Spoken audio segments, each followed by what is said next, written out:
Hello.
Rambabu sir. Rambabu sir, good morning. Sir. Sir, good morning, sir. Sir, good morning. Audio is audible. Okay, sir. Thank you, sir.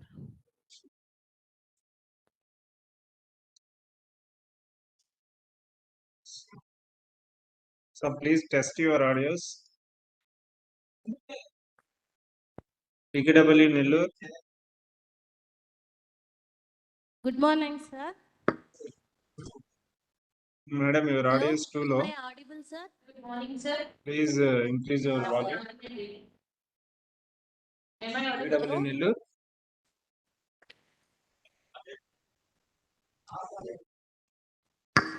Good morning, sir.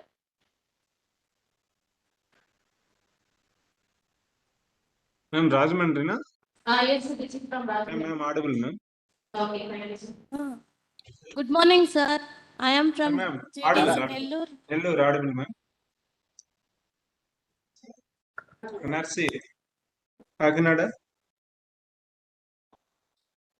NRC Kakinada. Sir, Yeah, audible sir. Audible sir. Morning. NRC Kadapa. from NRC Kadapa. Good morning, sir. Good morning sir. Srikalahasti, NRC Srikalahasti. Please respond. NRC Srikalahasti. NRC Srikalahasti, please respond. You are in mute mode, ma'am. Please unmute. NRC Srikalahasti. NRC Anantapur. NRC Anantapur.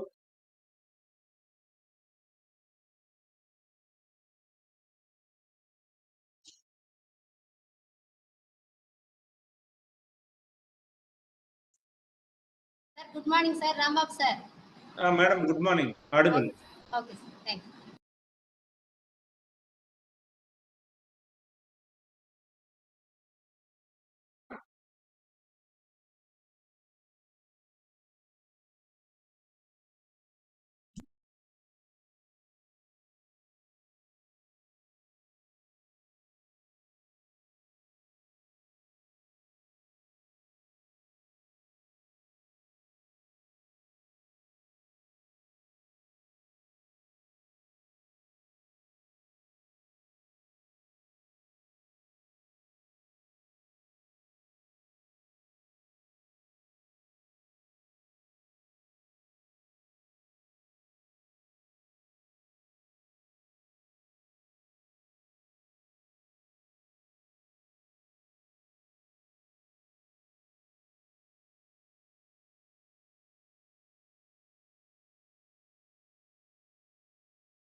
SRR and Anantapur, please switch on your videos.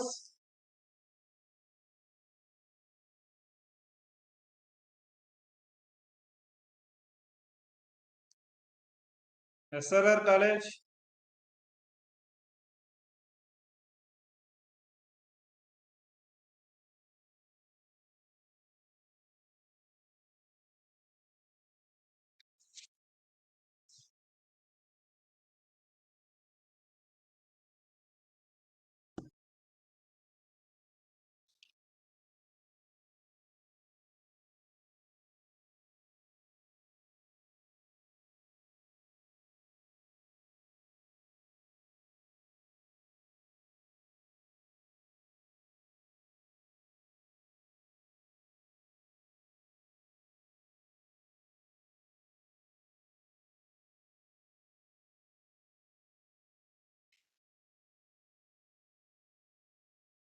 Sir Salil sir, on behalf of CC, we welcome you again for third batch TOT in English medium of instruction, sir. Good morning, Diksha ma'am. Good morning, sir. Good morning, Yes, sir. everybody. Ma'am, please introduce Salil Kulekar sir to our participants, ma'am. Yes, definitely. So, first of all, thank you everybody from 18 different locations for joining today for this session. And for today, we have our speaker, Mr. Salil Pulekar. And I will take a moment to introduce sir to everybody. So, he's an ex-Mastech in Management and Software Technology Private Limited, and also Master Train the Trainer Faculty of the Art of Living since past 25 years. Along with that, he is also a life coach, corporate trainer, self-development mastery guide, and meditation expert.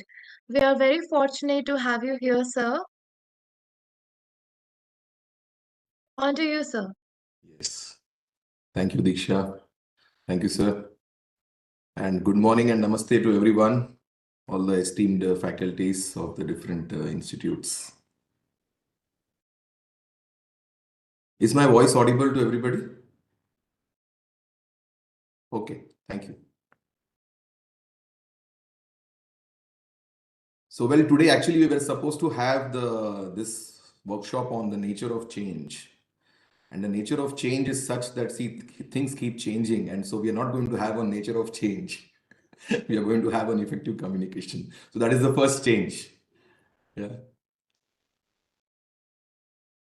So let us start by taking, your views, because all of you are highly educated, intelligent people. This is not going to be a lecture. I'm not here really to teach you anything, but we can learn from each other's experience. So this will be more of a dialogue and interaction. And all of us here can share our ideas about how to make our communication effective. How to make our communication effective in a way that as teachers, we become a role model, we become an inspiration for our students, and they learn communication from us just by observation, just by observing how we communicate with the students. They can learn communication from us, how they can be more effective. Yeah.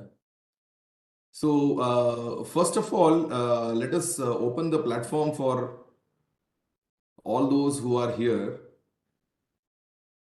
If there are three things, according to you, if there are three things that make communication effective, so according to you, what are those three things? Maybe one person can come from each of the place and come ahead and share on the mic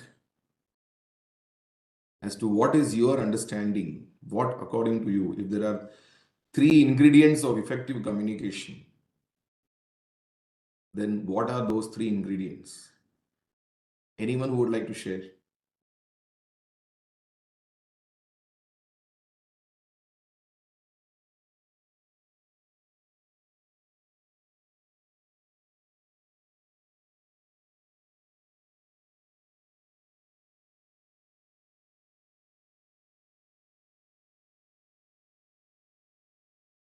Whatever comes to your mind. There is no law or principle that these are the three things. It is a very subjective matter.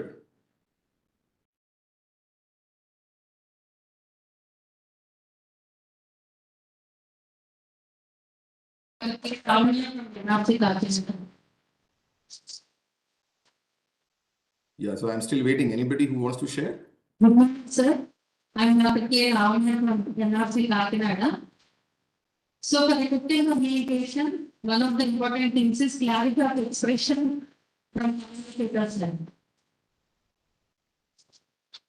Ma'am, can you repeat? The voice was not very clear. Clarity of expression by the communicator. Clarity of expression while communicating. Okay. Okay. Anyone else?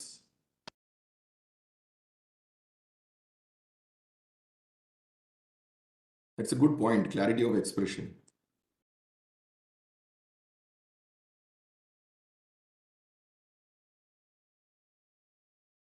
We need language and effective body language also for the effective communication.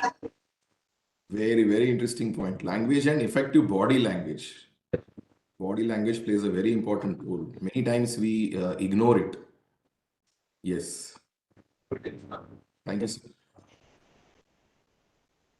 Sir, attitude of the communicator. Sir, can you repeat? I am not able to get your words. The attitude of the communicator. The ability of the communicator. The attitude. Attitude. The attitude of the communicator. Yes, absolutely. Attitude of the communicator. Very nice point.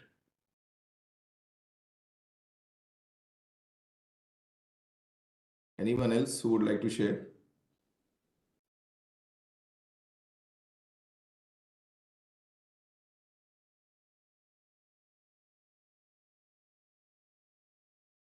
So far, the points shared are the clarity of expression, the body language, the language, and the attitude.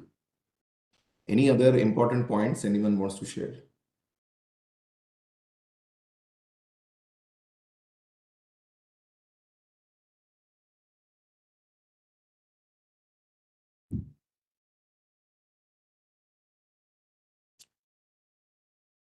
I feel one very important point is active participation. Active participation is a very important point for communication to be effective, because communication is not a one-way process. Communication is a two-way process. Right? Yes, ma'am, please.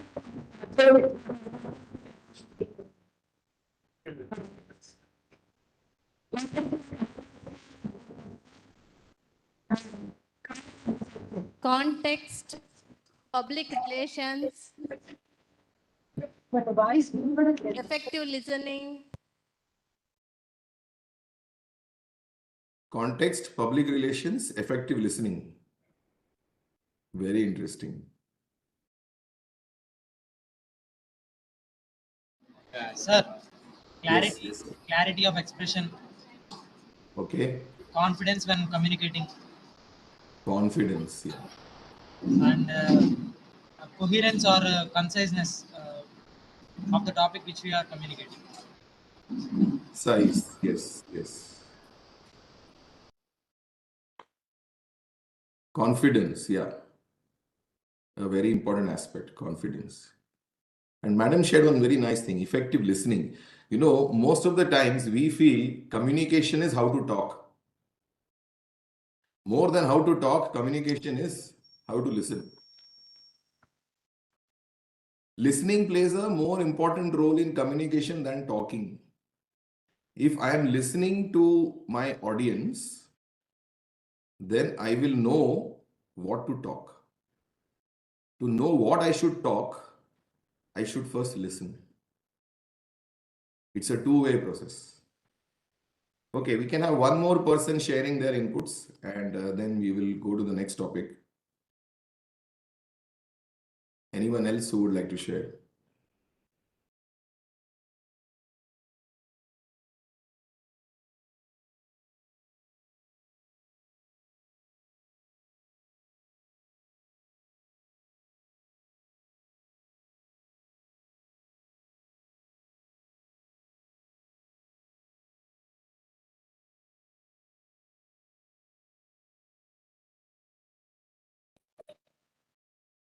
It's NRC Nellu. Yes, ma'am. So there must be a clarity between sender and receiver. Right. So it plays a key role in effective communication. Wonderful, ma'am. Thanks. Thank you, ma'am. Clarity between sender and receiver. It's like a simple phone call. When we call up somebody, we ensure that they are able to hear our voice. And if at both ends there is clarity, if the connection is clear, only then communication can happen. So connection is a very important aspect of communication. The two entities, the one who is talking and the one who is listening, do they feel connected to each other? And today, in the context of education, especially all of you are teachers, this becomes a very important question. Is there a good connection between the teacher and student? If communication between teacher and student has to be effective, the foundation of that effective communication is a strong connection between the teacher and student. This was the connection which we used to have when in the ancient days in our country, we had the Gurukul system of education, where the Guru, the teacher, the Acharya, felt very strongly connected to the student, and the student felt very strongly connected to the teacher. There was a mutual love and respect for each other. The students were actually devoted to their teachers, and the teachers were devoted to uplift the student. Today, we need to ask ourselves this question: that do we have such a connection in educational institutions today? Is the connection there? Is the mutual love and respect there? And if that is missing, then effective communication will not happen. And when effective communication does not happen, education will not happen. For education to flow, effective communication has to be happened. And for effective communication, the connection has to be there. So, about 27 or 28 years ago, I started conducting lectures, especially in engineering colleges, because I myself am an engineer and I had round the globe experience in the computer software industry. So I was fortunate enough that institutes like IITs, IIMs, NECs, so a lot of these institutes in India and even outside India, they used to invite me for guiding the students. What I noticed in my initial lectures is that students were hardly listening to me. For them, it was a big tapasya to attend my lecture. They used to keep looking at their watch. How much more time? How much more time? They used to lose interest. Initially, I was blaming the students that they are not serious about their career. They are indisciplined. They are very poor listeners. They have no value for the fees their parents have paid. They have no sense of gratitude. They don't respect education. All this blame game is very easy. It's very easy to blame the other person. But later I realized that if I make my communication more effective, if I can change my ways, what can I do that my students listen to me? So I asked myself one question. When I enter the lecture hall, the students become happy, or when I leave the lecture hall, the students become happy? And this is a question I invite all teachers to ask themselves. When you enter the lecture hall, you make the students happy, or when you leave the lecture hall, you make the students happy? By you going away, you are making them happy, or by you going there, you are making them happy? This one question can answer a lot of questions for you, because it answered a lot of questions for me. And this is the shift I decided that I will get in my communication. When I conduct a lecture, students should be happy as long as I am there in the class. They should start missing me the moment I leave the class. They should start thinking, when will Salil sir come again? Then I have succeeded. How many of you agree to what I'm saying? Does it resonate with you? Does it make sense? And I'm sure this is happening already with most of you.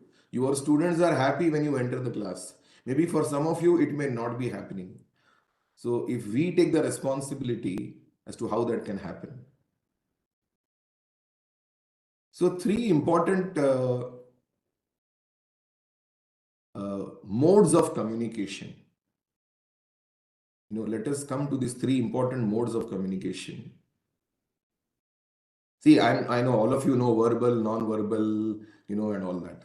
So I'm not coming to that. There is something different that I would like to share here. The three different modes of communication. The first is head-to-head communication. Head-to-head communication, which happens at the level of the intellect.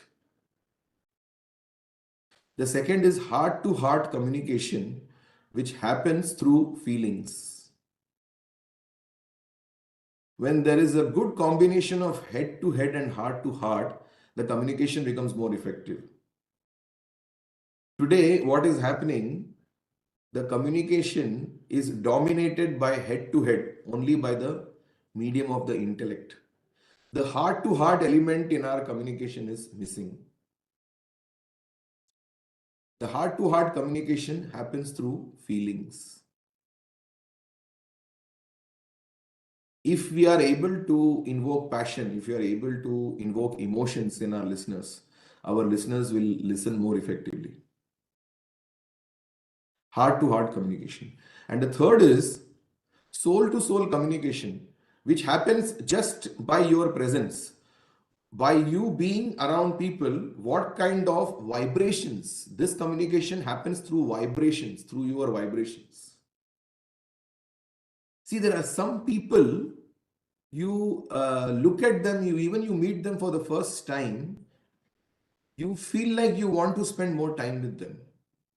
And there are some people you meet for the first time and you feel you want to go away. This have you observed? Have you observed this? When you meet somebody and you feel, oh, I should know this person more. Yeah. How many of you have observed that? This difference. Yeah. And there are some people you meet and you don't want to do any interaction with them. What is making the difference? Communication is already happening through the vibes, through the vibrations of the person. Some people have got positive vibes. Some have got negative vibes. Some have got welcoming vibes. For some, the vibes are not so welcoming. Some have got very rigid vibes. Some have got very flexible vibes. So through our vibes, we are communicating already, even before we have spoken the word. And one factor which will play a key role in our vibes becoming positive, you know what is that? Our smile. If we are smiling, our vibes are more positive. See, who do you like to listen to? Somebody who is not smiling at all and somebody who is smiling. Who will you like to listen to? You will like to listen to a person who is smiling more. When your students are attending your lectures, the day you are smiling and conducting the lecture, your students will be happy to listen to you. But when you don't have the smile on the face, they'll get bored. So for the third type of communication, your smile plays a very important role. The moment you start smiling, your vibes will become more positive, more welcoming, more approachable, more flexible, more inclusive. Yeah. So the three modes, head to head, which happens through intellect, heart to heart, which happens through feelings, and soul to soul, which happens through your vibes, through your vibrations. Now, we will do a small exercise. We'll play a game. So there are people who are sitting around you. Okay. So you sit in a way that you are able to look at three other people.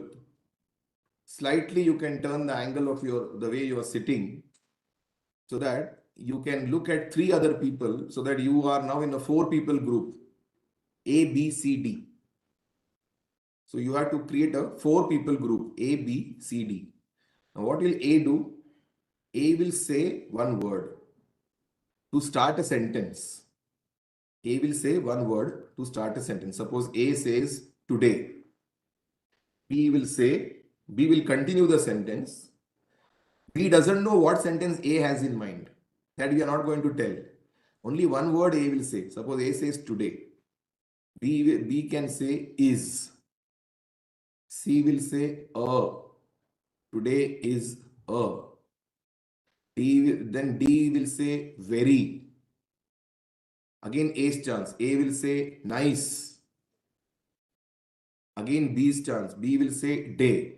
So the sentence is today is a very nice day. Now the sentence has got completed. Nobody knows what sentence A wanted to make. A said one word today. B does not know what is sentence A wants to make. B said is. C does not know what sentence B wants to make.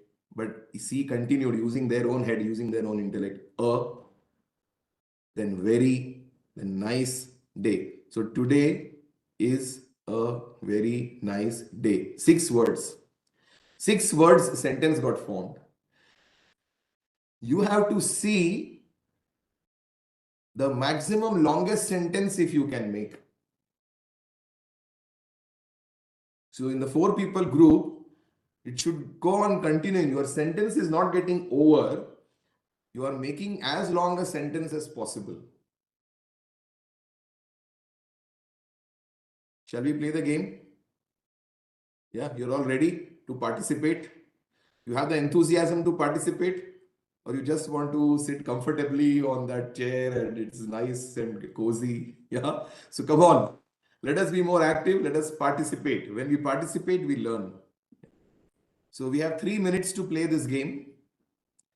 Make a 4 people group, A, B, C, D, and start forming a sentence. Your sentence should be as long as possible. Last week, we had the same session in effective communication. The longest sentence one group made was 32 words. 32 words. Huh? So you see if you can break that record. 32 words. I mean, I was surprised. Very intelligent people. And they made a sentence of 32 words. You see if you can break that record. Come on, start.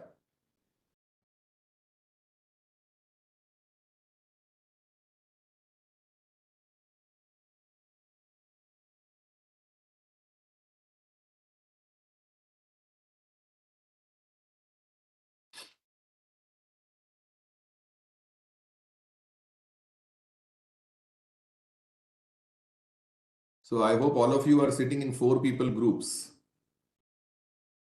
4 people. Please Yeah. form a group of 4 people, 4 participants, so that you can participate.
You have 1 more minute to finish the game. So do 1 or 2 more rounds and see how long a sentence you can make. 1 more minute.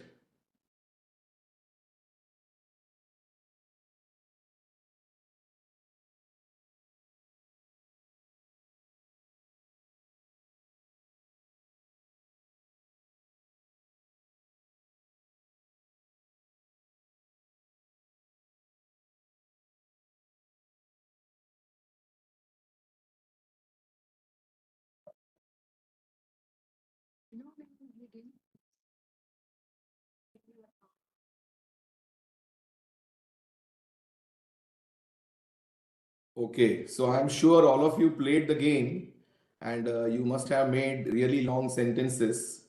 So what you can come and share now is, what is your observation from the game? What have you learned about effective communication from this game? What did you observe?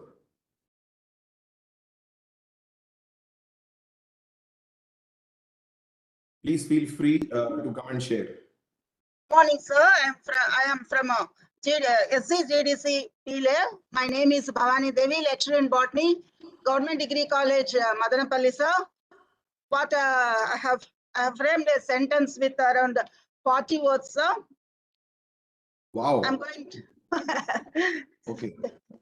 Yesterday, there was a mock P team visit to our college, and during the exit meeting, the members of the mock P team gave us a number of suggestions to the faculty members of our college so that we would implement the recommendations and could get a better grades. Oh, excellent. Excellent, ma'am. Excellent. Thank you. Yeah. So, ma'am, would you also like to share as to what are your observations? What happened in your mind when you were playing the game? What did you learn about communication from this exercise? It's a challenging task, sir. I want to put total effort within a short period. Wonderful. So, congratulations to your whole team, who did this. Good morning, sir.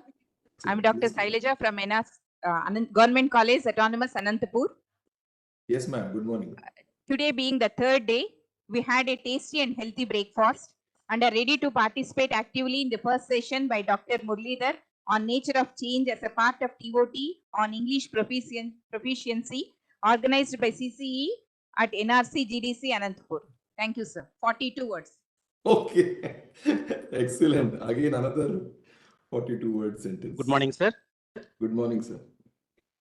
Hello. Good morning, sir. Yes, I can hear you. Sir, I am Dr. D. Raghuram, lecturer in botany, Government College, Anantapur. I framed sentence with 45 words. Today I'm going to Hyderabad along with my father to attend my friend's marriage, which will be organized at Saptagiri Function Hall near Secunderabad railway station. And I feel it will be a great occasion to meet all my childhood friends after so many years. Okay.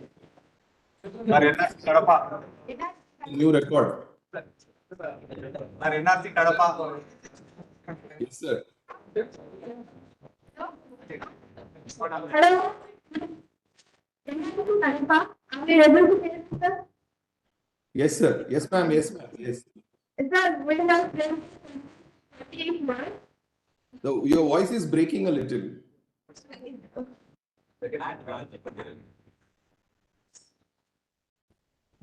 Sir, are you able to hear me, sir? It is better now. Yes, sir. Yes,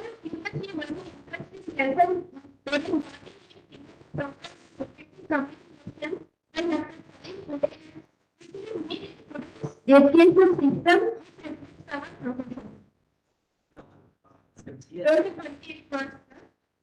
and we have to listen others while explain this.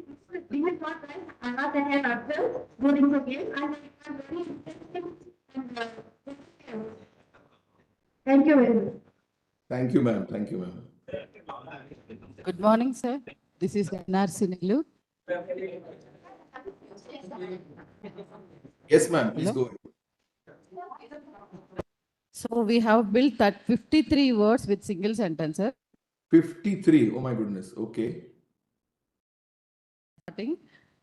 Today, this session is presented by Yeah. Salil Pilekar on effective communication. It's very interesting session. The way he was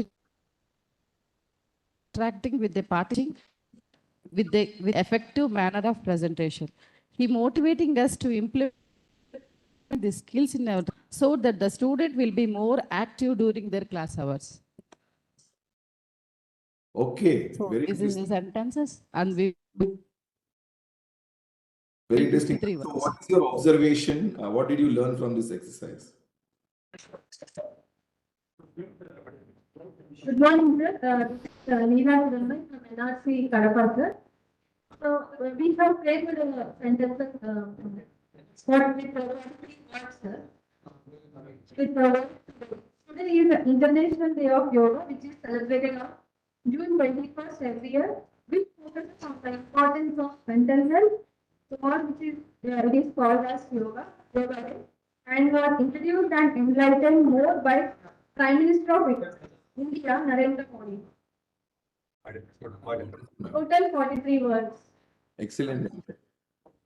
Excellent. So, today all records are broken, huh? Great.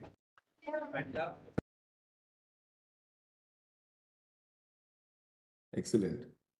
So, see, you must have observed that when you are framing the sentence and you are listening to other people's words, so you had to listen very carefully and you had to calculate and plan in your head. This was a very classic example of the first mode of communication, the head-to-head communication, which happens from the level of intellect. Now, I'm going to show you a very interesting video. It's a funny video on the former president of USA, George Bush.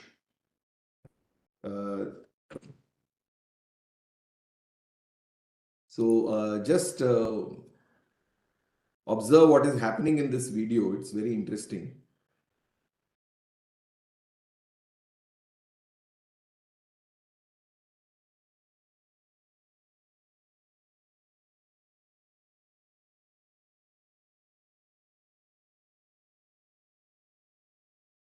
Are you able to see the screen?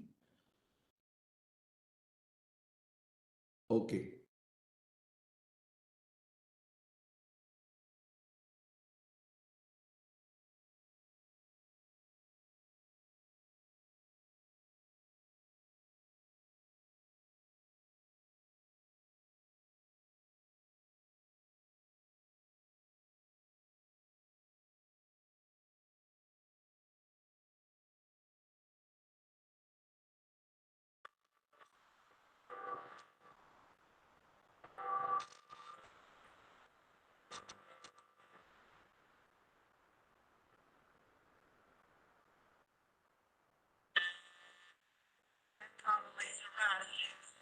Good, send her in. Yes, sir. Morning, Mr. President. Oh, Condoleezza, nice to see you. What's happening? Well, Mr. President, I have the report here about the new leader in China. Wait, Condi, lay it on me. Mr. President, who is the new leader of China? Well, that's what I want to know. That's what I'm telling you, Mr. President. Well, that's what I'm asking you, Condi. Who is the new leader of China? Yes. I mean the feller's name. Who? The guy in China. Who? The new leader of China. Who? The Chinaman. Who is leading China, Mr. President? What are you asking me for? I'm telling you, who is leading China? Well, I'm asking you, Condi, who is leading China? That's the man's name. That's whose name? Yes. Will you or will you not tell me the name of the new leader of China? Yes, sir. Yes, sir. Yes, sir. Arafat is in China. I thought he was in the Middle East. That's correct, sir. Who's in China? Yes, sir. Yes, sir. Is in China? No, sir. And who is? Yes, sir. Yes, sir. No, sir.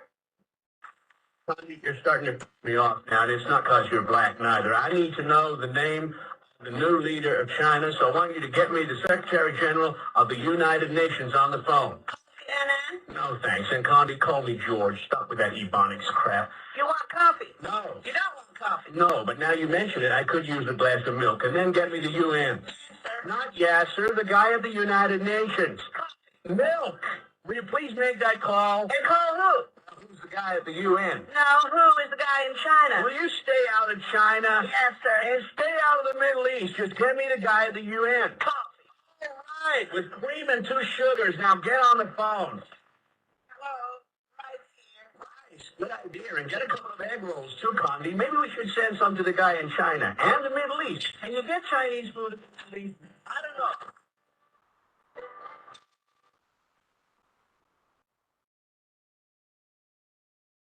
If you're a single mother with 2 children, which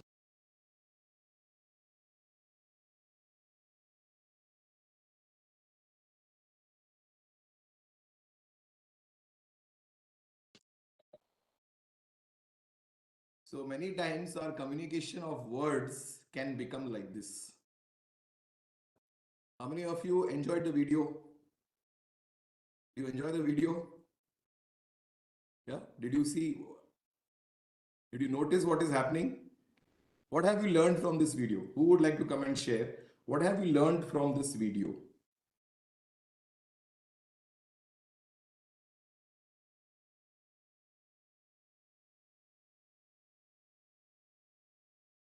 Anyone who would like to share your observations as to what about effective communication did you learn from this video?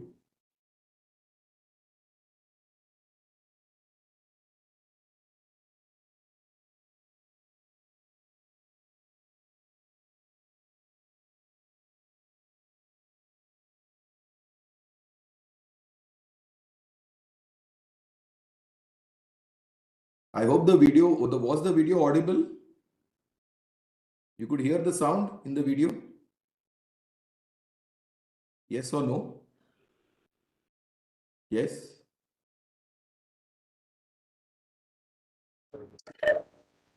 Miscommunication.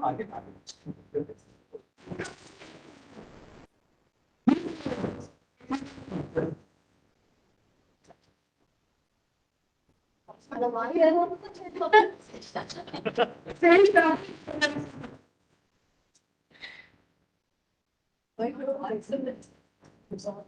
audio is not proper.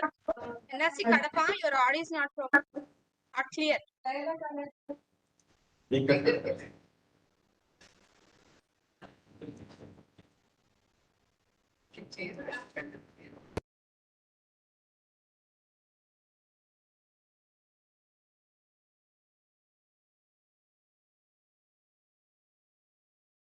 Okay, fine. So since nobody wants to share, we'll go to the next topic.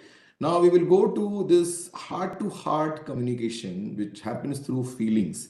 So again, we are going to do our activity. So for this, you need to sit with a partner, 2 people sitting together, A and B. You're going to communicate without any words. You're not going to speak a single word because words communication happens through level of intellect. Now you're going to use your body language. One of the madam mentioned the very interesting point for effective communication as body language. I think some sir had mentioned. Body language is a very important part of effective communication. So you are going to express 5 different feelings through your body language.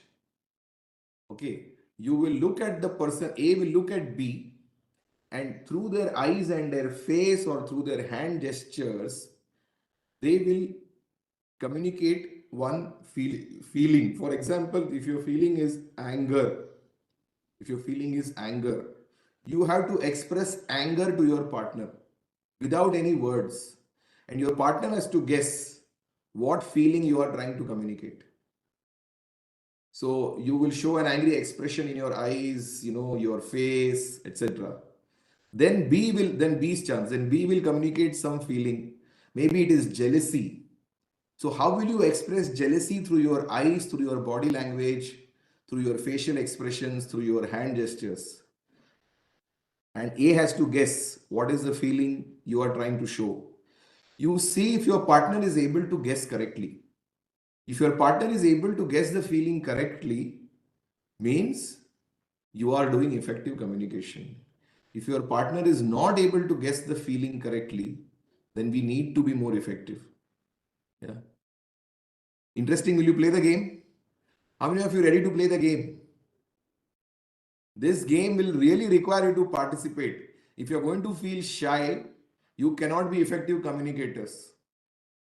Okay. So any inhibition you are feeling, you have to break it. If you're feeling any inhibition, any shyness, any resistance, any block, you have to break it. Unless you break your inhibitions, unless you break your blocks, unless you break your shyness, resistance, you cannot be an effective communicator. Yeah. So just sit slightly facing the person who is sitting next to you. Here we'll have now just two people in a group, A and B, and 5 feelings A has to communicate, 5 feelings B has to communicate, and see if you are able to guess it right. Come on, let us start. We have 3 minutes for this game. No word. The important condition is you cannot speak a single word. Let's start.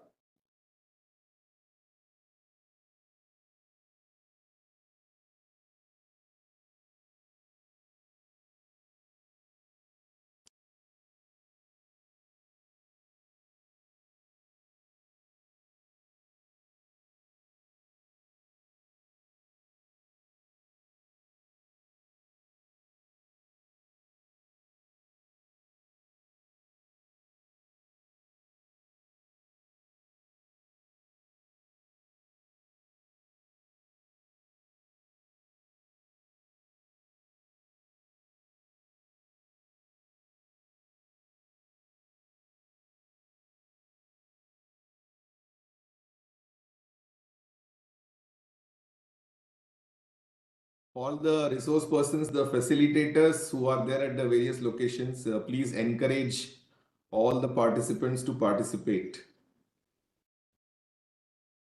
Participation is the key. You will learn only if you participate. There is no lecture happening here. It's a workshop.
You have 1 more minute. You have 1 more minute to play the game. If you have still not participated, please do it now.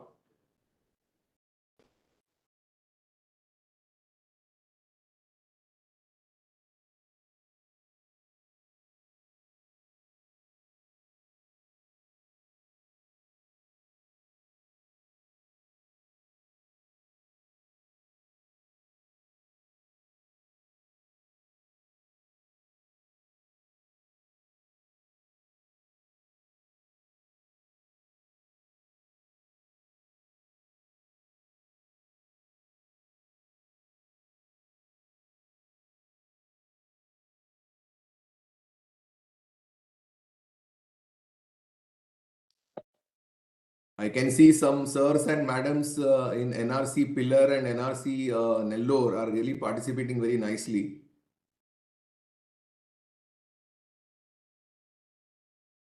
Come on, 30 more seconds. You have 30 more seconds. If you're still not participated, please do it. It will be very interesting.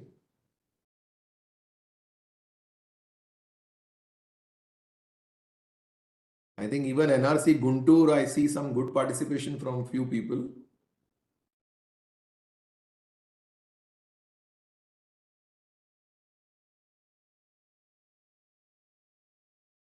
This exercise will improve your body language.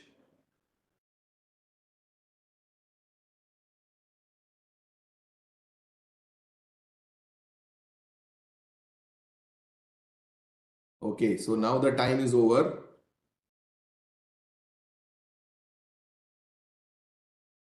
So who would like to come ahead and share as to what was your experience in this activity, in this exercise? What did you learn? What did you observe?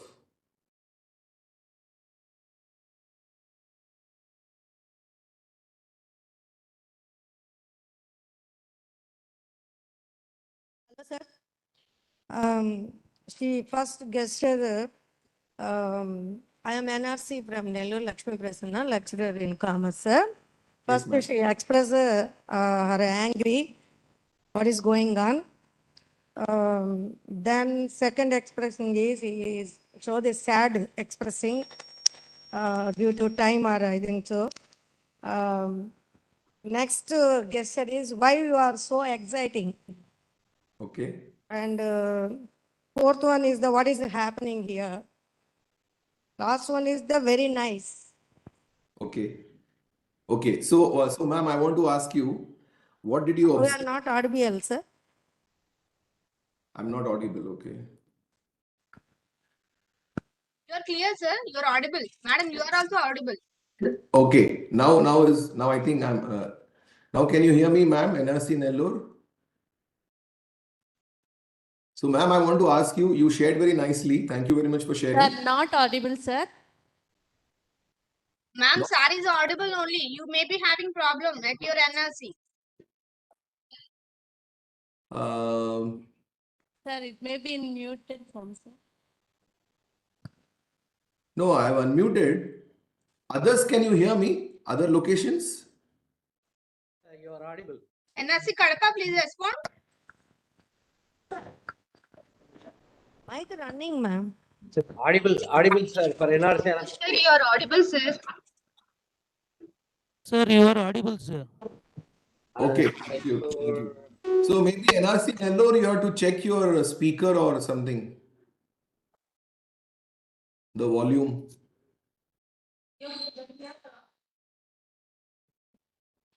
Okay, anyway, so anyone else who would like to share, what is your observation, what is your learning on effective communication from the exercise which we just did?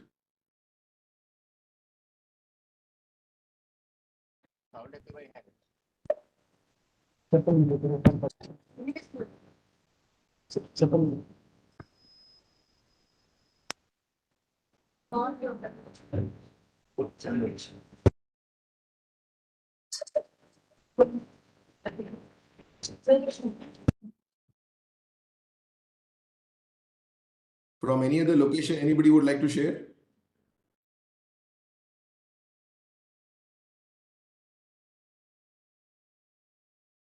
Your sharing is very important. Your sharing will add value to the whole session.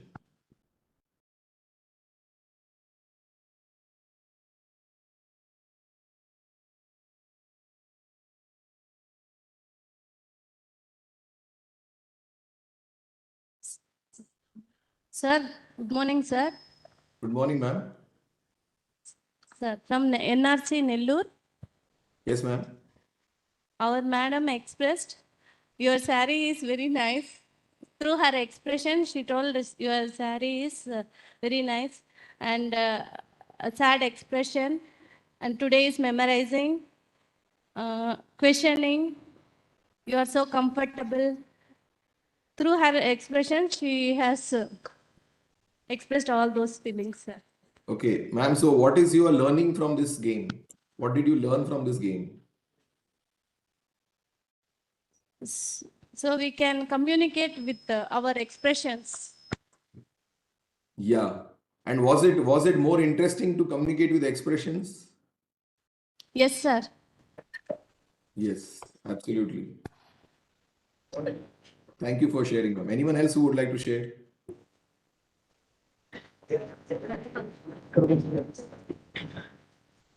Sir, it was very fun, sir. We enjoyed a lot in this game. Okay. And understanding the other person's emotions is also very important to communicate effectively. That's what I understood, sir. Very nice point. Very nice point, ma'am. Understanding the other person's emotions is very important to communicate effectively. That's a very beautiful point, because this is something which we keep ignoring. We ignore the other person's emotions. We ignore the other person's feelings, and we are not giving attention to our own feelings and emotions also. And that is why our communication is losing its effectiveness. But if this feelings component, if we can pay attention, which will happen in heart-to-heart communication, the communication becomes effective, like it gets multiplied, effectiveness gets multiplied 10 times, 20 times. See, why do people watch movies? Everybody watches films, right? Telugu movies or Hindi movies or English movies. Because it is giving you a good feeling. It is giving you a feeling of entertainment. It is giving you some emotional experience. That is why 2.5 hours, 2 hours, 3 hours, people watch movies. But if you have to attend a lecture, it is so boring. Half an hour we cannot listen to someone else. But watching a movie is so interesting. Why? Because the movie is triggering feelings. It is working on our own emotions. Our own emotions, we are not enjoying the movie. We are actually enjoying our own emotions. But we are paying money to the movie producer, actors. What we are actually enjoying is our own emotion. The movie is just an excuse. Okay, anyone else wants to share? So from NRC Anantapur, sir. Yes, ma'am. So when we do verbal conversation, then we will not concentrate more on facial expressions. But now we were able to concentrate more on facial expressions. Very nice, ma'am. That's a wonderful sharing. Facial expressions, they play such an important role because the facial expressions communicate much more than your words. Wonderful. Okay, now we will see, this is actually a Telugu video. It is all Telugu celebrities. I don't understand Telugu, yeah. So when I found this video, I was very happy because this is all Telugu dialogues in English language. It is very interesting, just hardly less than 2 minutes video. This is how our communication should not be. Okay, this video is for us to understand how our communication should not be. Okay, so let us watch this one second.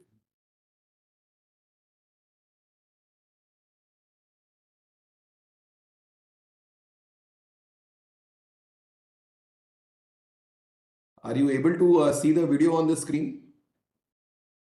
Everybody Yes, can sir. see the video? Sir, video is visible. Yes, yes, visible, sir. Okay, so I'll start the video.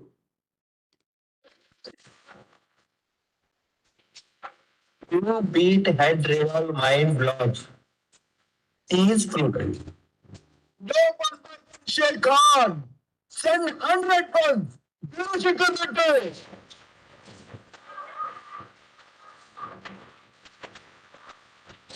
That's the best because you witness.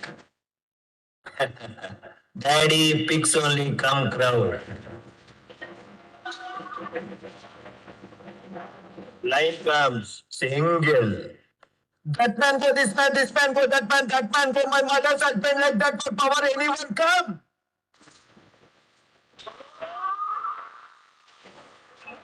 You know, Gente, city maybe.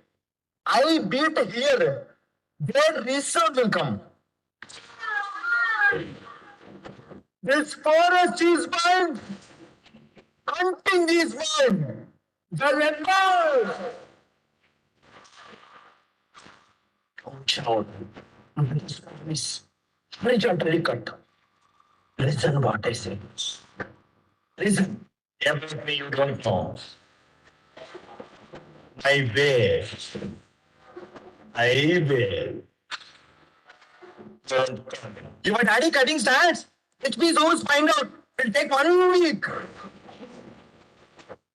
If you are a man over 45 years,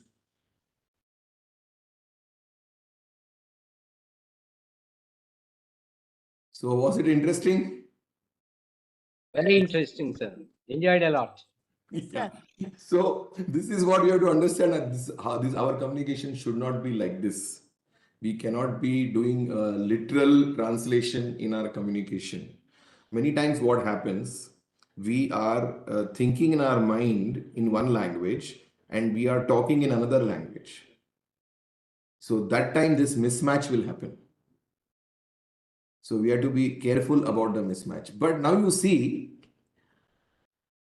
the important thing here was not the words that they were talking, but their body language was so strong, their facial expressions were so strong, so we could still get the message, though their words were not right.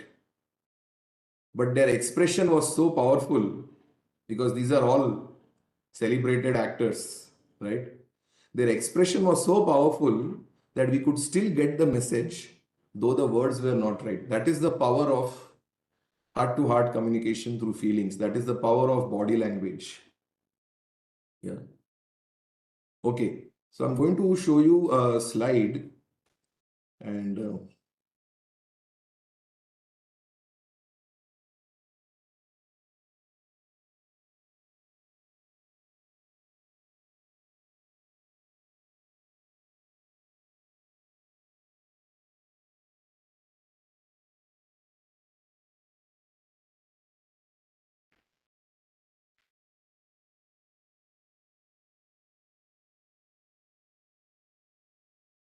one second.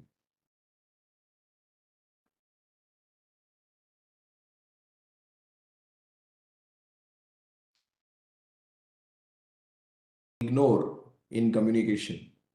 Integration of these three components is very important. What are those three components which you need to integrate for effective communication? Perception, observation, and delivery. So you can abbreviate it as iPod. Integration of perception, observation, and delivery. What is perception? Perception is you see something or you hear something and it immediately creates a perception in your mind.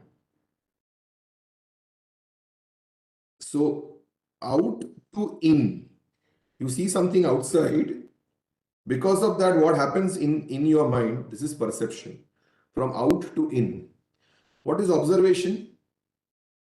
Observation is what is happening inside your mind, what thoughts are getting triggered, what feelings are getting triggered. Am I getting angry? Am I getting irritated? Am I getting impatient?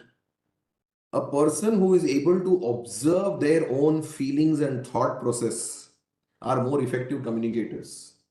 Those people who do not observe their own thought process and feelings are not effective communicators. So this observation of what's happening inside. Perception is out to in, observation is in to in, and delivery is from whatever I have perceived and observed and whatever knowledge I have, am I able to deliver it with a clear expression? The delivery. So iPod, integration of perception, observation, and delivery. So perception has to be broad, observation has to be sharp, and delivery has to be clear. Broad perception, sharp observation, clear delivery.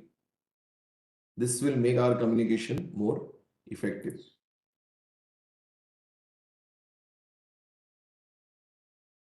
Now, I will just say one word and just observe what perception gets created in your mind. Different people will have different perceptions. And that is what makes the whole communication more challenging, because we are saying one word or one sentence, but in every mind, different perceptions are getting created. So for the effective communicator, the skill is in how the communicator can integrate the perceptions, observations, and delivery. So now suppose, for example, if I say the ocean,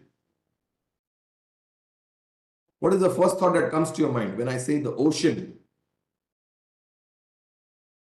You can share. What was the first thought that came to your mind? Waves. Waves. Okay. Anyone else? What was the first thought that came to your mind when I said the ocean? Beautiful. Beautiful. Okay. What else? Full of water. Full of water. Bluish. Bluish. Abundant. Okay.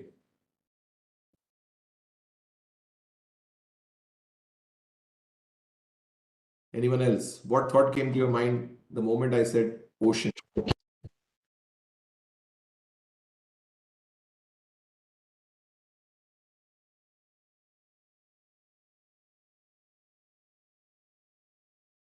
So see, it is the one word only, but different perceptions are getting created. Yes, one more person can share.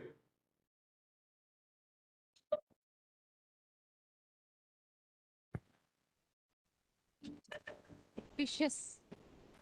Fishes.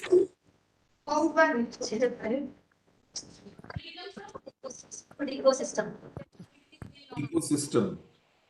Very deep. Very deep. Breeze. Breeze. Precious. Freshness. Oh. See, so many different perceptions. Waves, water, freshness, deep, bluish, abundance. So many different perceptions. Yes, ma'am, you want to share? Beautiful show. Beautiful. Somebody's perception Seashores. can be life. Somebody's perception can be suicide from the word ocean. You know, somebody's perception can be vacation.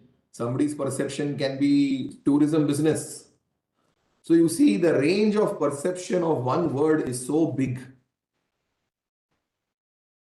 So when we are communicating something, different perceptions are getting created in the different minds who are sitting around us. So if we are aware of this fact, then we will be able to integrate these perceptions, the observation, and give a more effective delivery. Okay. So these are the three aspects which we definitely cannot ignore in communication. First, I told you the three modes of communication: the head-to-head mode through intellect, the heart-to-heart mode through feelings, and the soul-to-soul mode through vibrations. The next 3 points is the three aspects of communication which you cannot ignore: the integration of perception, observation, and delivery. Right? And the last 5 points I want to suggest to all of you, especially because you are teachers and you are facing students every day. Yeah. So how you can ensure that your students take more interest in your class? How you can ensure that your students really attend, not just physically, but mentally also, your lecture? Yeah. So there is a very important aspect here.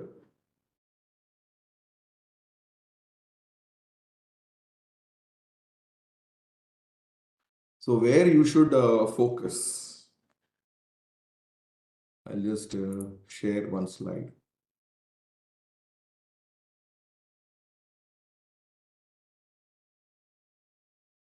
This is the 5-point recipe for success in effective communication. The first thing is the value. What is the value your lecture is giving to the students? That is the knowledge. So I should be clear about that knowledge. I should be clear about that subject. My expertise in the subject has to be there.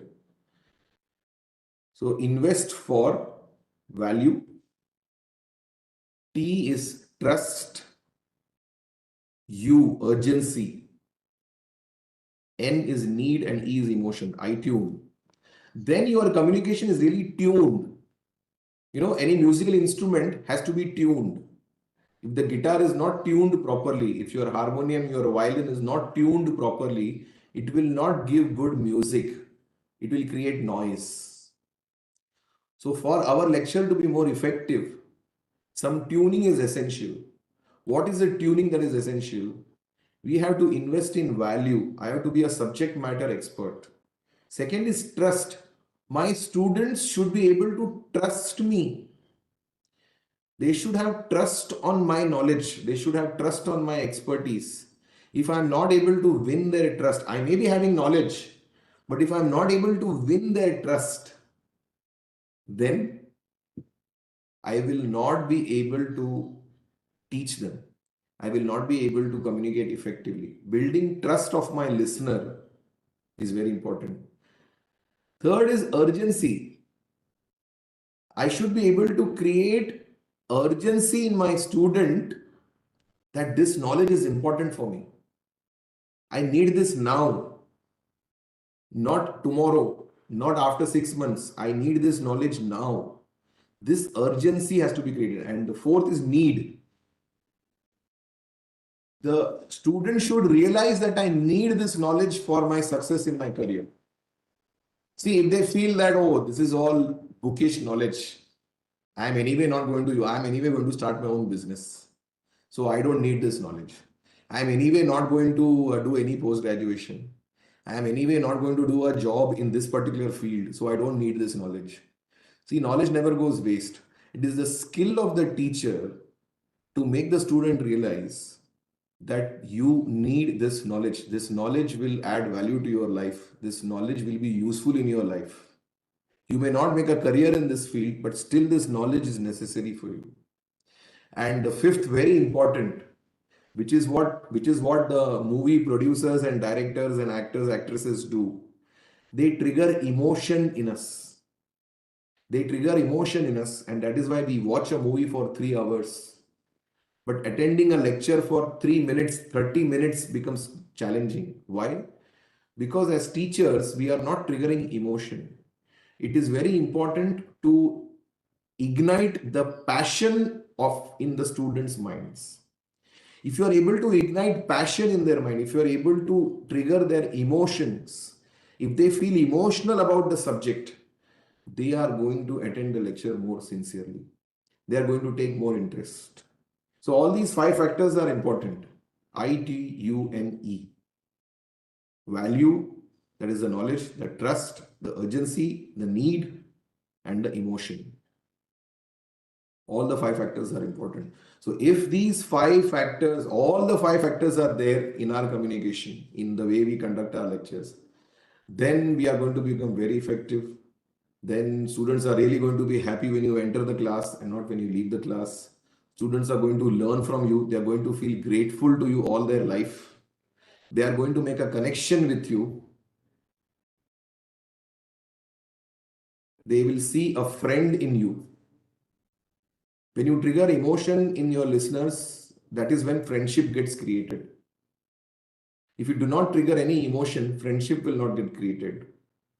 A teacher-student relationship has to be more of a friendship rather than, of course, the student has to respect your seniority, but the teacher can come from the context of friendship. That will create a better connection, a better bond. I'm sure most of you are already doing it. I'm sure there are some of you sitting here, students take you as their best friend. But if it is lacking, then this is what we need to build. These are the 5 things we need to develop.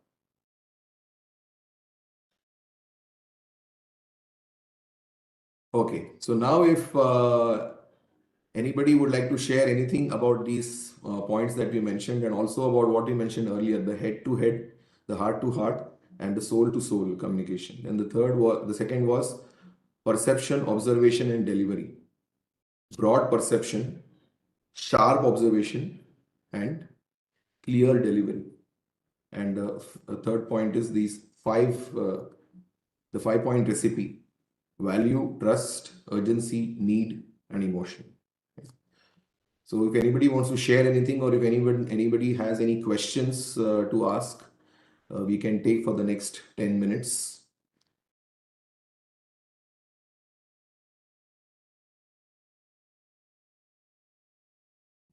And I would definitely like some of you to share as to what is the most powerful takeaway for you from this particular session? What do you think is the most powerful takeaway which is going to help you in your lectures, which is going to help you in your communication? So that will really be very helpful to me also. I really request you to come ahead and share what is the most important takeaway for you. Making class very fun and interesting, sir, with participation of students. It is what I would like to implement in our classroom. Thank you, sir. Thank you, ma'am. Thank you.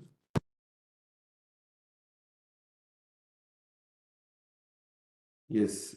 Others, please share. Good morning, sir. Sir, the thing which I have felt very useful as a lecturer is in iTune, the acronym which you have shared. The two things which I have got very useful are urgency and emotions, including those two while teaching any topic. That is very helpful, sir. Thank you. Thank you for sharing, sir.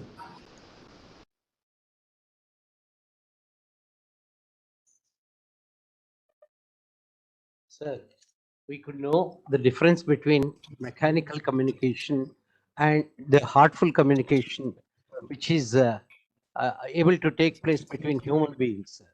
Head to head, heart to heart, soul to soul. These three components really made this lecture a wonderful one. Thank you very much, sir. Sir, there is a question, sir. Yes, yes, ma'am. Sir, from this session, we just came to know how can we make the classroom situation more student-centered, and then how to listen to the students more, and then how to communicate in an effective manner to the students. Yes, sir. This is a takeaway from this class. Thank you, sir. Thank you for sharing, sir.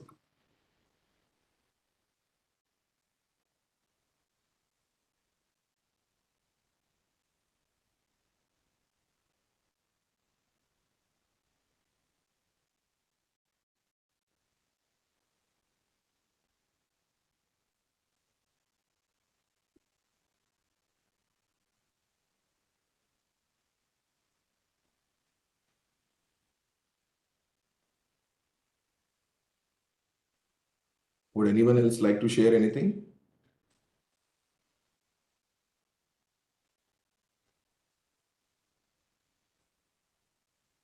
Okay, that's it then. Thank you very much, everybody. Very grateful to all of you. In spite of being teachers with such rich education experience, you played the role of a student. It's not very easy many times. Yeah, thank you very much. And for me, Thank you, sir. it's really an honor to be able to have this interaction with all of you. Thank you very much. Yes, ma'am, you were saying something? Yes, sir, I will give you a brief vote of thanks for you, sir. Sir, you have made this session very interesting, thought-provoking and wonderful. And your lecture was very enlightening to us to a greater maturity levels. And you have really shaped our mindset, sir. Thank you, sir. We will surely implement all your suggestions in our classroom, sir. Thank you so much, sir. Thank you, ma'am. Thank you, ma'am. Thank you for your words. Thank you so much. Yes, sir. It's really very effective session. Thank you so much for involving all the participants in this session. Thank you, sir. Yes. Let's have tea break for 10 minutes. Again, session will start by 11:30.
We welcome Dr. Santosh Mahapatra, sir. Sir, am I audible, sir? Yeah, absolutely. Am I audible? Sir, by 11:35, we'll start the session, sir. 11:35. Yeah, perfect. Thank you. I request all the NRCs to switch on videos, please. And program coordinators are requested to reassemble the participants immediately.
I request NRC Kadapa, Anantapur, Guntur to switch on videos.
Once again, welcome back to the session on English medium of instruction.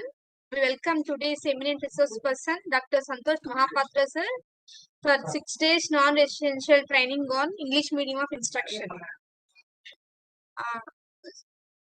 Sir, is it okay to start the session?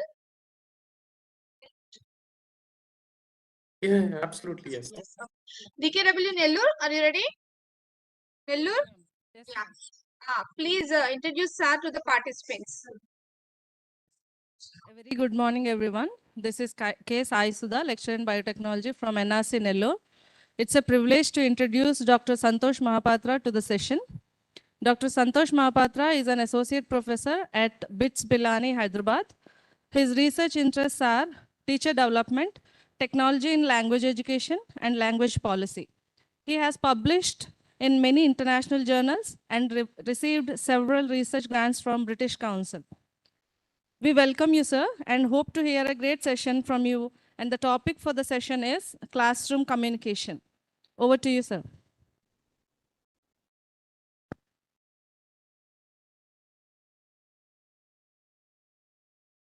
Thank you so much, and I'm happy to meet all of you.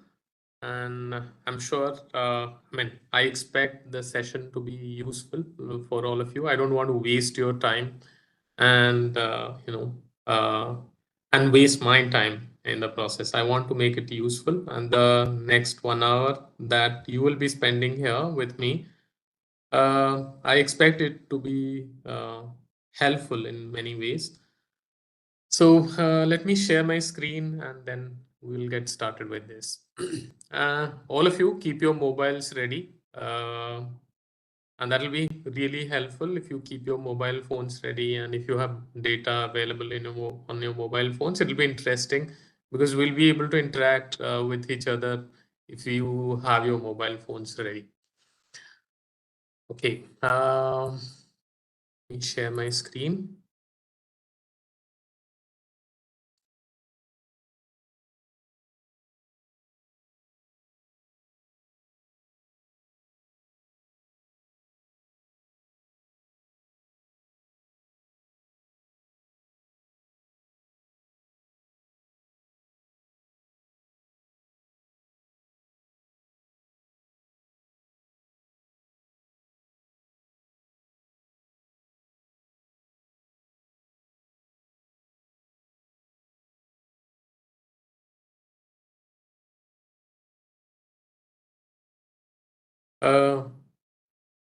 Is the screen visible to all of you?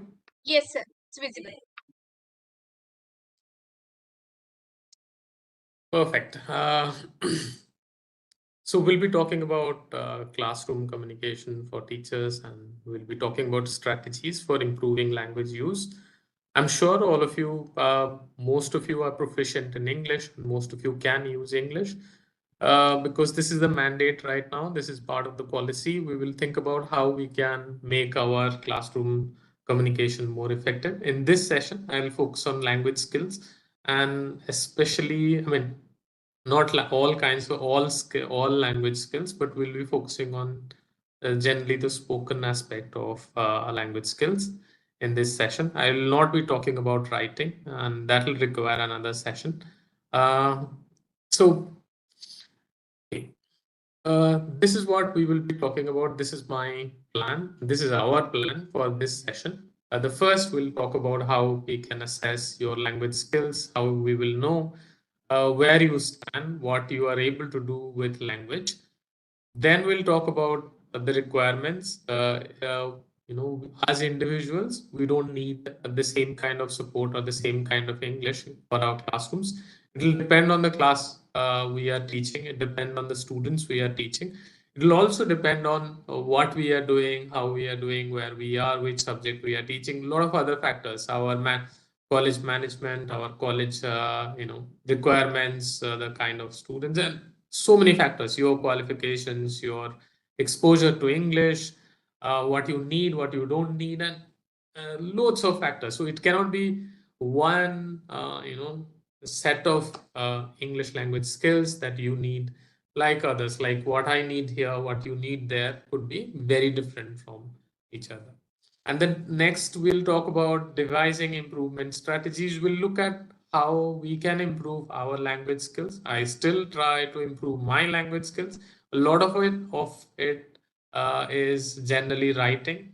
Not much, into speaking, improving my speaking at this point, but I try to make my speaking more effective. I do try. Then the next one is self-checking progress. How you can be self-dependent and how you can be self-reliant in in terms of checking your own progress rather than being dependent on others for letting you know where you stand, what you are able to do. Now, let's start with checking our language skills. Can you use the barcode if it's possible? Is it possible to use the barcode from there, or shall I use a number that you can use?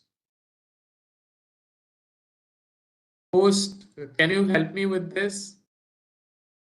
It's better to use the numbers, sir. They may be having problem while scanning. Okay, perfect. Okay, we'll do that. We'll use numbers.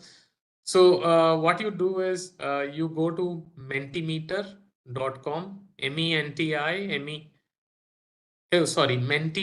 menti.com, and use the code. I'll show the code on screen. Just give me a second. 89.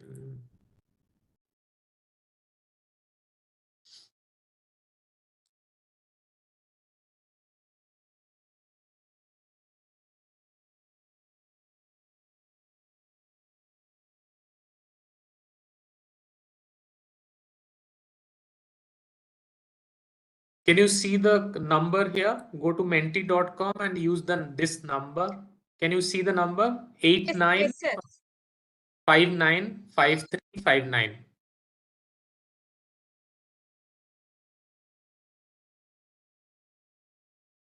Can you do that? Go to menti.com, menti.com, and use the code 89595359.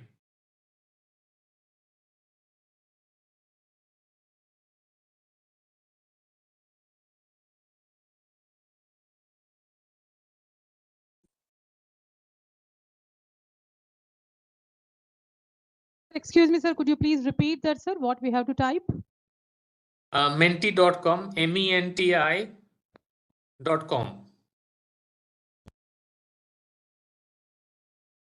And the code is 89595359. It's on screen right now.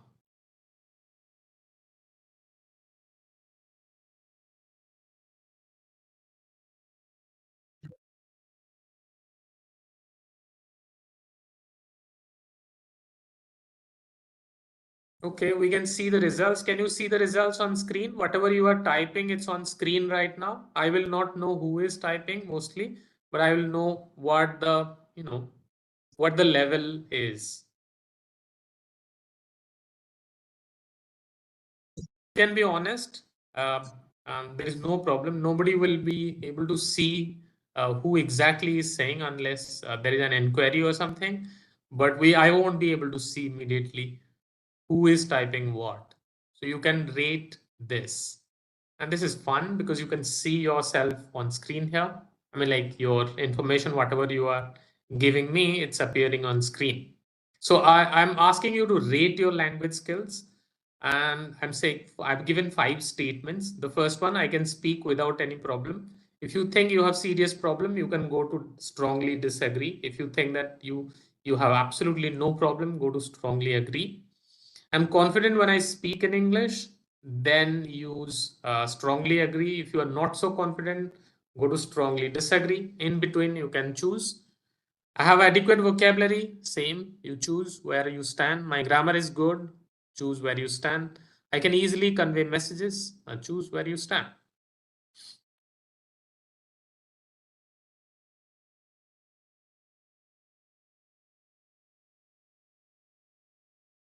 And try to be as honest as possible. This is going to be very useful for all of us because I'll know where you stand. Accordingly, I'll pitch my session.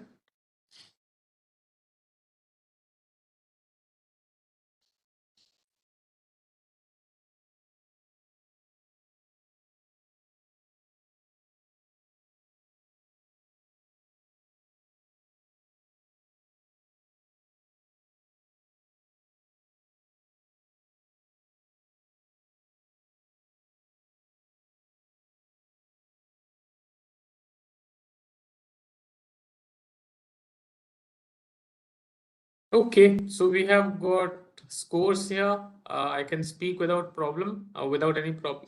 Most of you, it's on 3.6, means it's on the right side. Most of you, you think that you can manage, and some of you have problems. Same with confidence while speaking. Vocabulary is on the slightly on the lower side. You think that you need to improve vocabulary. And grammar is decent, also on the right side. That means most of you are confident about your grammar, which is a good thing. Easily convey messages. That's a very good thing that it's on the highest. The scale is showing that it's the highest for all of you, which means most of you can convey messages in English without so much problem, without much problem. So I understand that most of you have English already, and that is it's uh, not bad at all. I don't see it bad. I think it's better than anywhere else I have been to in India. So you are doing really well that way. But we'll think how we can further improve our language skills. Something that is always there. That is an option. If you want to improve, you can keep improving, and there is no limit to how far you can go. So let's do this. Let's go to the next question. I have one more question for you. Oh, you have already. Wow, we have 50 answers. Good. Tell everyone one thing about your speaking ability. Lovely. Let's read out some of the comments here.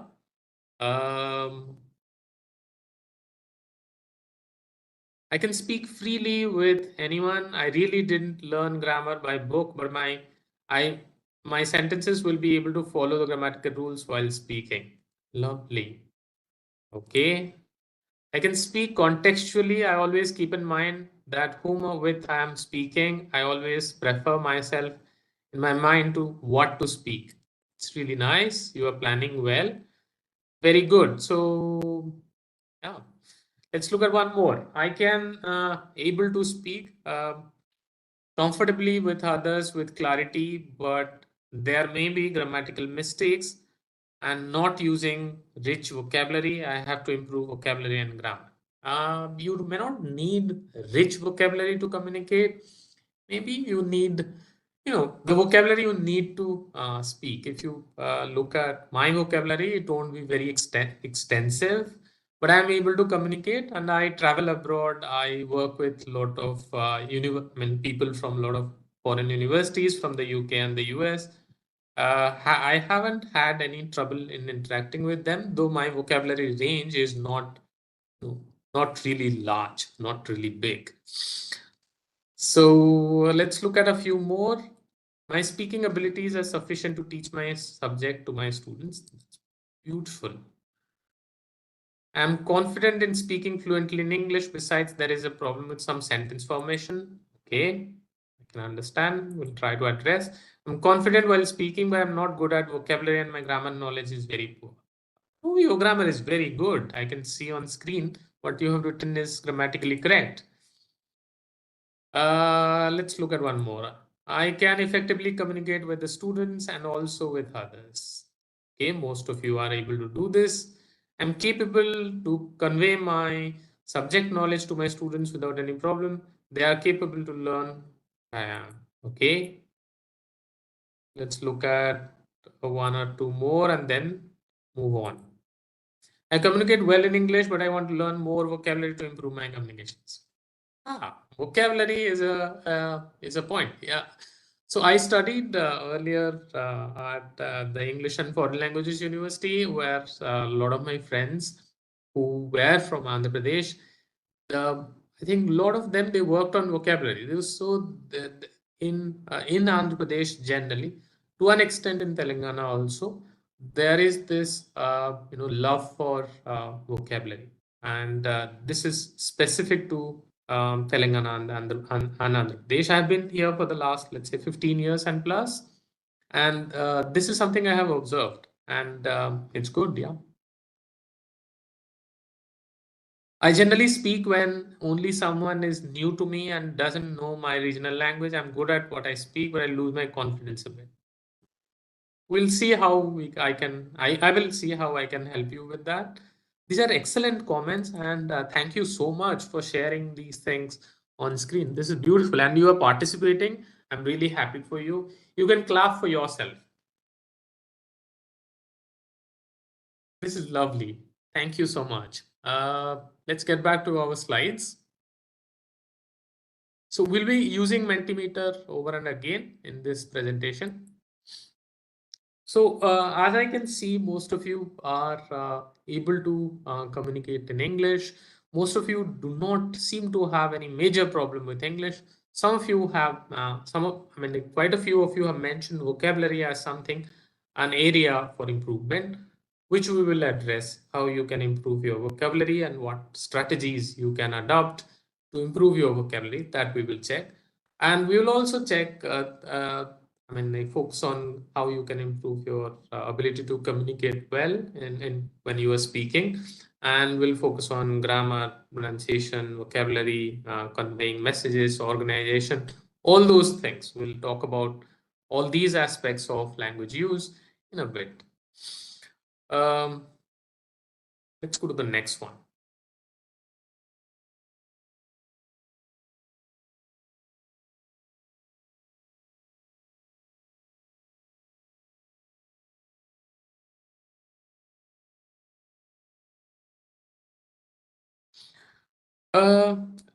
So important, apart from knowing, it's important to know where you stand, because you have already assessed yourself and wrote on screen what you are able to do with language, how you speak, what you think your level is in terms of using English for speaking. But it will be appropriate also to know where you stand. And there are several ways in which you can know where you stand. One of the things, see, when I should tell you my story so that you can, and some of you might relate to it, some of you might not, but this is my story. When I came to EFLU, back then it was CFL in 2007 and 8. It was in that place, when I came there, I was among very few students who could not speak in English. So I never studied in an English medium school, or my college was also not really a great college. So it was pretty difficult for me to speak in English. But when I came to CFL, the first night when I came here, my roommates were really fluent in English, which, I should have been happy, but I was really sad because they were speaking so fluently and I was not able to do that. First thing, the situation became even worse when I went to the shop to buy certain essential stuff like soap and hand wash and other things. So when I went there, the shopkeeper, he's called, I've forgotten his name. So that bhaiya, we used to call him bhaiya, and that bhaiya, his English was much better than mine. And I was there for my B.Ed, Bachelor in Education in English. I was there for that course.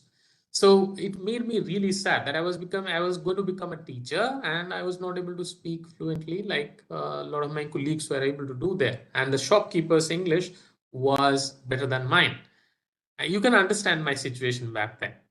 So what I did, I didn't lose hope. I was a little sad, but I thought what I should do to be able to help myself with improving my English. What I did was I started, I had a plan.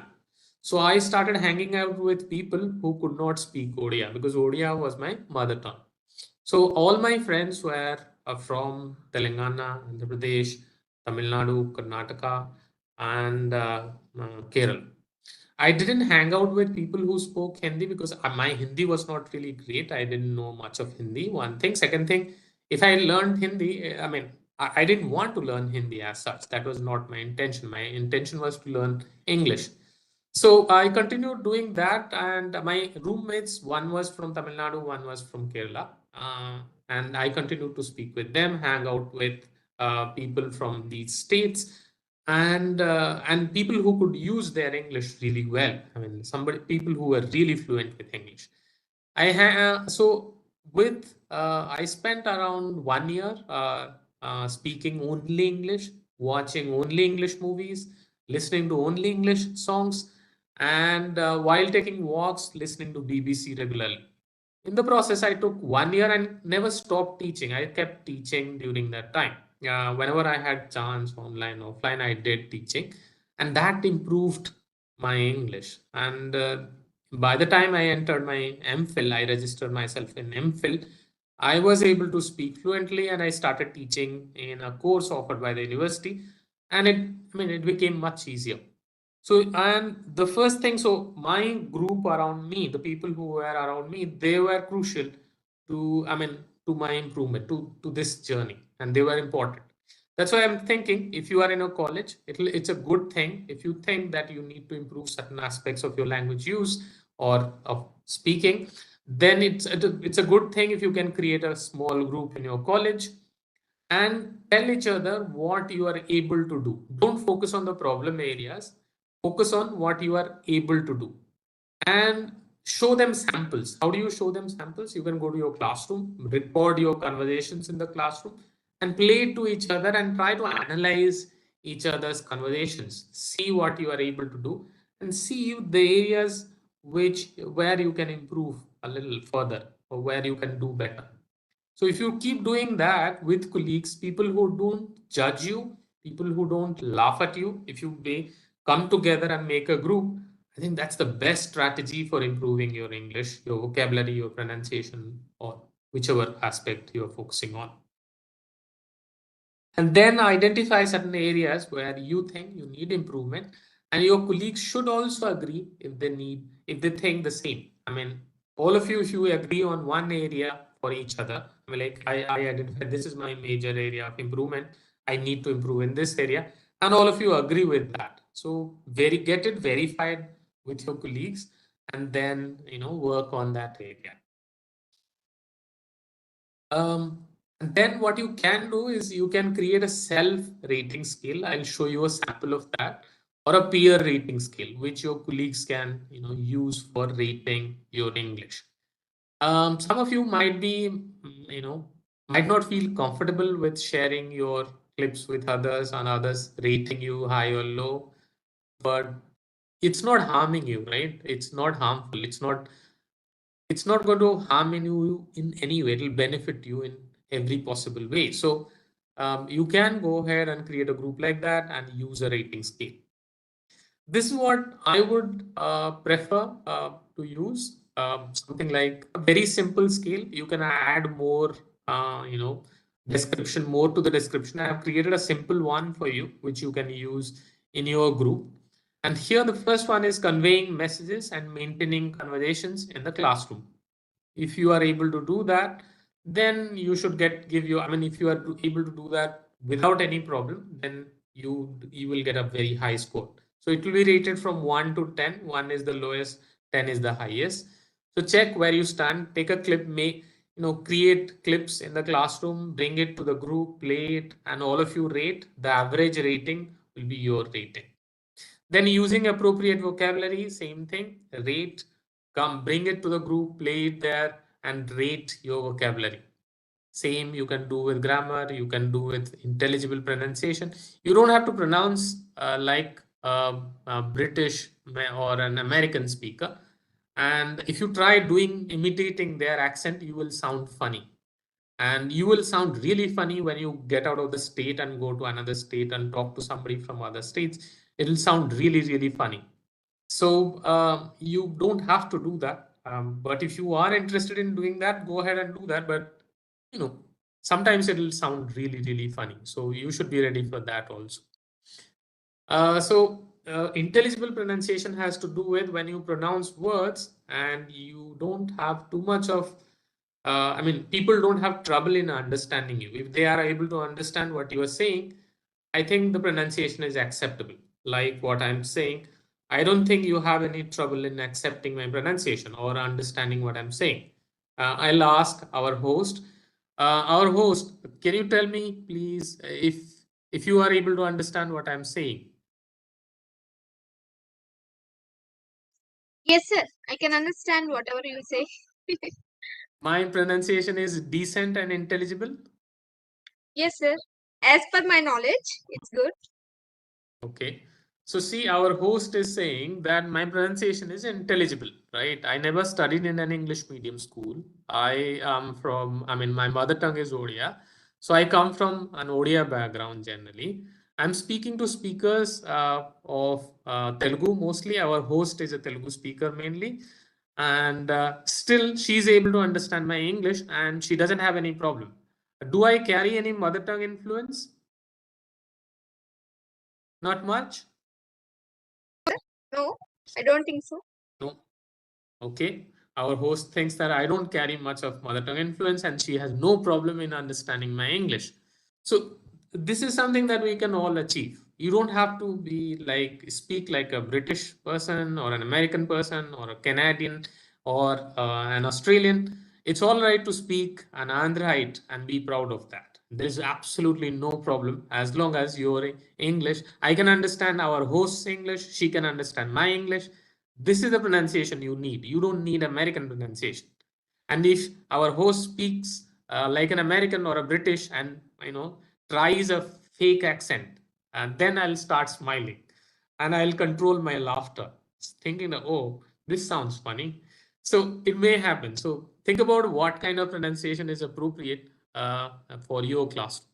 Okay, and you choose if if the pronunciation, the vocabulary, the grammar, and how you are conveying messages, how you are maintaining a conversation.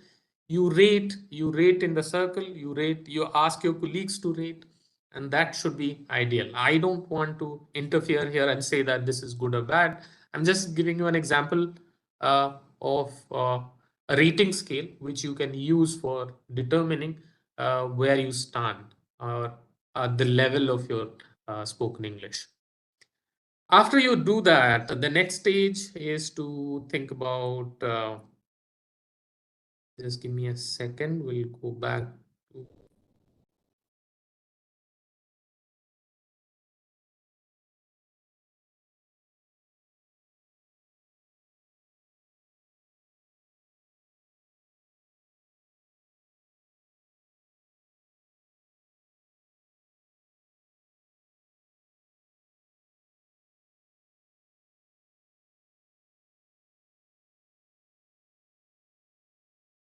the next stage is to identify the requirements. So for that, we will go to the Mentimeter here.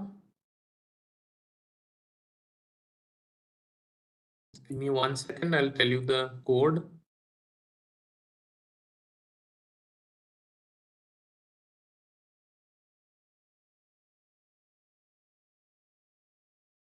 Okay, go to menti.com and use the code 1563023. Is it visible on screen?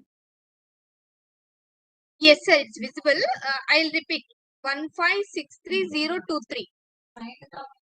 1563023. Go to menti.com, menti.com, and use the code 1563023. Last time you responded really well. I expect similar or better response this time. And this will be, that'll actually be engaging. I mean, that'll be really interesting to know, the kind of what kind of things you do in the classroom. And I want you to rank in terms of frequency of use.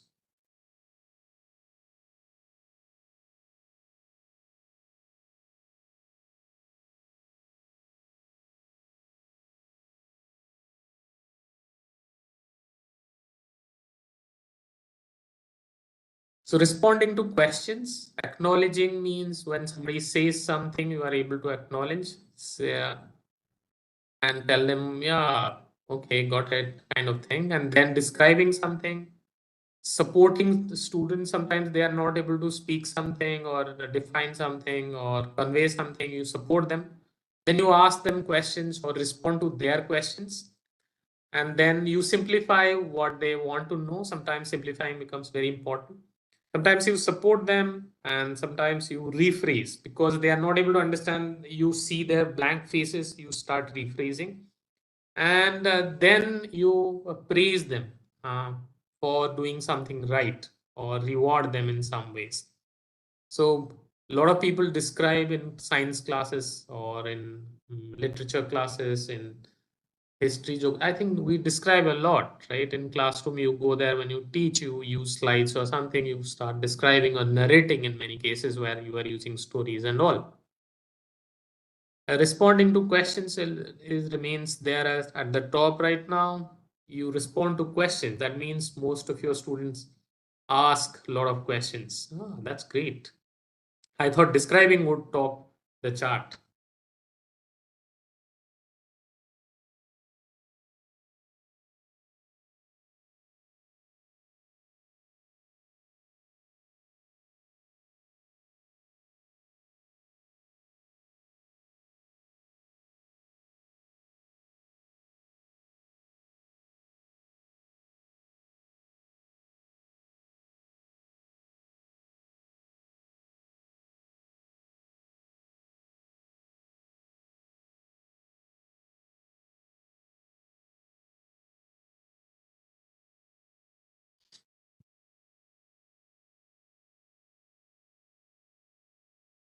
Okay, I'll take one more minute and then we'll move to the next one.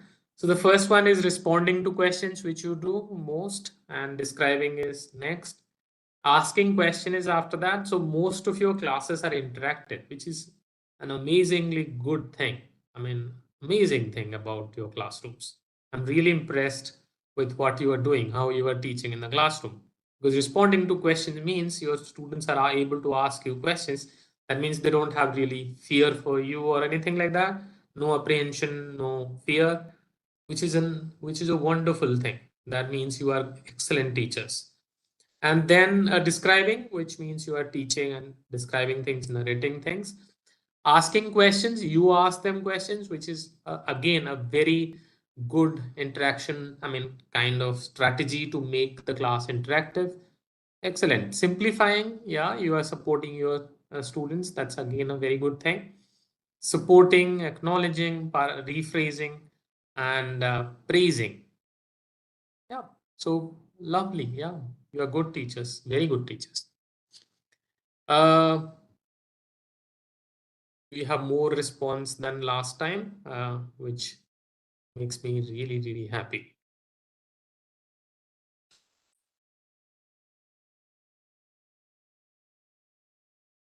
A lot of responses. We have 140 responses till now. That's really impressive. Good. Let's go to the next one.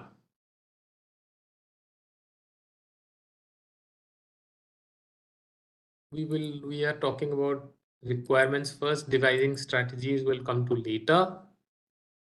So for the requirement, what you can do to identify what you need is you can record your language use in the classroom. I have already spoken about it. So what you can do is take a recorder. Maybe you need permission, oral consent from your students. Even if they are adults, you need their permission to record. You cannot record without their permission. That will be a violation of privacy and ethical norms. So it's not a nice thing. If you are doing that, you shouldn't do that. You should ask for oral consent. Ask the class if you are okay with me recording the classroom conversations or video record the classroom conversations. Anybody who says no, you have to stop that. You shouldn't continue with that because that will be a violation. And somebody can actually file a case against us if we do that. So take permission before you record in any form. Second thing is saving in a folder in a Google Drive. If you have a Gmail account, that's great. If you don't have, create a Gmail account. In the Google Drive, save these small clips. Take 1 minute, 2 minute, 3 minute clips when you are speaking or having a conversation with students, when you are asking questions. So all those categories that I showed you earlier, describing, narrating, or acknowledging, praising, asking questions, responding to questions, rephrasing, or it's called recasting. All these things, when you are doing, take sample of each category, make folders, and each folder drop these clips once in a while. Once in, let's say, once in a month, you drop one clip of each category. Keep doing that and leave the date stamp on the clip so that you know how you are performing. and then play it to you with your colleagues. So keep every week there is a meeting day, come together, and for 5 minutes you just play. Let's say today is a praise day, so we'll play only praising clips. Tomorrow is describing day, so we'll play only describing clips. Next day is acknowledging day, so we'll play only acknowledgement clips. Next day is, so like that you take 7 days to play 7 things, 1 minute each. So 5 people, if they are in a group, 5 minutes you spend and just listen to each other and then go. You will ask me this question, how does that help? It helps because you are able to play. When you play, you will think, what did I do? So it will help you reflect on your own language use, which means you will be able to refine, you will be able to improve your the way you use language. That will help you a lot. And if you become self-aware, your language will definitely improve. And we have adequate research evidence to support this claim. So please make sure that there is you have evidence and you play regularly with your colleagues, and then think about these things, how they are using language, how you are using language, what are the areas in which you can improve further. And you can create notes on various aspects of language use like content, organization, vocabulary, grammar, pronunciation. These are other things that these are the next level of identifying areas. When you identify your requirements, you can see whether my content is appropriate, my organization is good, my vocabulary is appropriate, grammar is good, pronunciation is good. You can, these are kind of micro level identifications of requirements. So once you trace these, once you play these clips, divide, leave some notes or create a kind of a table and leave some notes for yourself. This is something that I need to focus on: content or organization or vocabulary or grammar or pronunciation in relation to each of these clips. So if you do that, you will have good idea about which exactly aspect, what in that micro skill I need to improve.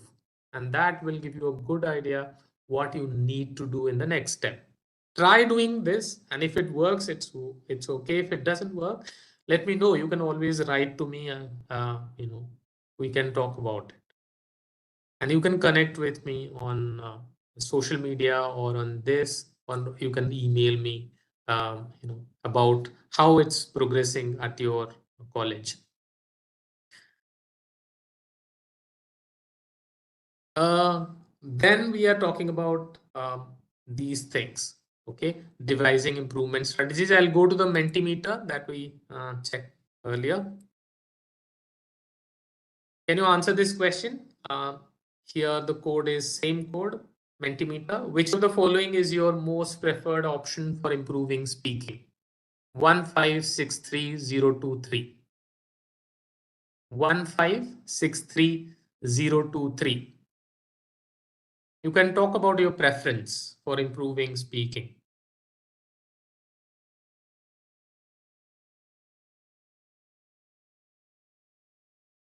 I have given 4 options: watching interesting content, listening to interesting content, practicing with people, and other.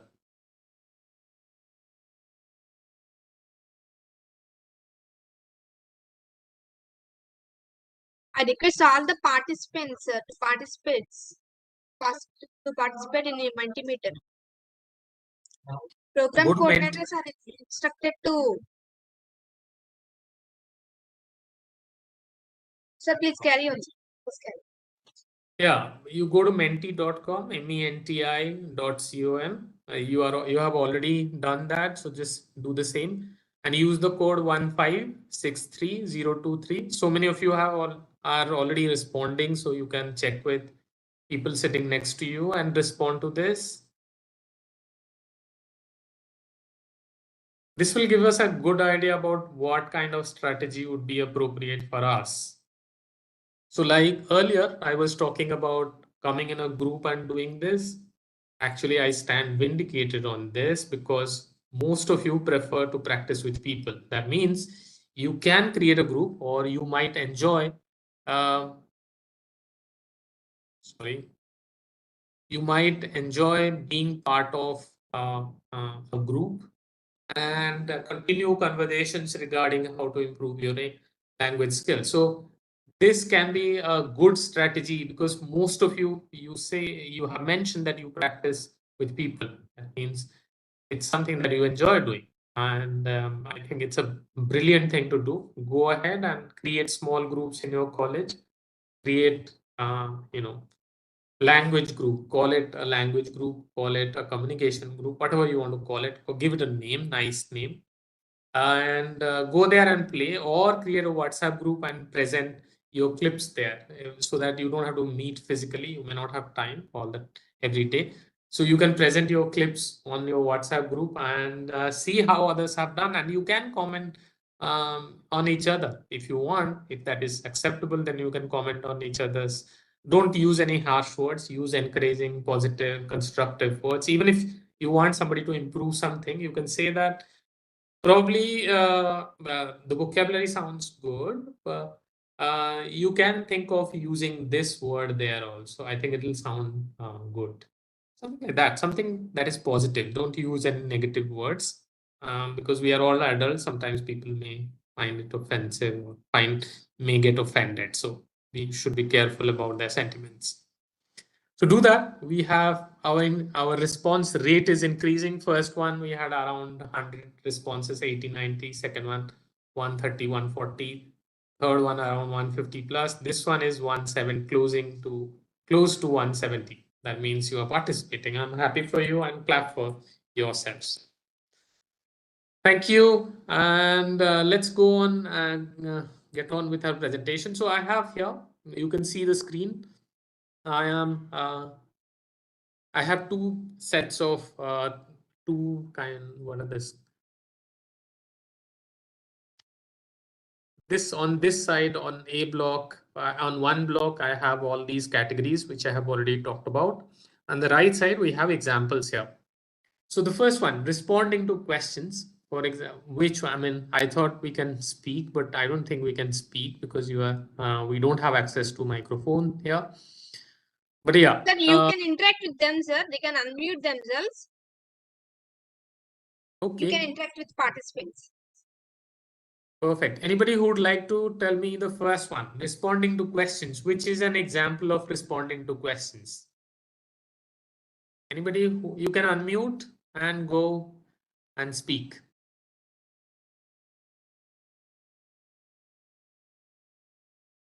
You just respond to two questions each, one question each. Please, sir, good attempt.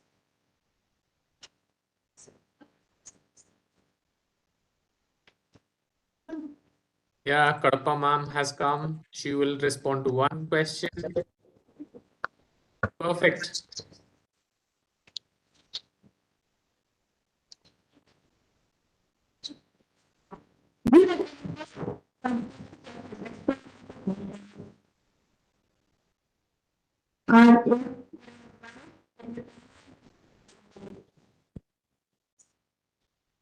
Okay.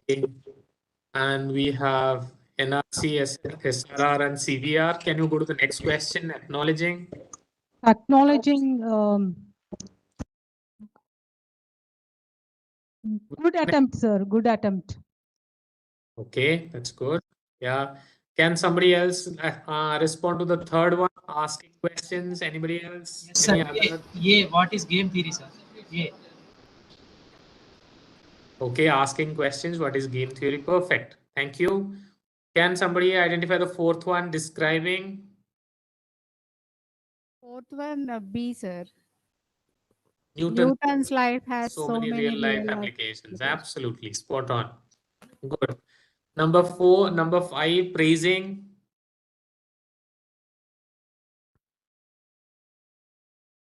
You can tell me how will Generally, praising is good attempt. praising Right? C, sir. Good attempt. Good attempt, right. Acknowledging.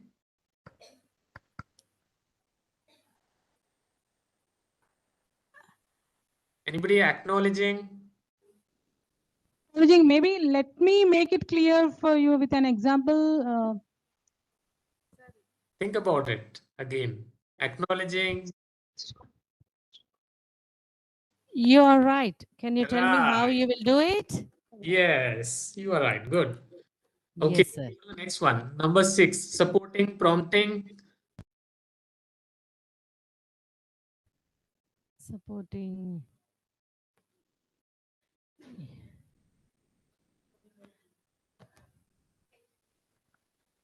I think we should study history to make better decisions. Think about it. Hello, sir. Think Let about me it. make it easier for you with an example, I think. Yeah, supporting, let me, that is simply, if you say that simplifying, then let me make it easier for you with an example. Let me make it easier for you with an Yeah, example. that means simplifying. Yeah, simplifying. Sir, Right. this is NRC Nellore. I think I got it. Let me think about it. Supporting and prompting. Supporting and prompting. I got it. Let me I think got about it. Let me think about it. it. See, prompting is when you are prompting and asking them to do it. So ideally, it should be supporting is you are right. Supporting is right. Can you tell me how you will do it? Like taking this person to the next level. And when you are rephrasing, what I mean by that is rephrasing. You are rewording something. And praising is good attempt. Describing is Newton's first law as, something like that. Asking questions, what is game theory? Acknowledging is I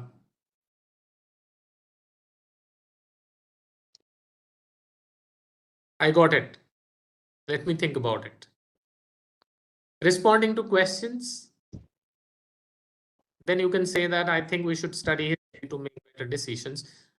So I'm saying that these can crisscross a little bit, but I just wanted to give a few examples of how these things, get played out in the classroom. So when you are using language, you can use language. I mean, you can look at language use in terms of these categories. How you are responding to questions, uh, how you are acknowledging when somebody is asking or somebody is saying something, yeah, you are right, and that's right. So something like that, you acknowledge and then ask questions. And when you ask questions, generally you can decide the level of questions according to the level of the learners. For example, somebody who is struggling with language, struggling with content, you can use yes or no questions. Somebody who is able to answer to an extent, I mean, they are making efforts to respond to your questions. You can give them a little bit of background, give them a little more prompt, or help them to complete the answers. Somebody who is very good at responding to questions, ask them WH questions: why, which, when, why, how, and all those what. And describing, when you describe, you check how you are describing in the classroom. Could be narrating for people from humanities and all, they narrate. And then praising, when you praise, it's may not be a great idea to praise one person who has given you the right answer, and not, I mean, somebody who doesn't give the right answer also should be encouraged. So should not be discouraged in any way. So when you're praising, make sure that somebody who failed to answer the question correctly should also be encouraged to think about, okay, that's a good attempt. Think about it again, something like that. So praising should come in different forms, or feedback should come in different forms. Giving feedback also I have not mentioned. You can see how you give feedback. Then supporting and prompting should be there for people who are wherever they struggle, wherever, but wait for them. Okay, let there be silence. Let them make efforts and wait for them, and then support them. Don't jump in quickly. Give them little time to swim on their own, struggle a little, and then support. Don't jump. Sometimes we are excited, we want to finish things, that's why we jump, but we can wait for a while, and that'll be very effective. Rephrasing is necessary when you see blank faces and you use words to rephrase. For example, let me rephrase it, let me reword it, let me try to put it in this way. So I will share kind of a vocabulary list that you can use for these things. Then simplifying is also close to rephrasing. but you are thinking about just simplifying it and making it much easier for people to understand.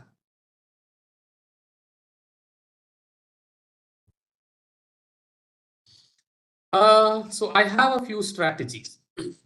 Um, Sometimes there are strategies, which you prefer. Sometimes strategies you don't prefer. You have your own strategies. In this case, just one second.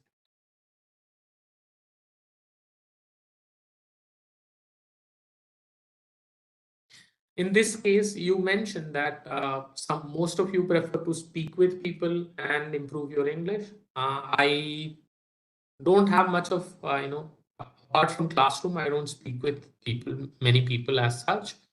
I do, but only with teachers because that concerns my research. So I speak with teachers. I enjoy doing that. So whenever I have an opportunity, I do that. But otherwise, I try to watch on social media or YouTube or OTT platforms. You can do that. The more you expose yourselves to English, the better you will get at it, which means the more time you spend with English, which means watching movies, listening to songs, listening to podcasts, listening to news items, all those things you can do. And this has to become a habit. And if you do that, you will become incredibly fluent in English. Your pronunciation, your grammar, your vocabulary, everything will improve. And maybe in 1 year time, it'll completely change. I mean, there'll be a complete overhaul of your English. If you want to do that, go ahead and do this. Spend more time with English. Find ways of spending time. It'll be boring to start listening to English songs, but you can choose the kind of songs you want and then listen to them and make a list and replace slowly your, other language songs from your mobile phone with English.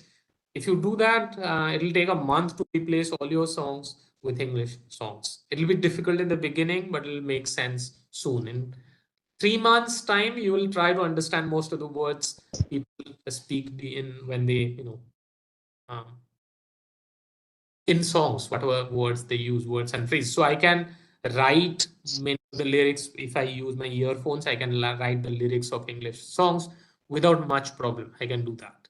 But that came with this habit of listening to English songs regularly. It was boring in the beginning, but it became a habit. Now I like it. And I have found the songs I like. I like slow guitar songs, slow songs. So those songs are my favorites. I started collecting them from 60s, 70s, 80s, and I have a collection right now. So you can do the same thing. I watch movies regularly. If you think that's something that you prefer, go ahead and do that. That'll give you a lot of vocabulary, colloquial use of language, pronunciation. A lot of other things will improve through that. One of the better ways is to listen to podcasts, which are available on BBC and several other platforms like TED Talks and TED Talk and BBC. You can check their websites and you can download those podcasts. And one of the sites I have mentioned, I'll show you there. You can download the podcast and keep it in your mobile phone or listen to them directly on your mobile phone. Use earphones for watching anything, for listening to anything. Always use earphones. If they are open and you are listening to, like you are listening to me right now, may not be very useful for improving your pronunciation, grammar, and vocabulary and all. But if you listen to them using earphones, incredibly useful. So keep doing that. Sir, may I interrupt you, sir? Yeah. Sir, am I audible? Yes, please Yes, go. yes. Like watching interesting content, definitely, sir. Definitely, it'll improve our language skills, and I do that most. But the thing is, sir, uh, we have to practice it by speaking with our colleagues or friends or somebody else. Otherwise, while speaking, we may fumble or we may get problems. Sir. That is the main problem of ours.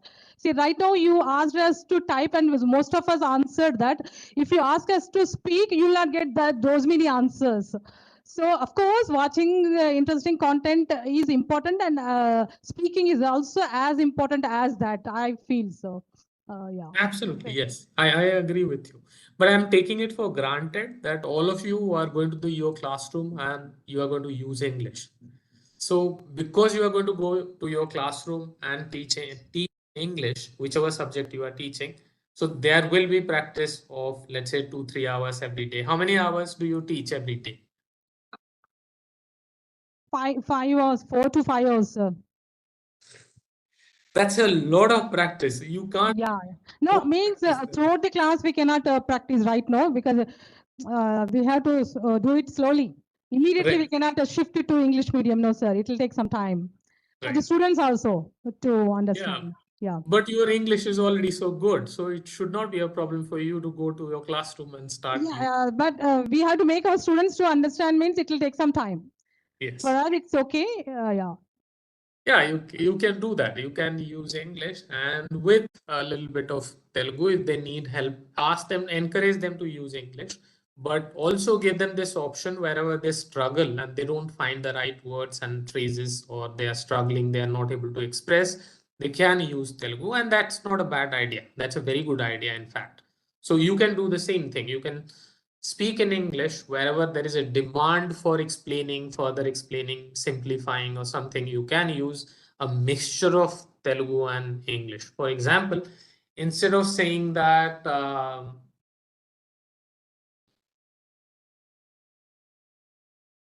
for example, let's say I have to ask somebody,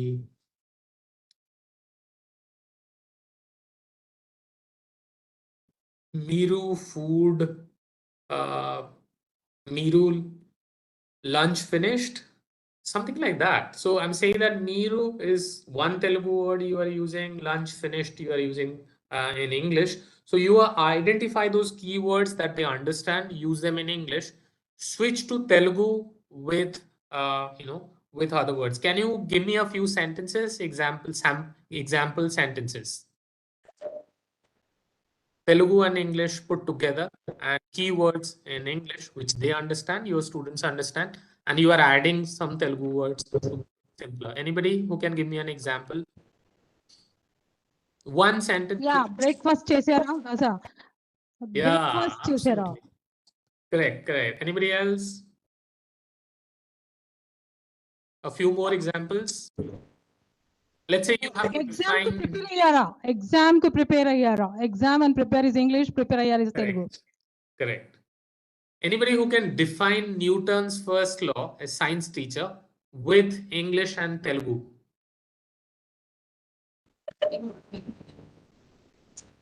Newton's first law in science and Telugu, in English and Telugu.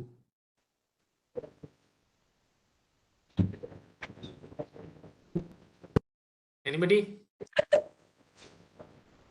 We have teachers coming to do this. Let's wait for them. I can try the third law, sir. Newton's third law. Yeah, you can try Yeah. third law. No Yeah. issues. Yeah. So ప్రతి action కి దానికి సమానమైన opposite and equal reaction ఉంటుంది. Good. Anybody else who'd like to try any other law or any other law So you first can law. try? First law. కనపడుతుందా? లేదు. Please go. Hello. Yeah. Hello. Please. Hello, sir. Every body continues to be in state of rest or uniform motion unless it is compelled by an external force to change that state. Right. That's in English. So I will tell it in Telugu, sir. ఒక వస్తువు నిలకడగా ఉంటే నిలకడగానే ఉంటుంది, motion లో ఉంటే motion లోనే ఉంటుంది. Okay. Unless మనం దాని మీద కొంత ఫోర్స్ అప్లై చేస్తే తప్ప అది దాని స్థానాన్ని మార్చుకోలేదు. సార్, ఎనర్జీని సృష్టించలేము, ఎనర్జీని నాశనం చేయలేము. First law. Absolutely. Good. So this is how you can, and you see that the student is struggling. Yeah, please. Yes.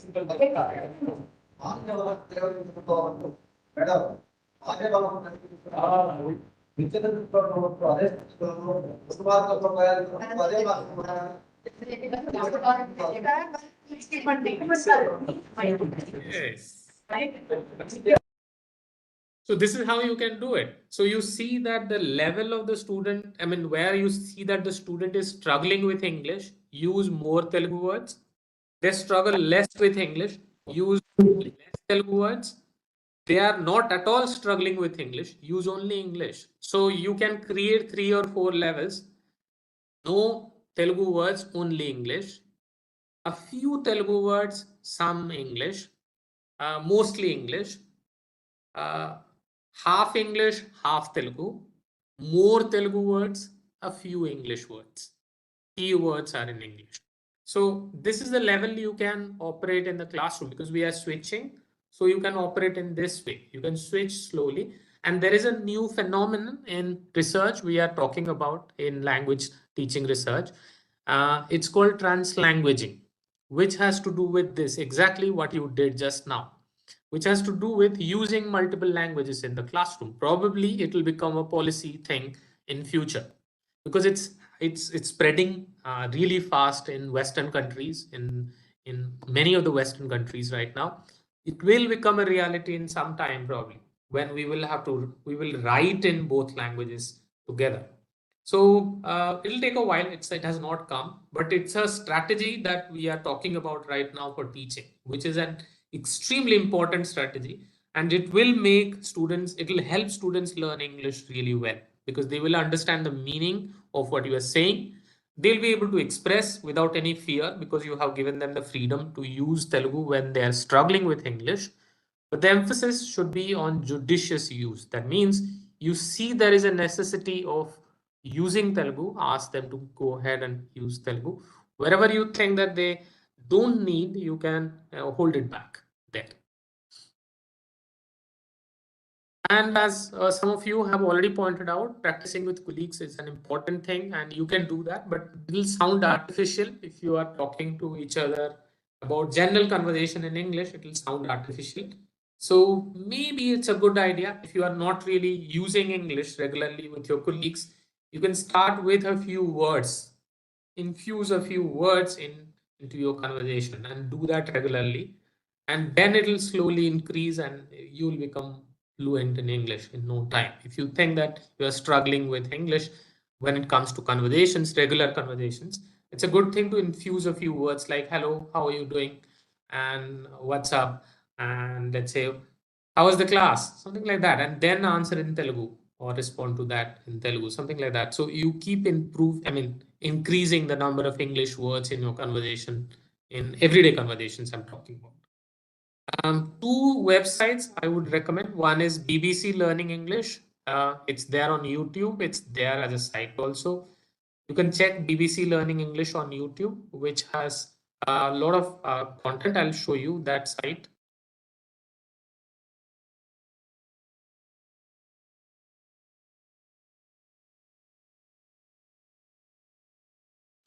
And you have lovely videos, podcasts are there, lot of vodcasts are there, and lot of information, lot of listening, scope for listening and doing grammar things, vocabulary things, lovely stuff, very, very interesting stuff. So it's BBC, so it's endless. How much you can listen to, it's endless. It's massive actually. So use BBC Learning English on YouTube as much as you can.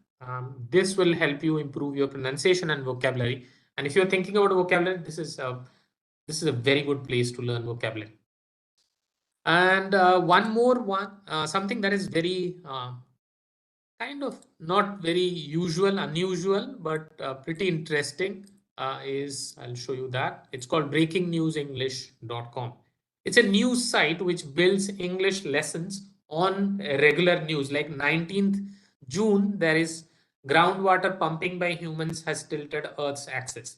So you have listening, you have speaking, you have writing, you have all levels at which you want, like level 1, level 2, level 3. You can choose whichever level of English you have. Accordingly, you can choose your exercises, what you are able to do, what you are not able to do. All that you can choose here.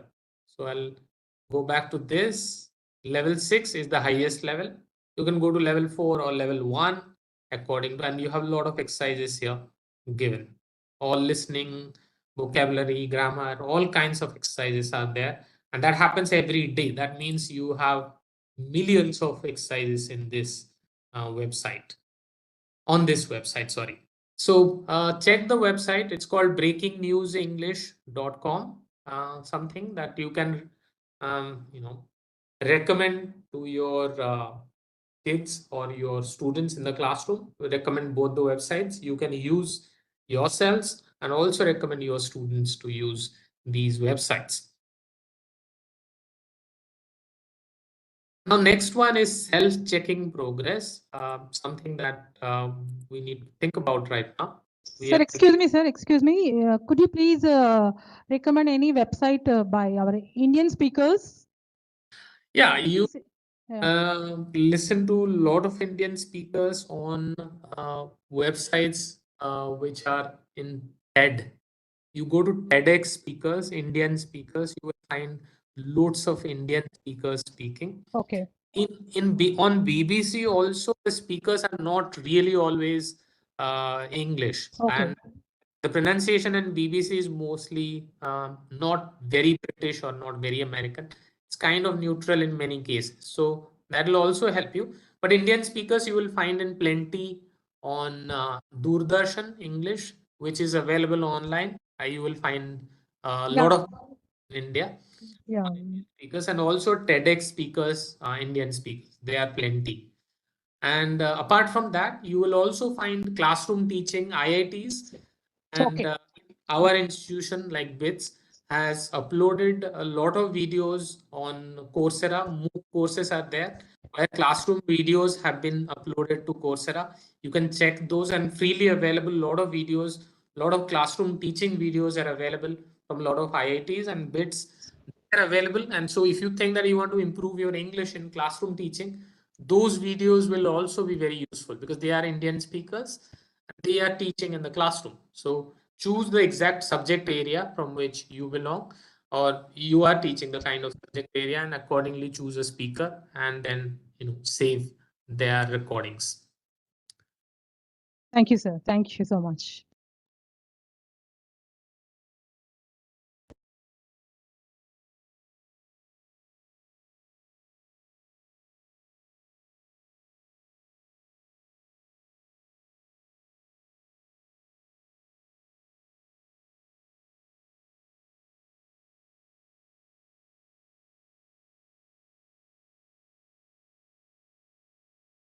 Yeah, you have, if you have to choose one area, can you go to menti.com? And if you have to find one area in which you need support, which one would it be? Go to menti.com and use the code 58093916. Once again, 58093916.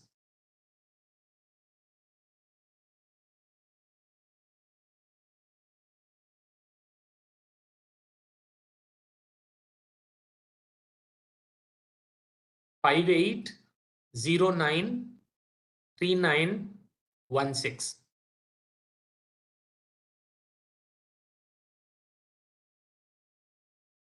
So I request you to rank them, the areas in which you think you need help. The first one is organizing ideas, understandable pronunciation, words and phrases, proper sentence structures, what to say.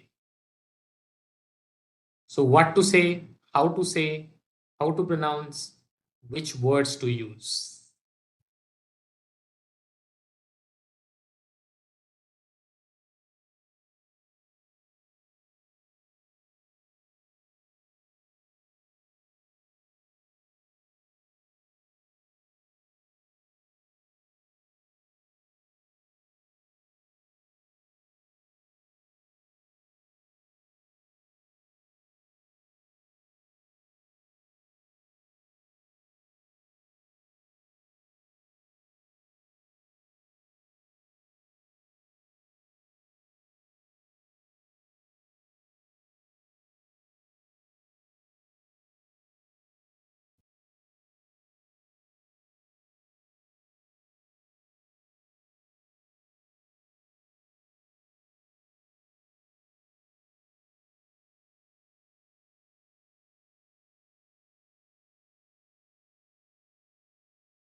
Come on, finish it. 1 more minute and then we'll move to the next one.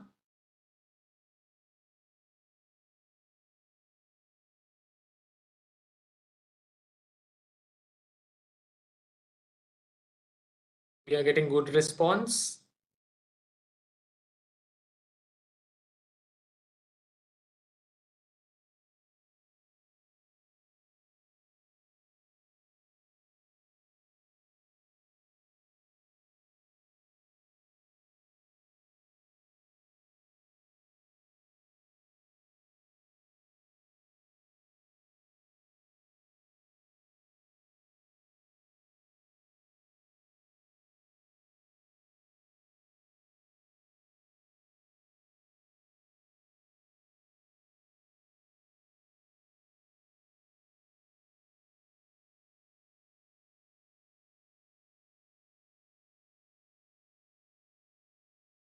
Okay, so organizing ideas is topping the list, proper sentence structure next, understandable pronunciation, words and phrases next, what to say is the last.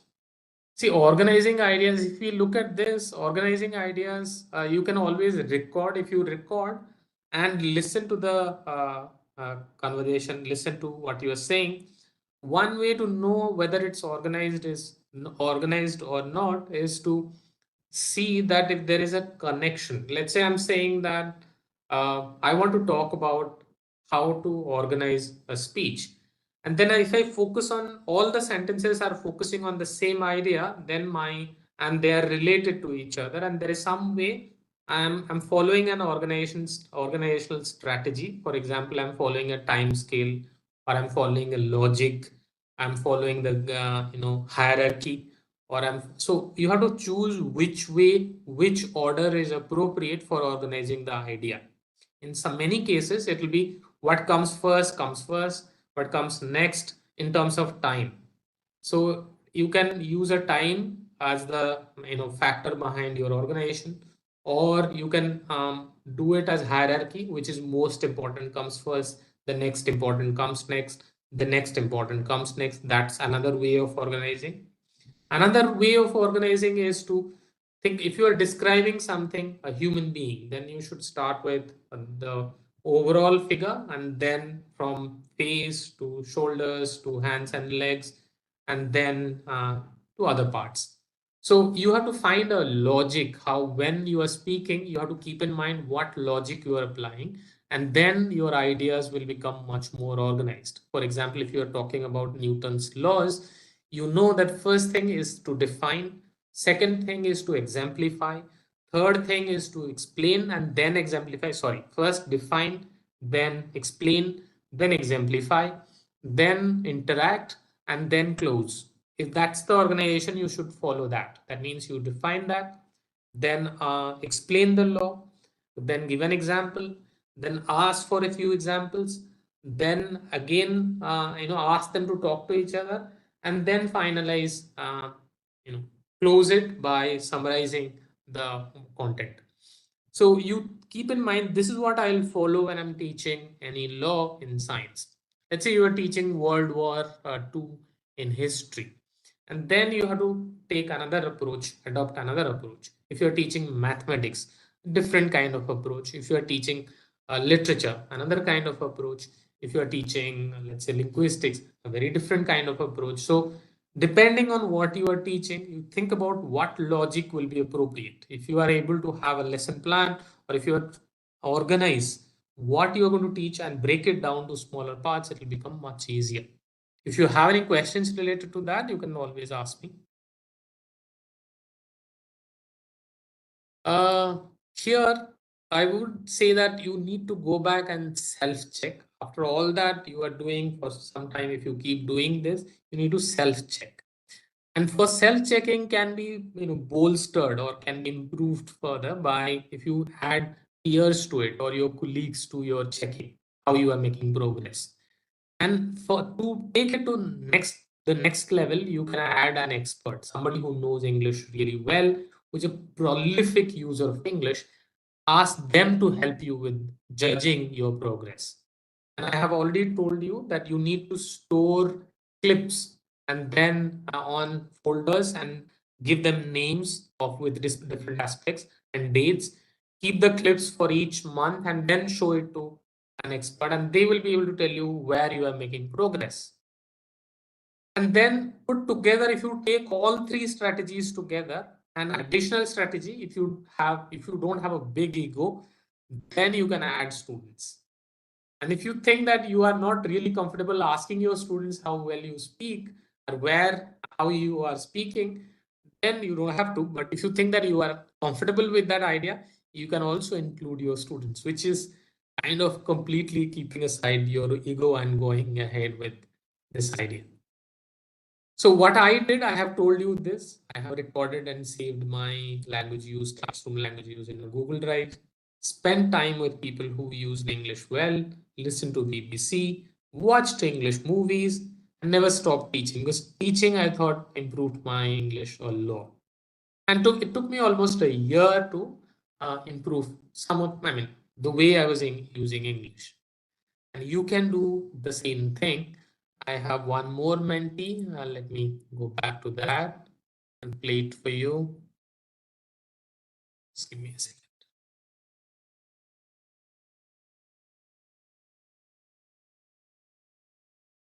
This is the last one, and we'll be done with this.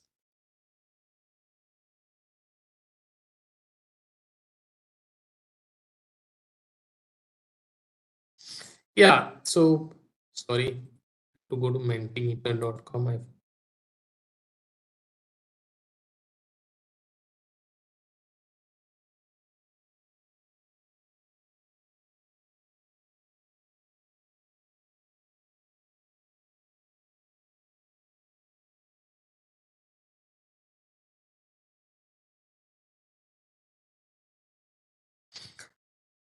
So now the last thing we want to know.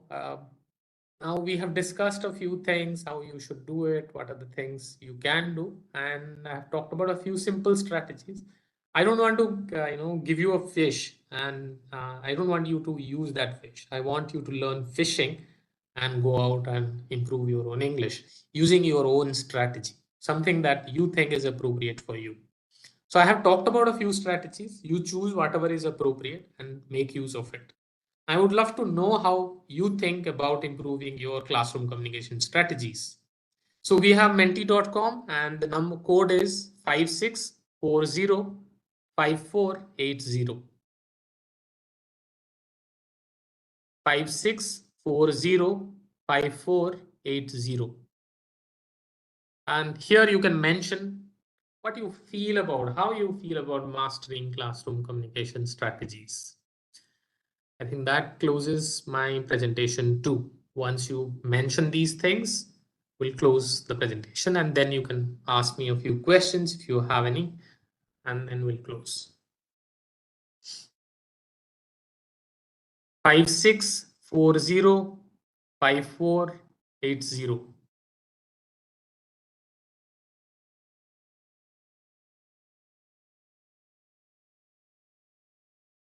How you feel? I feel enthusiastic. Let's say I feel, I feel nice about it. I feel that I can do it. I feel confident about it. I feel empowered about it. I feel, informed. I feel, active. I feel energized. I feel enthusiastic. So confident. Yes. Strong. So these are the words for us for today, for the session. This is what because you have a long session, I thought that making it interactive might help. So wanted to, have this going and talk to you. That way it'll be useful if I give you a long lecture and you have been attending so many sessions. So, and you're going to attend so many sessions. So I wanted to make it, tolerable. Otherwise, as I told you in the beginning, that I didn't want to waste your time. So that's something that I kept in mind while designing the session.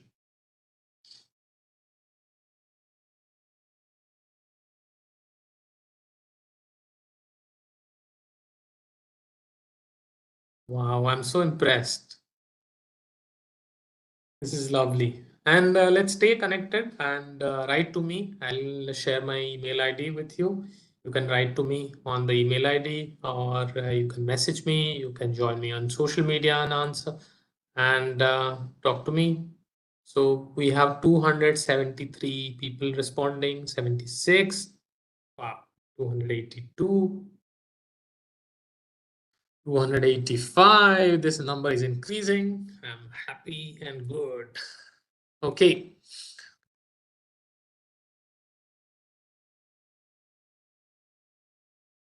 So if you have any questions or queries, you can ask me right now. And this is my email ID. You can write to me. On social media, you will find me on Twitter, on LinkedIn, on Facebook. You will find me everywhere. Santosh Mahapatra, that's the name. Yeah, you can ask me questions. You can tell me about your progress. We can discuss. Thank you so much for inviting me in higher education, and Dr. Anil for inviting me. And if you have any questions, I'll be happy to respond to those. Yes, sir. Santosh, sir. This is Navina from NRC Vijayawada. Hello, Navina. Yep. Yeah, yes, sir. So of course, it's a great session, sir. So to improve our classroom communication skills, first we need to know where we stand. That's what you said, no, tracking the requirement. That's what you discussed today. So in that you said that recording the class, we are already doing that, because we teach offline also, so some online and offline also sometimes. So but we never thought of like analyzing those questions or praising all those things. So that was really interesting today you mentioned about that. So that is really useful for us, I think. And all the strategies which you mentioned today are really helpful for us. Thank you so much for a wonderful session, sir. Thank you. Thank you so much. Any questions, any queries, if you have, you can ask me here. Instead of meeting, I was thinking also a WhatsApp group where you can share the clips in a very small group. Don't make it very crowded, like 4 or 5 people or 7 people or 10 people. I think that kind of group will be very useful. And your college specific or department specific groups will be also very, very useful.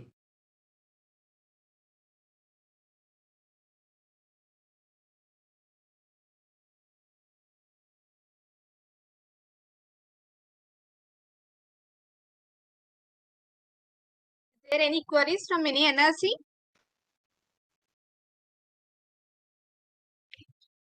So we can assume that no more queries, sir. They are all fulfilled with knowledge. I think so. It's really wonderful, sir. Thank you for sharing your story, first of all. Thank you so much. Thank you for accepting our invitation and sparing your valuable time. I request NRC Nellore to propose vote of thanks for this session. Yeah. NRC Nellore? Yes, ma'am, responding. Yeah. Yeah. This is Bala Trinath, lecturer in physics from GD Solapadu. A very good afternoon, sir. On behalf of all the participants, I'm glad to be standing here to front say my vote of thanks. A special thanks to Professor Santosh Mahapatra Garu for wonderful and interacting lecture with us. So if it is offline session, it will be more better for us and will be more reach for us also. Yeah, I And would love to meet all of you. Someday we will, when they have an offline session and if I'm invited, I think it will be, worth meeting all of you. I'll be very happy to meet all of you. Even in online session, it's just not like lecture. It's just like talk to my colleague to how to improve my communication skills. It's just like that. So your strategies and methods, what you have explained, it is very useful for us, sir. Even I used to tell the students to watch English channels or to watch TEDx talks and impact stories of different personalities. So thank you very much, sir, for giving this opportunity. Looking forward to do more or hear from you, sir. Thank you. Thank you. Thank you so much. Thank you, sir. Okay, let's end the session. Let's have lunch break for 1 hour. Again, we'll meet by 2 o'clock.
All NRCs are requested. Please switch on your videos.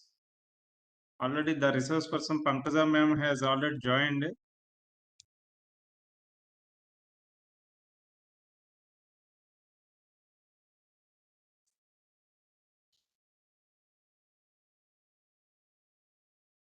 Kadapa, NRC Kadapa, Anantapur, Rajamandri, please switch on your videos.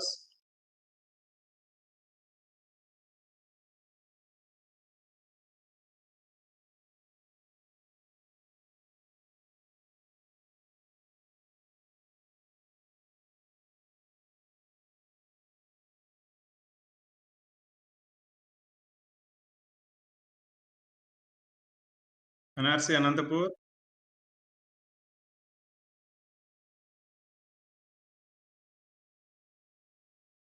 Anantapur responding, sir. Sir, switch on చేయండి మీ వీడియోని. మీ video కనిపించట్లేదు. Video ఆన్లో ఉంది sir. ఆన్లోనే ఉంది sir.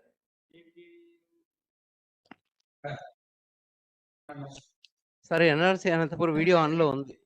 లేదు sir మాకు అంటే because of some network issue అనుకుంటా అయితే. శైలజ గారు కూడా ఇందాక అనలైజ్ చేస్తే ఓకే ఓకే ఓకే అయితే అంటే మీ దగ్గర ఒకసారి నెట్వర్క్ అయిన ప్రాబ్లం ఉంది ఒకసారి చెక్ చేసుకోండి అయితే. అంటే అన్ని వీడియోస్ వస్తున్నాయి మీది ఒకటి కనిపించట్లేదు.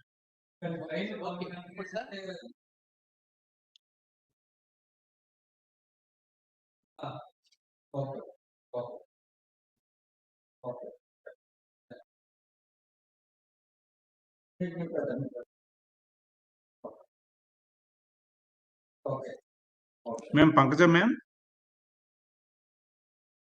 Sir, I'm online. I'm ready. Yeah, okay ma'am.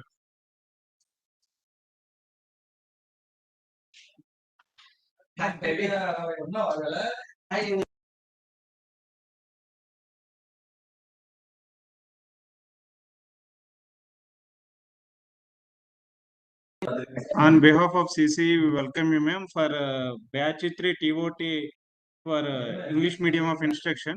Sir, thank you. I request NRC Nellore, please introduce Pankaj ma'am through our all our faculty members. Good afternoon to all. It's my privilege to introduce about Dr. M. Pankaja Madam, working as lecturer in English, Government Degree College, Nagari. Madam has her doctorate in African American literature. She has received gold medal for being university topper in MA English. She is acting as a resource person for soft skills and personality development, UGC HRDC, Sri Venkateshwara University. She has published 12 publications, research articles, 3 books, and she has received several awards like SP Lingamurthy Gold Medal, Lord Venkateshwara Endowment Prize, one of the meritorious student of the country, certificate of appreciation from guest of Prime Minister to witness and participate in Republic Day parade from Prime Minister box. So with this brief introduction, I welcome you, ma'am, for this session. Ma'am, thank you so much for your brief, crispy, and detailed introduction. Thank you, ma'am. So kind of you. So may I start the session, sir? With your permission, I'd like to proceed. Yes, ma'am. Please start. Yes, ma'am. Yes. Okay. Thank you, sir. Thank you so much. At the outset, let me extend my sincere thanks to the Commissionerate of Collegiate Education for giving me such a wonderful opportunity to interact with many of the colleagues who are attending this 6-day training of the trainers program across the state. Thank you, sir. So good afternoon, everybody. Good afternoon, dear sirs and madams. Very good afternoon. Good afternoon. Good afternoon. Good afternoon, Very good afternoon, sir. Very good afternoon, sir. So it's just like to check whether my voice is audible or not. Nothing other than that. I know that you're all very active and enthusiastic, and all the sessions are going on, I mean, very well since 3 days. You're so excited, I think, listening to many of the resource persons from IFLU and from some reputed institutions. So I'm glad to meet you all, sir, on this online platform. So this is the third day where we are going to be introduced with, it's something beyond the English language. Before disclosing the topic on my own, let me first of all have a kind of interaction with all the participants. Okay, so how are you all doing since 3 days? How are you all doing since 3 days? Because a few of you might have traveled miles to the respective NRCs. How are you feeling your stay at the different, I mean, like NRCs and all? Is it all fine? Good afternoon, madam. Very good afternoon, madam. It's a nice program, madam. I am speaking from NRC Ananthapuram. Yeah, I could see you on screen, ma'am. Thank you so much. Your good name? Annapurna, madam. Okay, nice meeting you, ma'am. Had your lunch? Yeah, madam. Thank you. Okay, hope all the friends have had a delicious lunch. Okay, that's great, ma'am. Okay, Thank how you, do you feel your stay, ma'am? Are you from Anantapur or did you I am from travel Anantapur only, madam. I am from Anantapur only, madam. So how do you think about your friends who traveled from distant places to Anantapur NRC? Did you interact with your friends? Yes, madam. Yes, madam. Okay, how are they feeling? They are feeling good only, madam. Oh, very good. So that means you're all very good and you're all giving them good hosting. So the credit goes to NRC Anantapur then. Thank you. They're Thank you, madam. happy? Okay, that's good. Okay, anyhow, good afternoon, all of you. I think like this is a platform where I could have an opportunity to meet multidisciplinary teachers, right? So from different subjects other than the languages. So that's a wonderful opportunity. I take it for granted. So now, before I proceed, I have a question to you all. Which subject is great? If we have a debate on which subject is great, whether it is mathematics, statistics, or political science or arts and something else, can you all stand on your points to defend your subject? Are you all ready to defend your subject? Okay, let us go with. Let me start.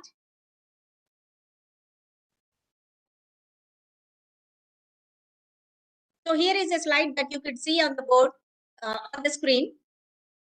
I'm important because I, in the sense here, take your subject for granted. Okay, I request all the participants, all the subject teachers to get ready to defend your subject, to give 1 or 2 points about the importance of your subject. Generally, we quarrel among our friends. Like, you know, computers is very important. And physics teacher, if he comes, he'll say that physics is very important than computers. Chemistry, they try to defend their subject. Now, let us listen from our friends how great their respective subjects are. Are you all ready, sir? Madams? Here is a challenge in front of you. Okay, let me have a question even before this trial. How do you expect your classroom to be? Do you expect your classroom to be interactive, or do you want to have a monologue or dialogue in your classrooms?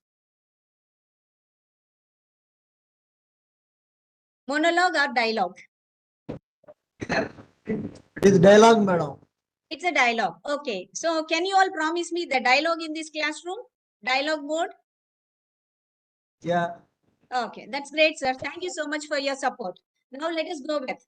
So I'm important because my subject is great because. So why mathematics? Why commerce? Why chemistry? Why economics?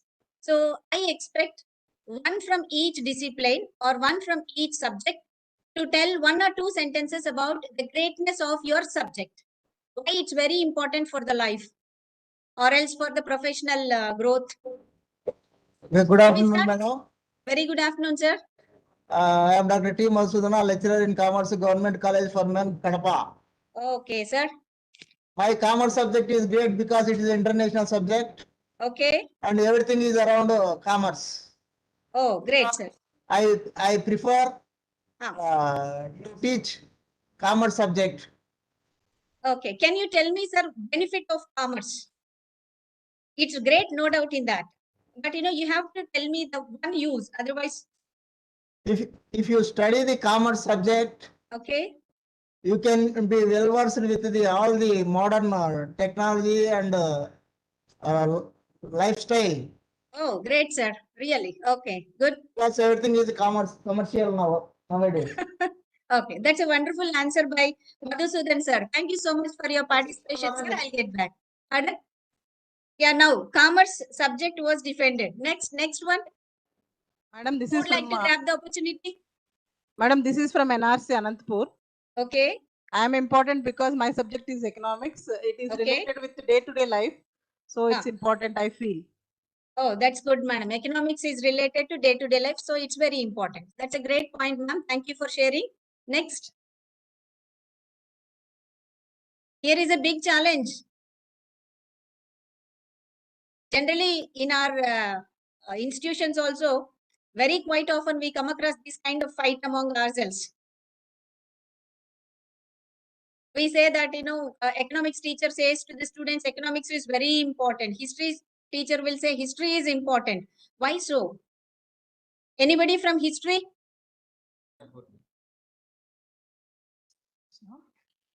Why history is important? Can any one of you share? Sir. Ma'am.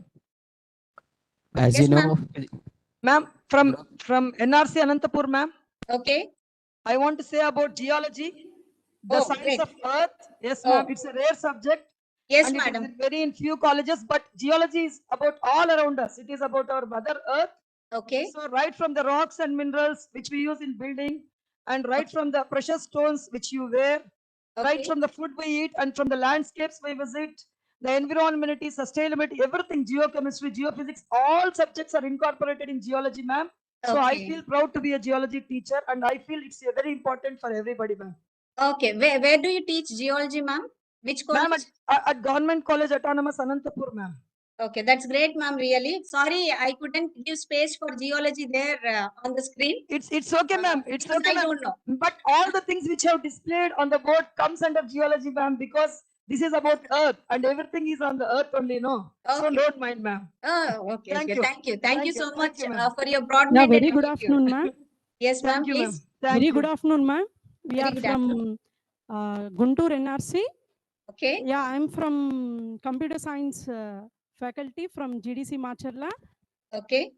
With the technology of computers and with the technology of information, we are now here.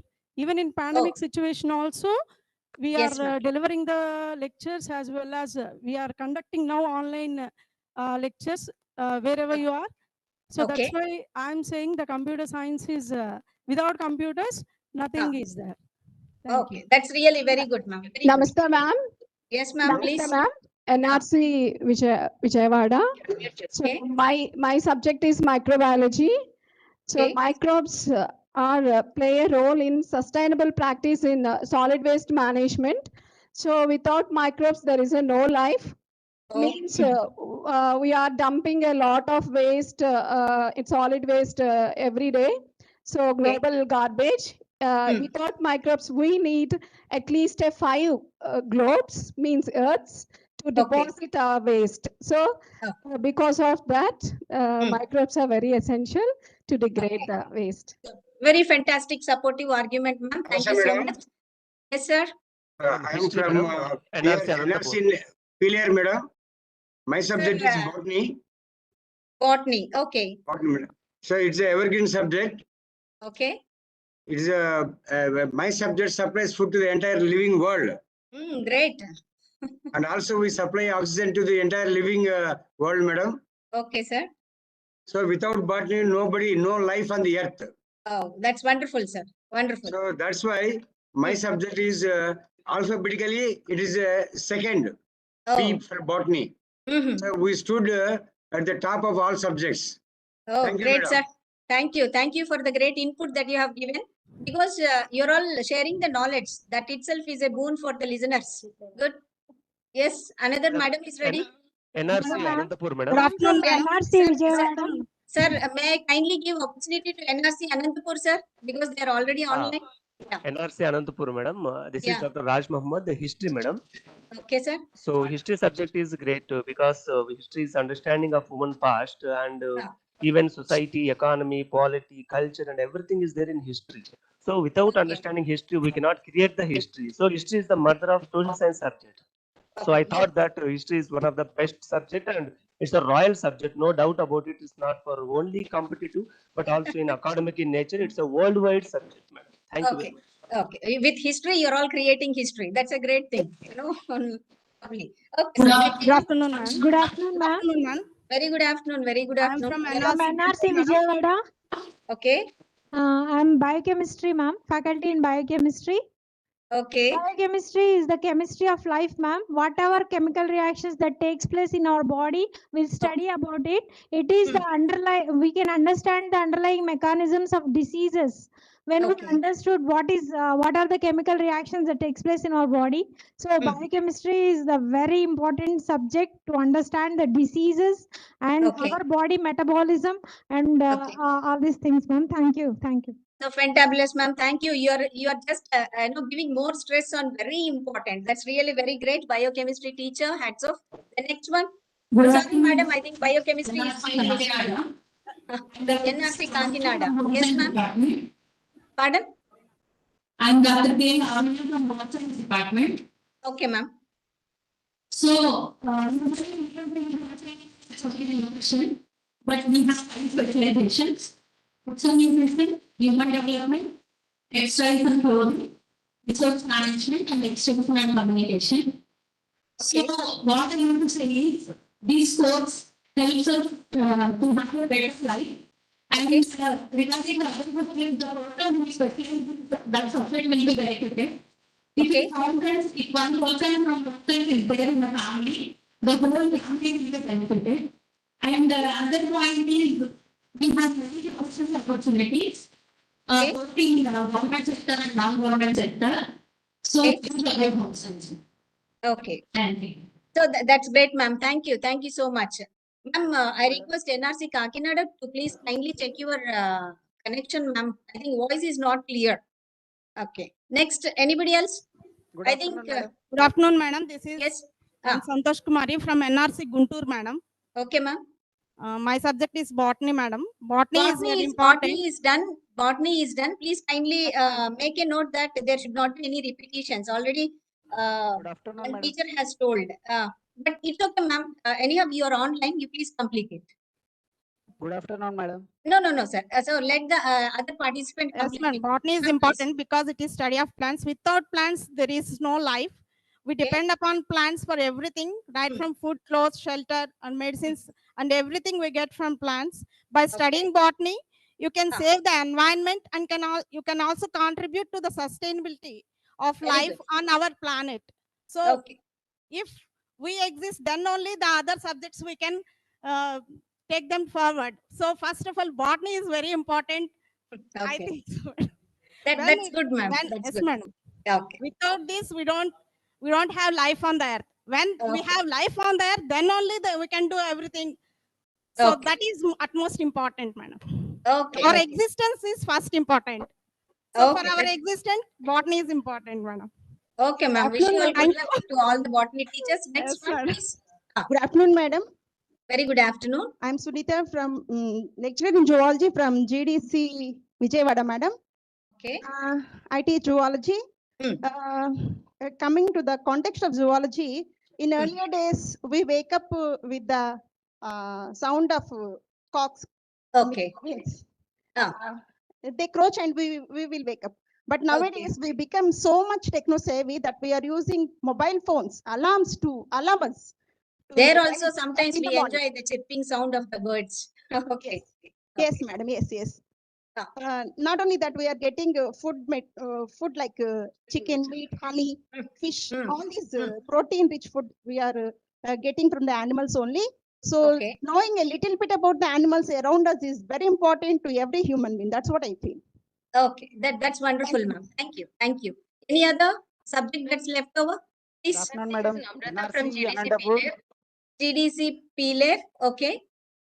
I believe languages are very important Ma'am, language is not here on the screen. Please kindly note. So I Good didn't afternoon, see ma'am. any language That here. is the problem, ma'am. You didn't include No, language. no, no, no, no. What Wait, type wait. of injustice? Let us first give an opportunity to all the NRC Kadapa, madam.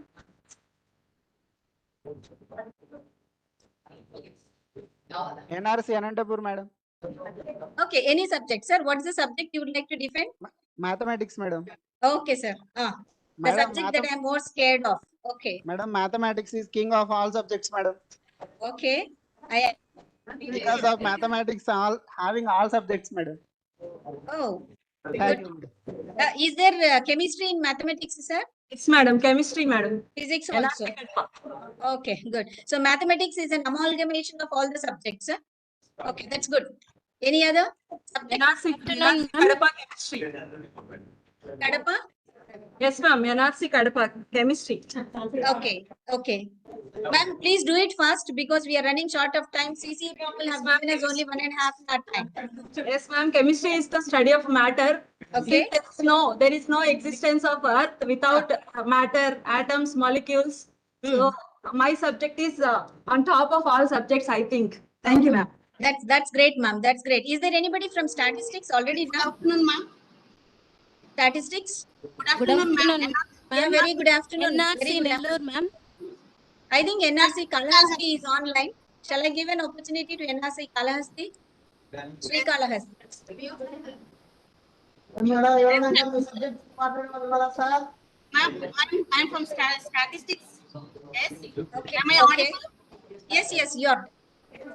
Statistics is a science which is useful to take wise decisions in the Oh. face of uncertainty with the help of group data.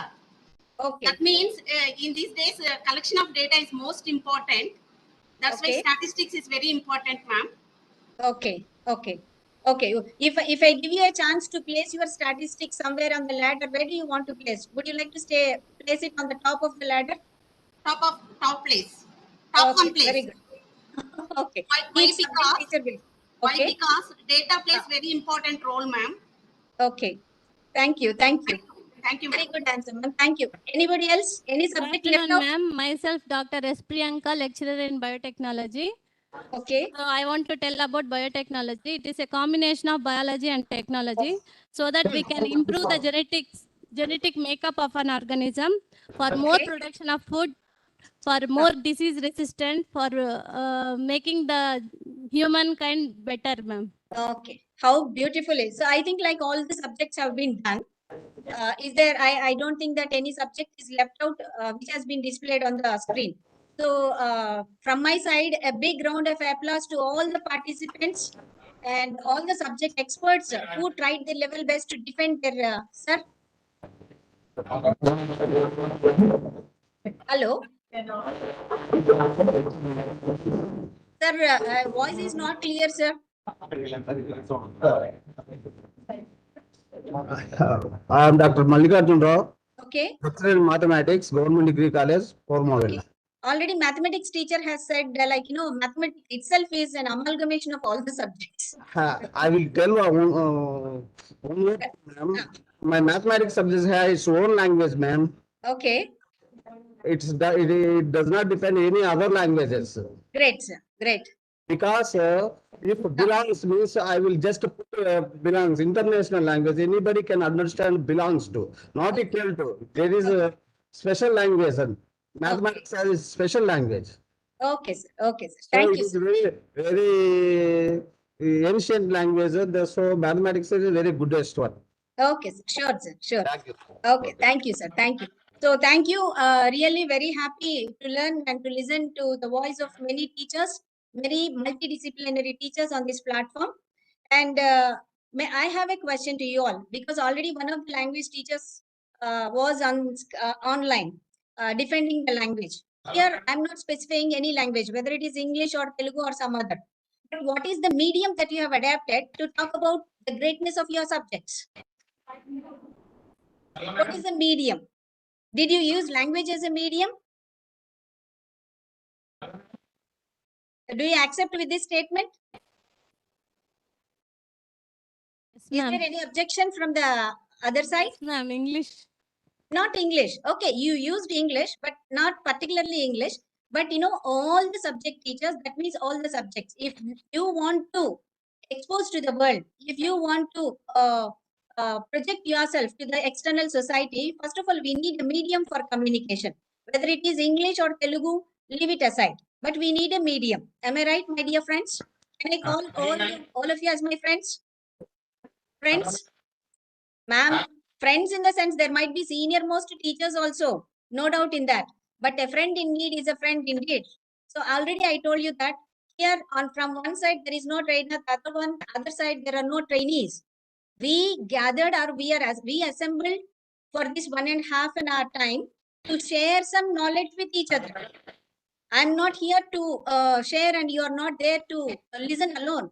We are going to share it, that's all. Share it in the sense exchange of information. Really, hats off to those who have given me a lot of input regarding the greatness of different subjects. So with your kind permission, I'll make a move on. Shall I? Shall I? Okay, that's good. Thank you, Rajmandri. That's great. So here are a few pictures on the screen.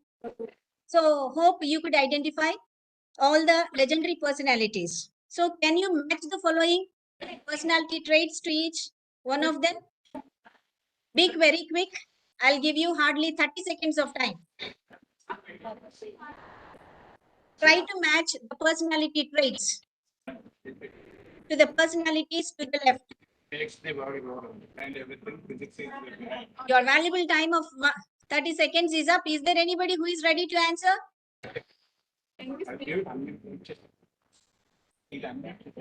I think NRC Rajmandri hand raise symbol. Are you ready?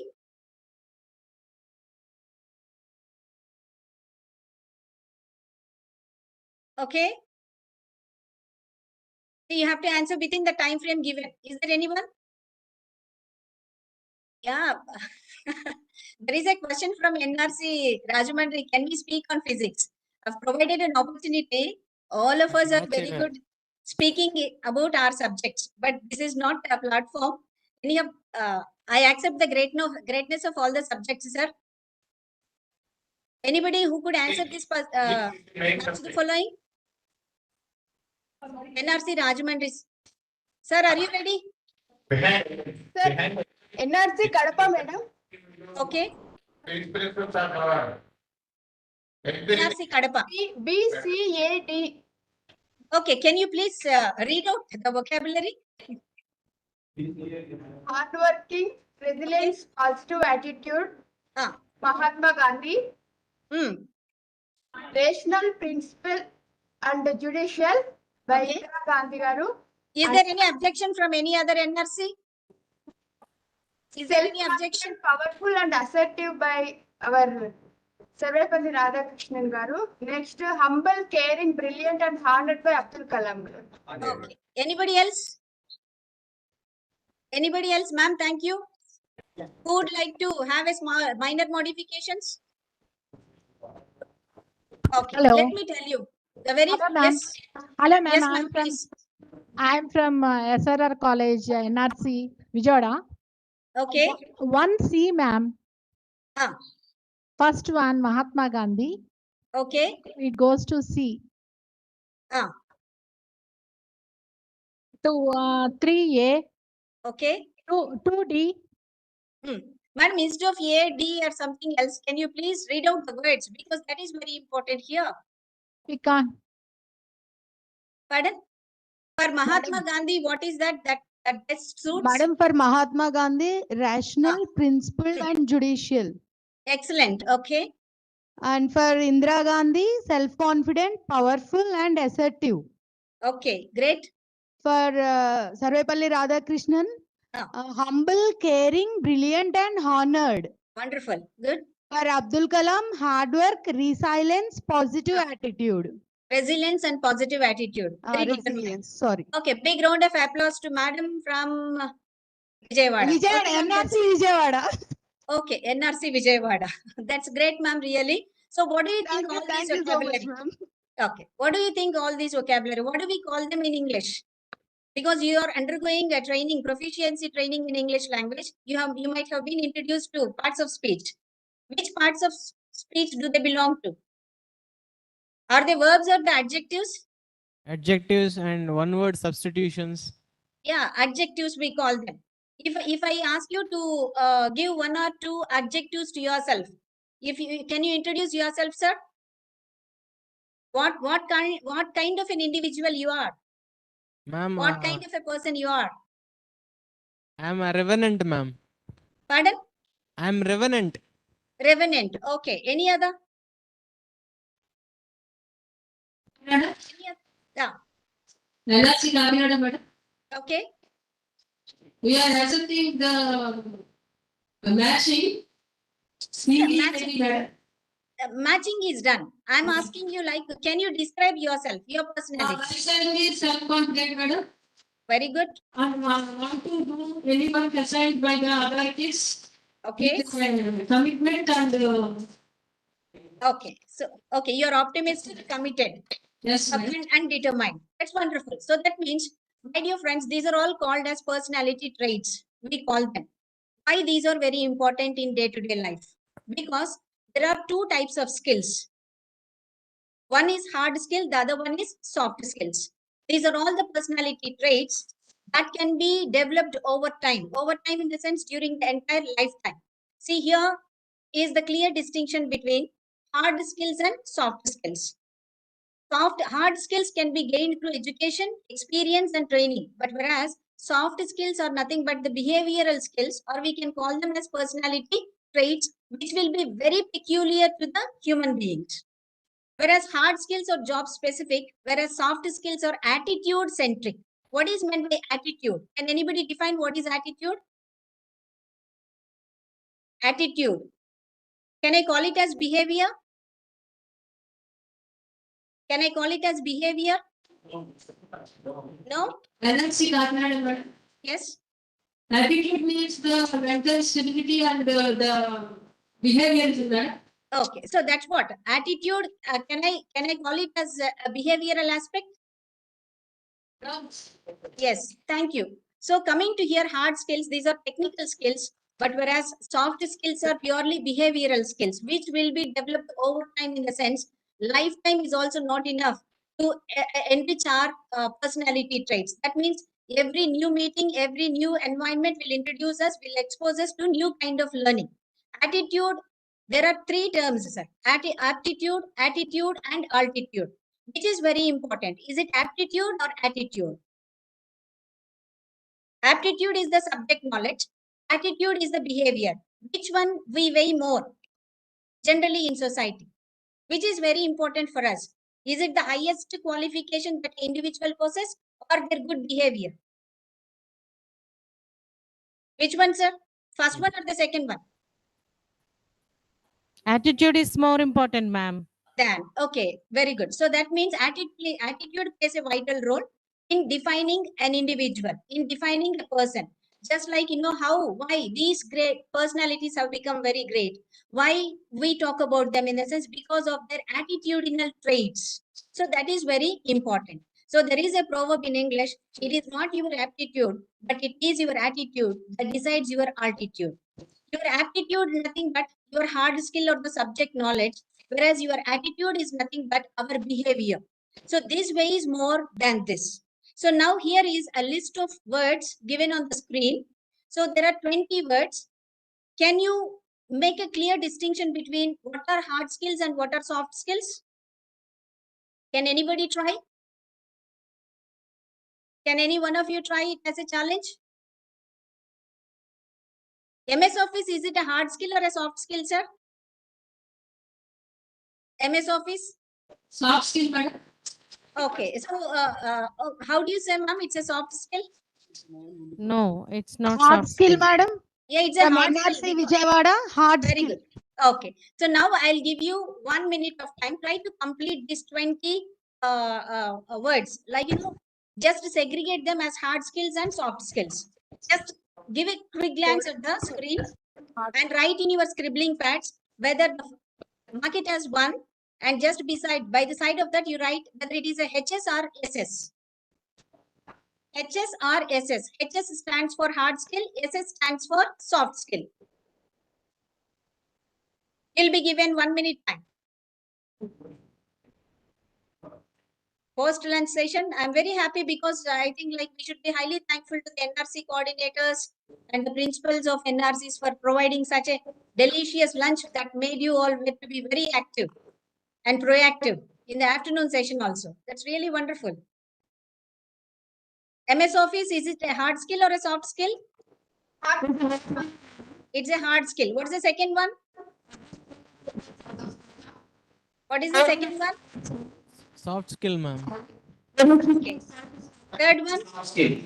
Second one, soft skill. Coding, it's a hard skill. I'll give you the answer. Please correct yourself. Coding is a hard skill.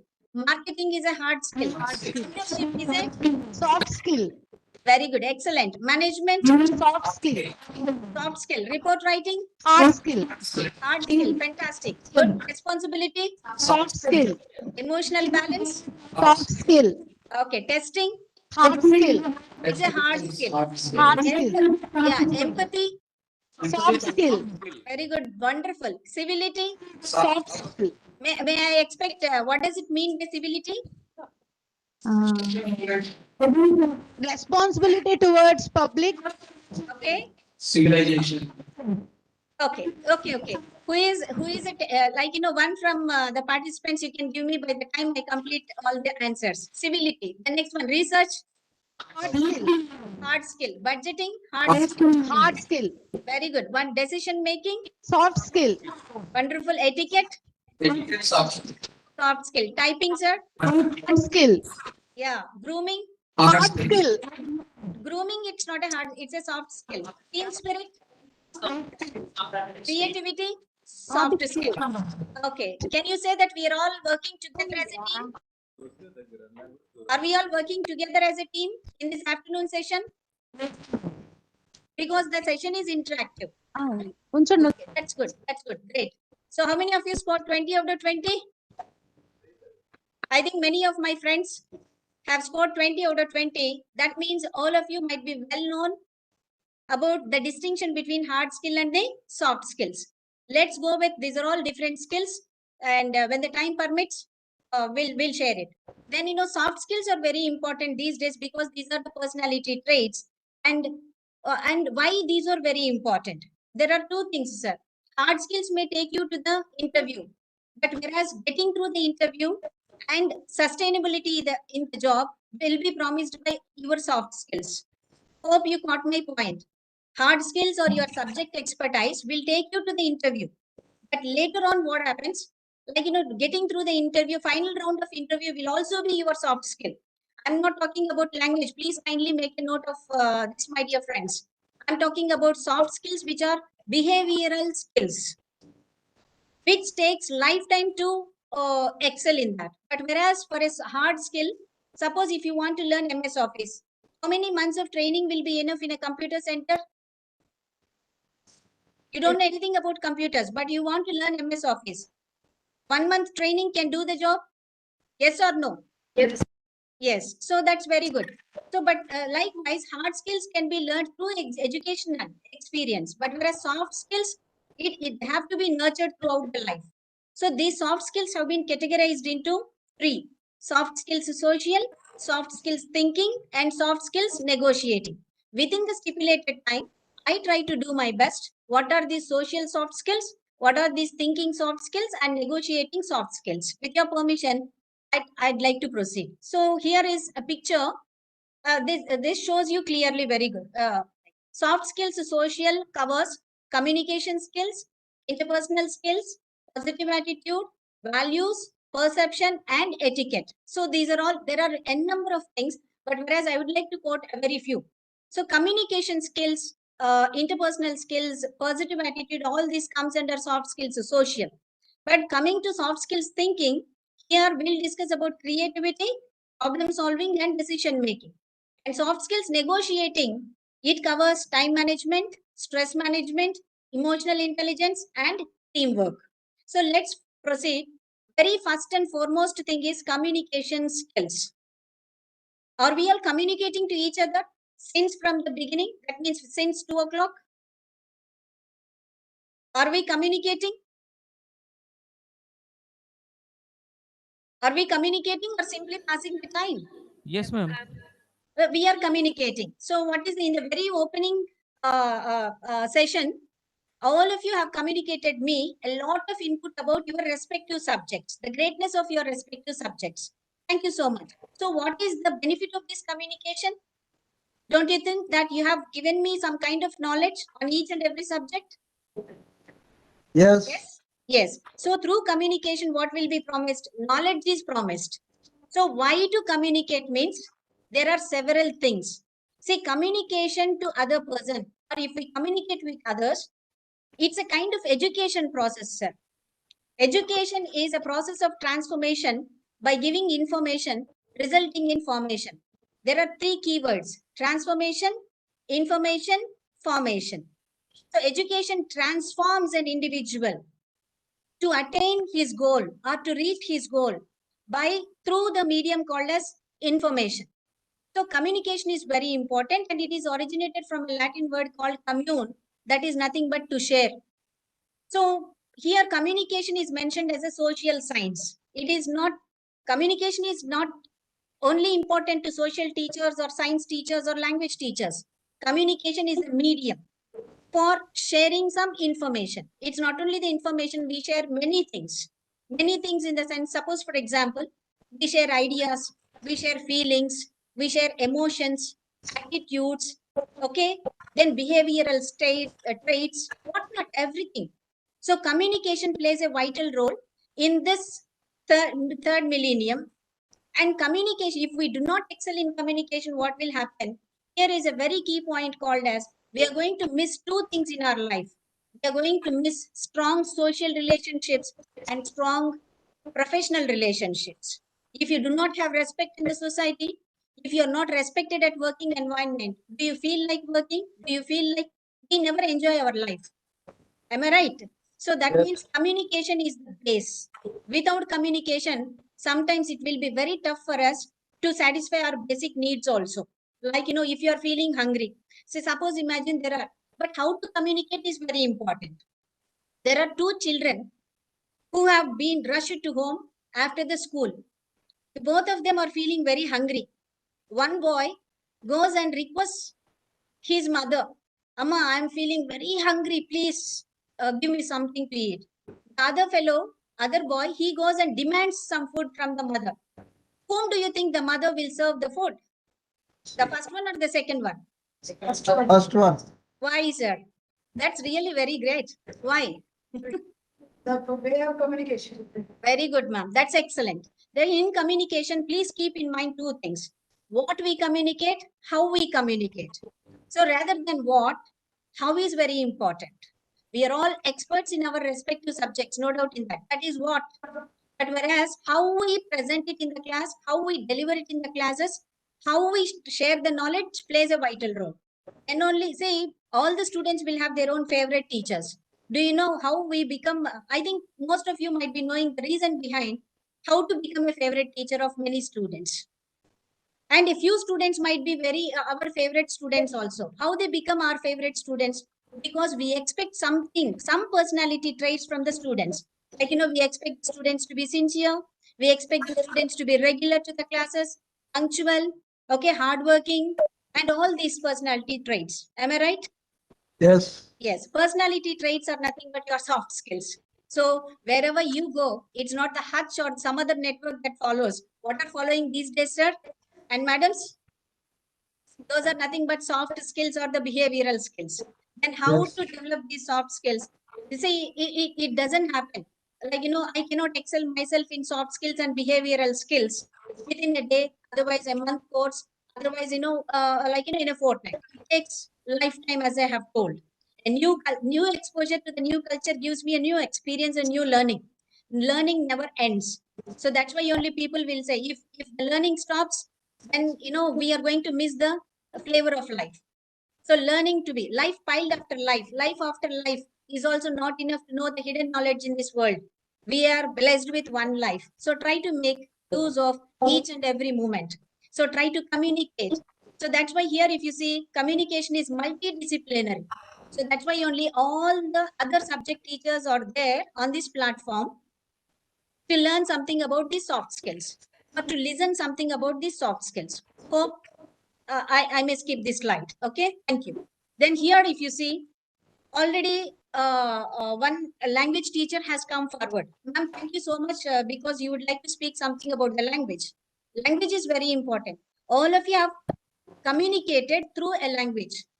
What is the medium that you have adapted, or what is the language that you have adapted to speak the richness of your subject, or to speak about the richness of your subject, or the greatness of your subject on this platform? Is it English or Telugu?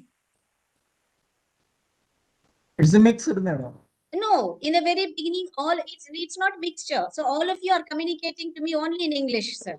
In this class. Not because that this is a 6-day TOT on proficiency in English. Yes. That is not the reason. Any other reason? I didn't say that you have to communicate only in English, but all of you have started communicating only in English. Who gave you the instructions like that? No one. So because all of us have realized that English is the need of the hour. Need of the hour. See, how can anybody help me? In how many countries English is taught as a second language or a foreign language? Across the globe, across the world. How many countries are teaching English as a second language or a foreign language? Any answer? You can Google it, na? You can ask your Google Talli. Okay, anyhow, let me tell you, because as we are running short of time, it's 118 countries. How many countries? 118 countries. English is taught as a second language or a foreign language, demanding it as the most important language to communicate. To communicate. To communicate means, say, suppose a mathematics teacher is there who said that mathematics is everything. Mathematics consists of everything in that. Okay, fine, excellent. I'm very happy to learn about this. If you write a research article, in which language you would like to write, sir or madams? Any subject teacher for that matter. Which language you'd like to write a research article? English only. English. Why, sir? Because It's an international language.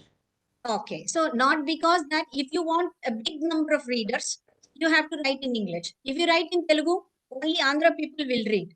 If you write in some other language, only particular region. But whereas if you write in English, the entire world. Am I right? Yes. Yes. So that's it. So that's why English is very important.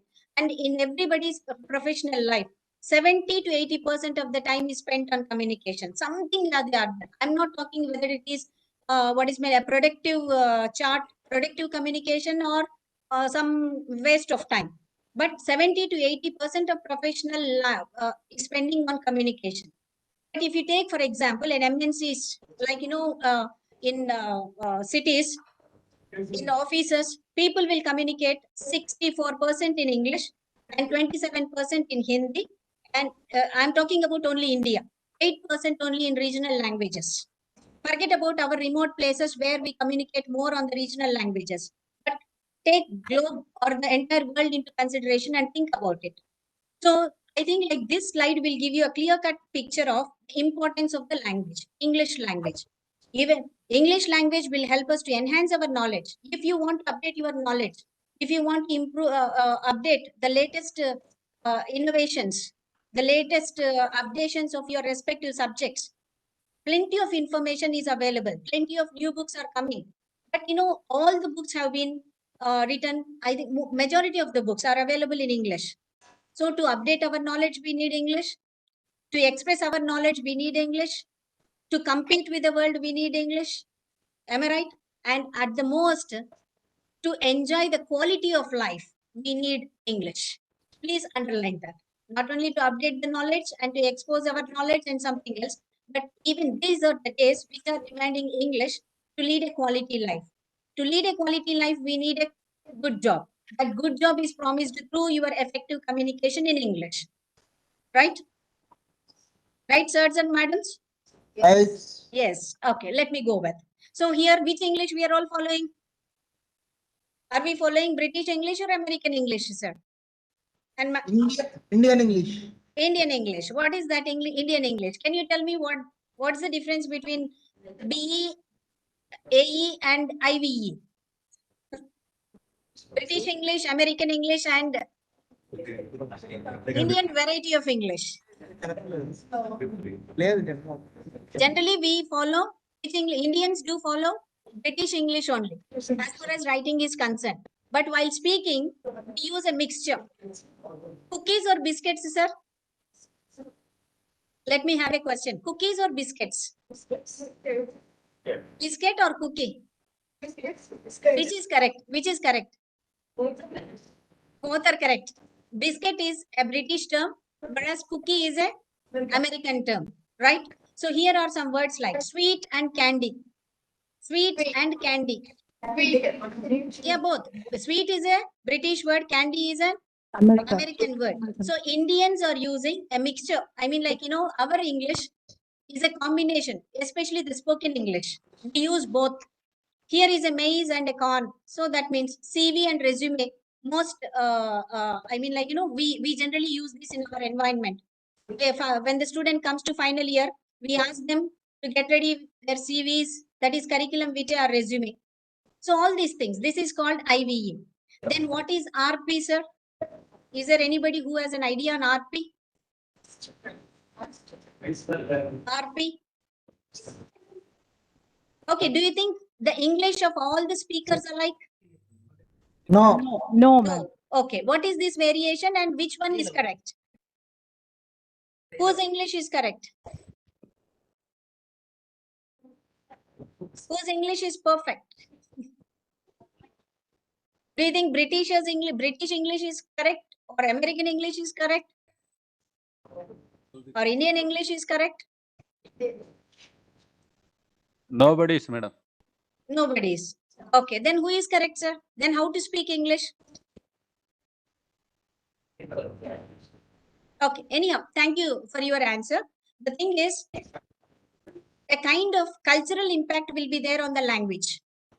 Whose English is correct means, as far as the pronunciation is concerned, Britishers, if we follow, we have to follow phonetic language.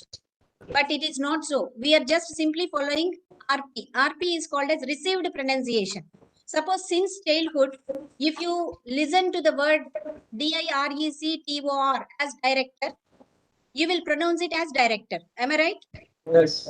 Yes. If suppose a child is born and during his brought up, if he listen to the word as director, which he pronounces it as director, which is correct? Both are correct. Both are correct because this is RP. We accept, not both are correct. Director is correct, but the thing we accept both because we just simply follow received pronunciation. What is that? Received pronunciation. So my humble request to all the friends of multidisciplinary group, don't bother about your pronunciation. Okay, see that your language must be devoid of MTI. MTI stands for mother tongue influence. What is that? Mother tongue influence. What is this mother tongue influence? Means when anyone speaks English, it sounds like their mother tongue. Yeah, mother tongue. If Tamilian speaks English, like, some kind of mother tongue influence. Yeah. If Telugu person speaks English, it could be something like Randi, Kamma, okay, so something else. Don't drag that. So that means every language, here all of you make a note of, every language has its own richness. So try to respect the language when we speak. But for a beginner, there is no need to bother about your accuracy. Please kindly try to develop the fluency without any stops.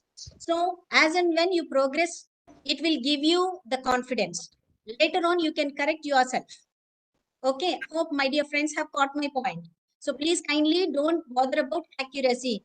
See, before you start communicating with others, if you think about grammatical mistakes, pronunciation mistakes and all, see, it could be delayed. That means like we cannot speak English we cannot learn English at a fast pace. Any language for that matter. So first of all, focus more on the fluency. Right? Okay. I think you got what I would like to tell you or what I would like to share. So here communication. Communication is very important because it's an art. Already I told you communication, it's not what you are teaching to the students is important. It's how you are delivering your lecture plays a vital role. It means a lot to the students. It means a lot. Sir? Is there any doubt? Okay, rather than what, how matters. That's what I would like to tell you. And communication is a meaningful interaction among human beings. What is meant by meaningful interaction, and are there any meaningless interactions sometimes? What do you mean by yeah, sometimes meaningless in the sense? Out of context. Okay, good, fantastic. Any other? Gossip. Gossip, good. Okay. Utterances. Okay, so sometimes we cannot totally neglect these gossips also, because they also sometimes play a vital role. Because not gossip I'm talking.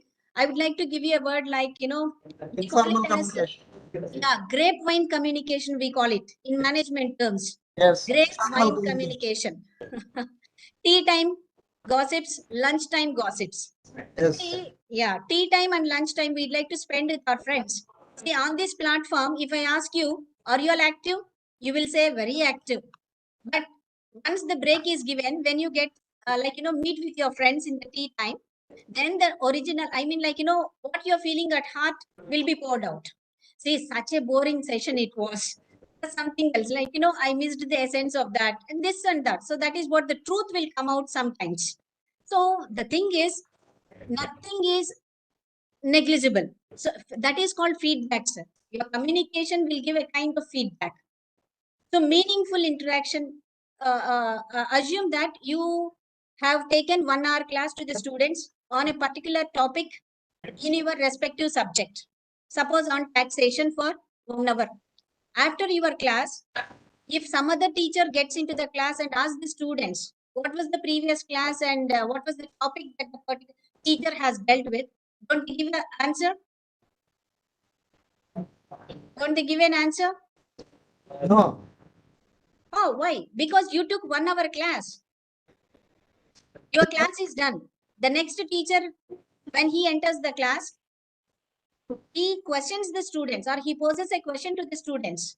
What was your previous class? Who took the class? And what was the concept the earlier teacher dealt with? Don't you give a common answer? Yes, they will answer, ma'am. They will answer, because that is communication. When a teacher gets into a class, we try our level best to communicate. Communicate is nothing but we communicate with a purpose. Purposeful talk will always have feedback. Purposeful talk will always have a feedback. If you are not getting feedback from the students, there could be some problem in your communication. See, for communication, there are 4 important components. Number 1, can anybody look at the screen and you can participate? I'm giving you all the answers. I'm a good teacher. I'm a good friend, I'm not a teacher. Who is the first party? Yeah, sender. Yeah, who is the second party? Receiver. Yeah, I'm giving some clues, right? Very good. Yeah. Participation. Sender and then receiver. Receiver. I'm ready. You are ready. Okay. Uchabakshana Venganundu. Answer me. Why are you so silent? Madam, not hearing. Uchabakshana Venganundu. Pardon? Yeah. So did you catch me? No. No. Uchabakshana. Okay. How was the lunch? Okay. How was the lunch? Good, it was good. Good, delicious. Okay, something like, okay, mouth watering, not everything. You can use many words. Why couldn't you follow? Because I did not use the suitable medium for communication. Right? So sender is ready, receiver is also ready. But if there is no common medium of understanding, understanding will not be promised. If there is no understanding, obviously there won't be any feedback, right? Yes. So after your class, if you pose questions to your teachers, the students, 90% if they answer, 10% if they don't answer, where is the problem? 90% students are answering you back, giving you feedback, whereas 10% is not. Where is the problem? Can you locate the problem?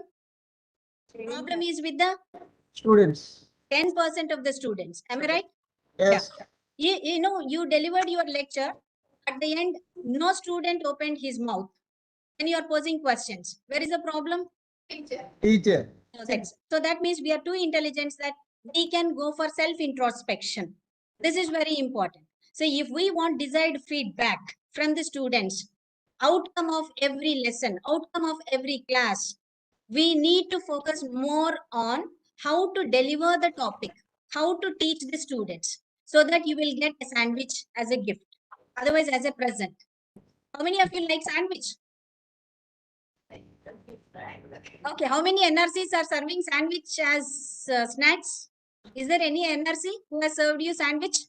No, madam. Okay, at least like, one fine day you just ask them to serve, sir. Okay, anyhow, what is this sandwich and what it has to do with feedback?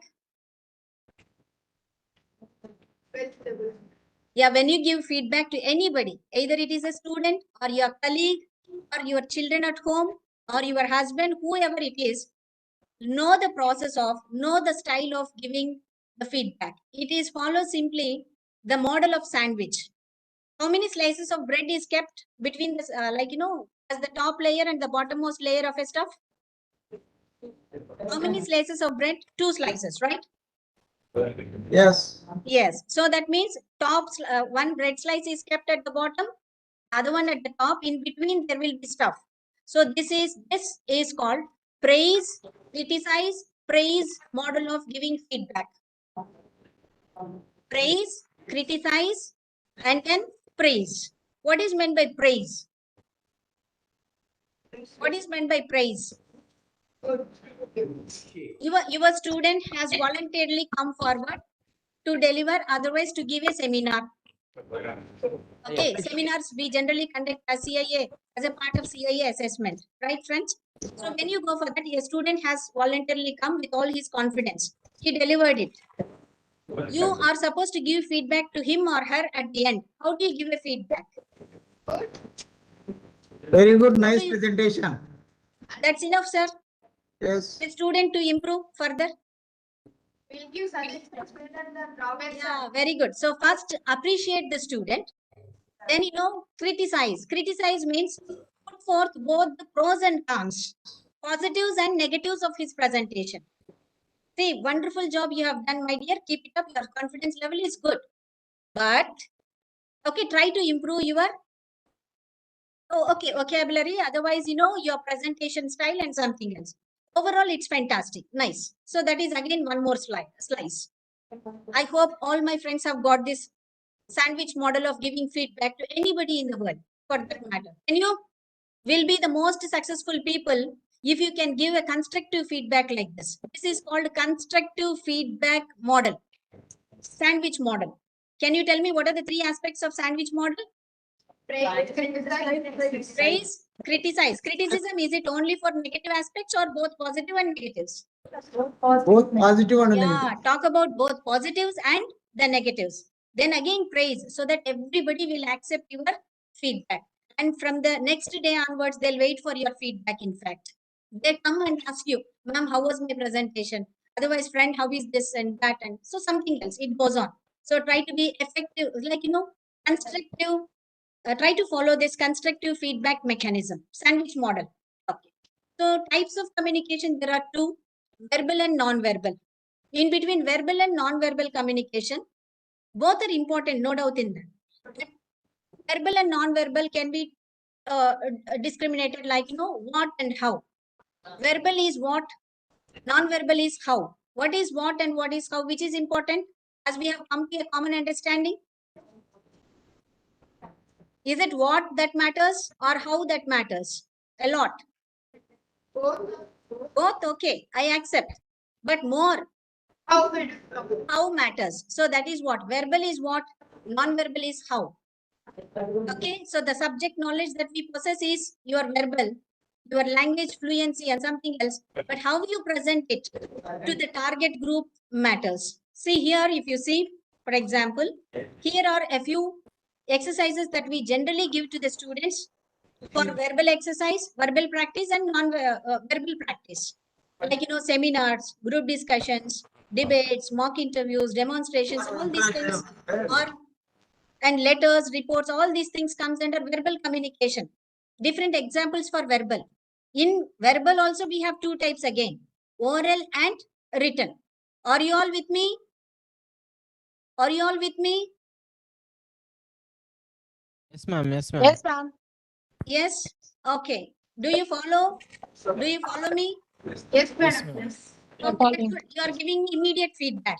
If I ask you to write something and to post it in the chat box, what will happen? Do you take the same time for oral feedback and written feedback?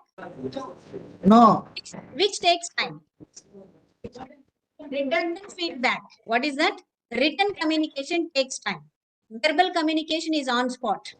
So that's why only we are very fortunate in the classrooms because we are going to we experience immediate feedback from the students generally. Okay, soon after the class, if we ask questions, they will answer. So that gives us a great level of confidence on our teaching. That's wonderful. Let me proceed. So in verbal communication, verbal carries only 35% of impact. Whereas non-verbal, if you take, for example, 65. Simple difference is which slide is attractive, this one or this one? Which slide is catching your attention, this one or this one? Non-verbal communication, that's it.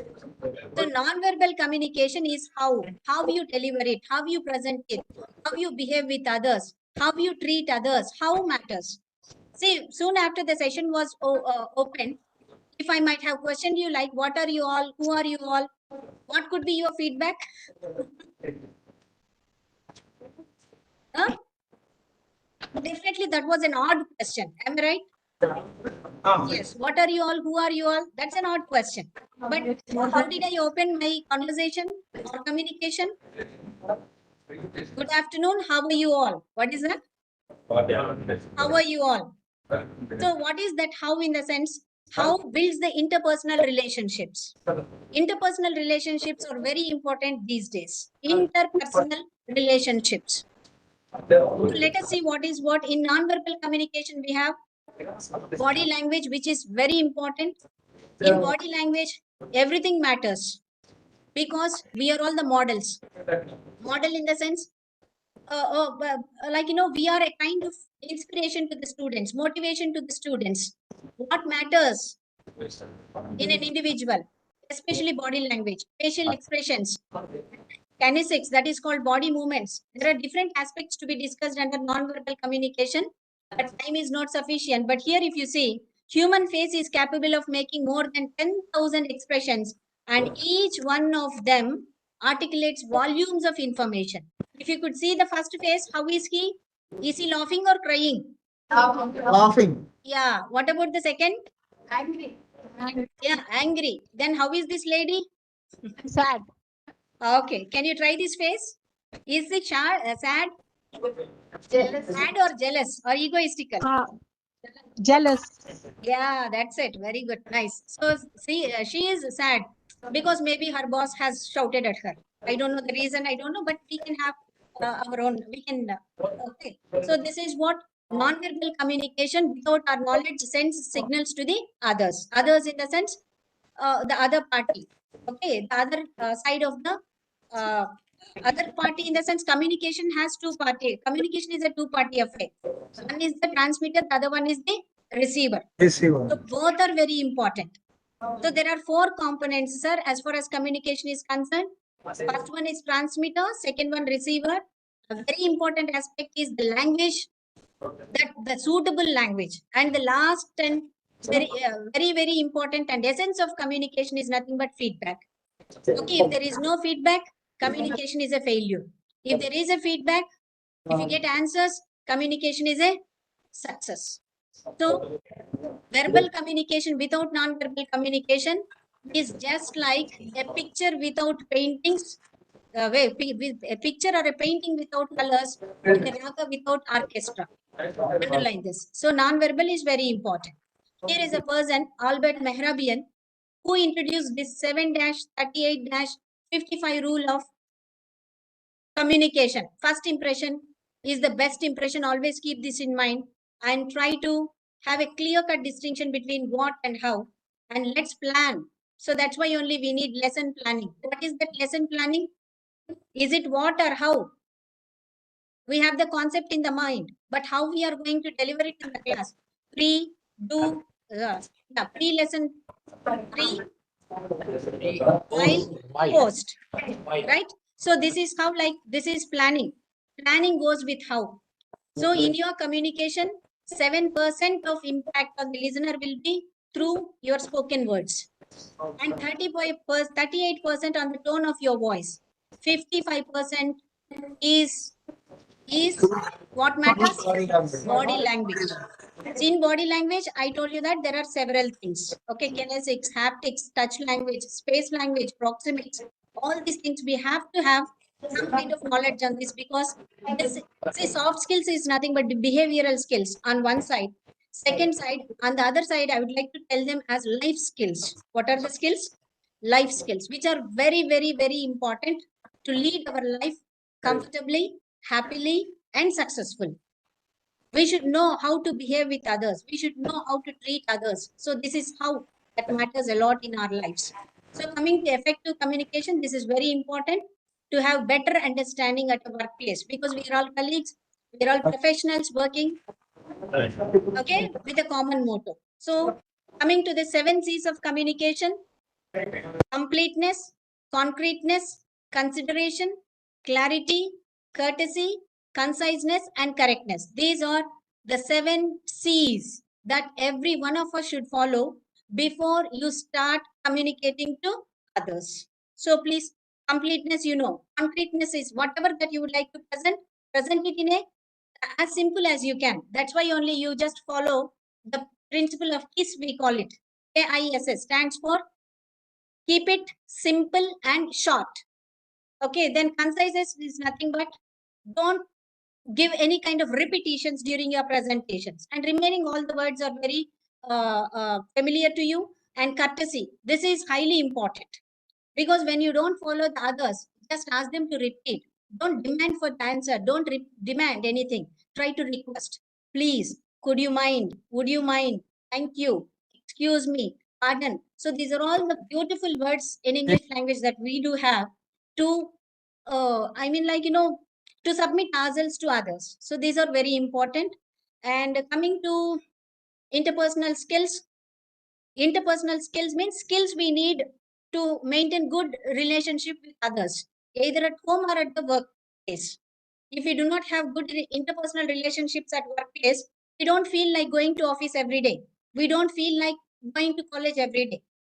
Assume that you have a best friend. Both of you together go to college and get back to your home. Together, I said. You do lunch together. And you know, when during the break time also, you try to communicate, you try to come together and something else. But you know, one fine morning, you had a quarrel with your friend. How do you feel the very next day? Do you feel like going to college with the same enthusiasm? You had a tough fight with your friend. How do you feel the very next day?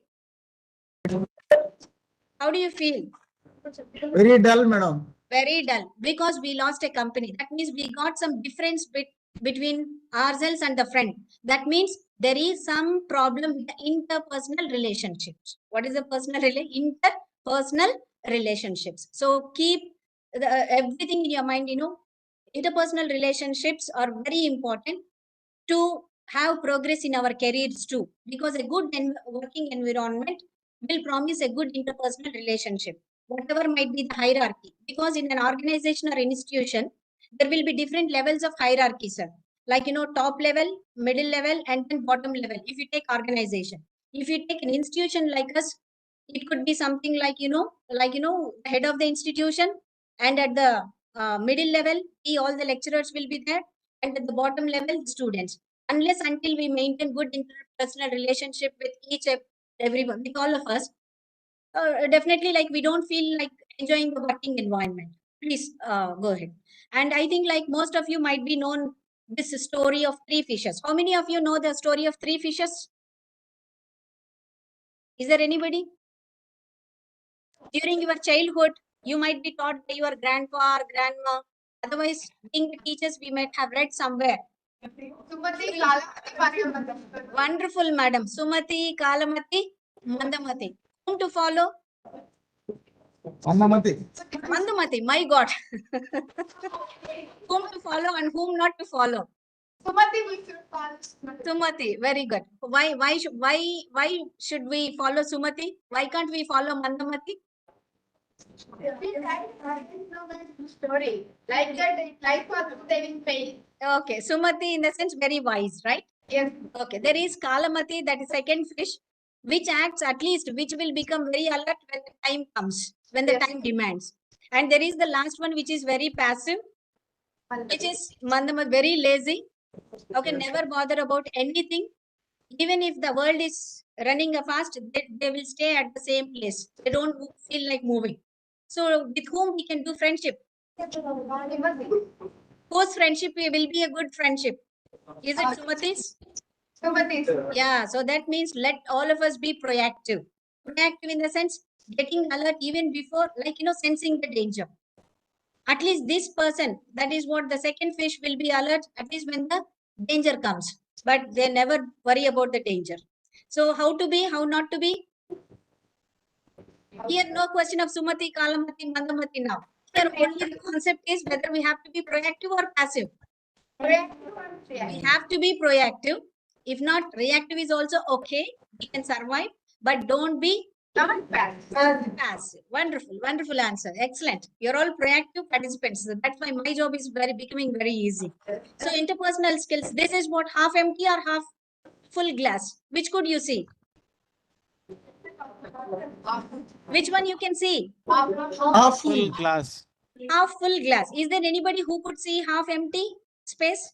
Yes, ma'am. I can see half full and half empty because, having a realistic view is also helps.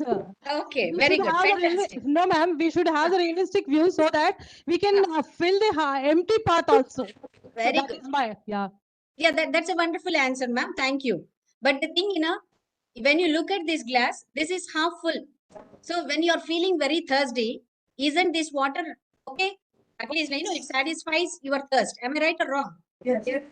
Yes. Okay, then don't bother about the thing what you don't have in your life. Just think about what has God gifted you. Okay, that means what? Here is the concept of comparison. We always think about what we don't have. We neglect what we do have. There is a quotation in personality development. Never ever compare yourself with others. If you compare, you are indirectly insulting yourself. Yes. What is the main reason behind this ego, jealousy, hatred at workplaces? Only thing is comparison. Then one of my friends may come forward with a tough fight with me, like, without comparison, there is no development. Is there anybody who would like to raise voice like that? No, ma'am. Yes, that's also true, ma'am. Yeah. So, but here, there, please supplement that comparison with competence. Yes. Competition is important, not comparison. That should Compete. be healthy competition. Yes, that healthy. That's why we call it as competition, madam, not comparison. Okay. Yes, yes. Okay, you got it. So that is our positive attitude. See, sometimes people will see, like, I'm not giving respect by others. I'm not giving priority. I'm the most neglected creature. Something like, if you feel like that, then you are going to have disappointment as a gift. But if you feel that I'm okay and others are also okay, I'm okay, you're also Okay. okay. So that is what called win-win relationship. We have to inculcate this habit. Positive attitude is very important. Look at the bright side of life. What is the bright side? Just now I told you, be proud of what you have been gifted with. Okay, don't always feel disappointed with what you don't have. Okay, if you want to have them in your life, try to compete so that one fine day you will be blessed with that. So this is the secret of happiness. So here are all these things. See, many friends in the very beginning they participated, like started from Madhusudan sir, from a commerce lecturer, then economics, geology, computer. Many friends have defended their subject. So they are all, I can say, enthusiastic. Can I say that they are all enthusiastic? Yes, ma'am. Yeah, very Yes, good. So ma'am. what is the Yes. result being enthusiastic in life? Success. Success. That is elevation. Madhusudan sir, how do I know the name? Among 1,000 participants on the other side? Yeah, because he was very enthusiastic through his participation. I make a note of that, right? He was elevated. So if you are competent, definitely you'll be elevated. If you are cheerful, always welcome others for a communication, happiness will be promised everywhere. So these are the positive traits that we have to inculcate. These are the negative aspects that we have to, yeah, we should not welcome these. Okay, we have to always keep the door shut for these negative personality traits. Always do welcome these positive things to our lives. Just follow the principle of fresh if you want to be happy in your life. If you want to be positive, what is the principle of fresh? You're good, but no money. Can you be happy? Can you be happy? Why not? Yeah, how come? I Can will, you be happy without, yeah. I will be happy with what I have. Yeah, what you have in the sense you need minimum at least, right, sir? I have minimum, no? Yeah, that's it. Minimum at least we need. See, that is what called fresh means. If you want to be happy, finance, that is also, that plays a vital role. Finance, relationships, environment, spirituality, health. 5 things that you have to, you must watch. You must keep a watch on all these 5 things in your life so that you will stay positive and you will create an environment called positive environment at your workplace, at your home, right? Let me proceed. So coming to values, these are very important. Okay, what are the generosity? See, we can say that Dr. APJ Abdul Kalam is highly generous. Where did he get this generous attitude from? Where has he undergone training for that? From his teacher. Pardon? Generous. Generosity is one of the virtues. Learn from his teacher. Learn from his parents. The parents of Abdul Kalam were highly generous. If you read the biography of Kalam, in the very opening lines itself, you will find the word generosity. So values are considered worthwhile. They are very important for any individual or an institution or an organization. Without values, like, I speak to everyone in the same way, whether he is a garbage man or the president of the university. Albert Einstein, great people teach us values through their behavior, through their approach to others. That's what I have told you in the very beginning itself. So types of values, there are 3 types of values. First one is, what is the first one? Terminal. Terminal means after the retirement. What do you want to do? I want to have a beautiful home of mine. I want to have a good bank balance. I would like to give family security to my family. I want to be respected by everybody. These are your dreams. How can you materialize these dreams? By following some instruments. Instrumental values we call it. If you're ambitious now, if you're a hard worker, if you maintain good interpersonal relationship with others, respect after the retirement will also follow you. You can have your settlement. You can have a wonderful life to yourself.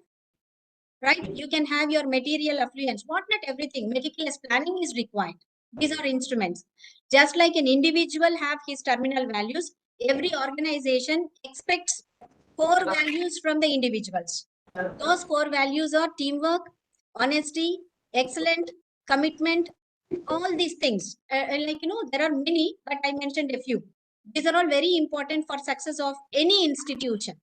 If we want our institutions where we work to be elevated among many, among others, we have to go with teamwork in the college. Every one of us should be honest. We should strive for excellence. We have to be committed teachers, right?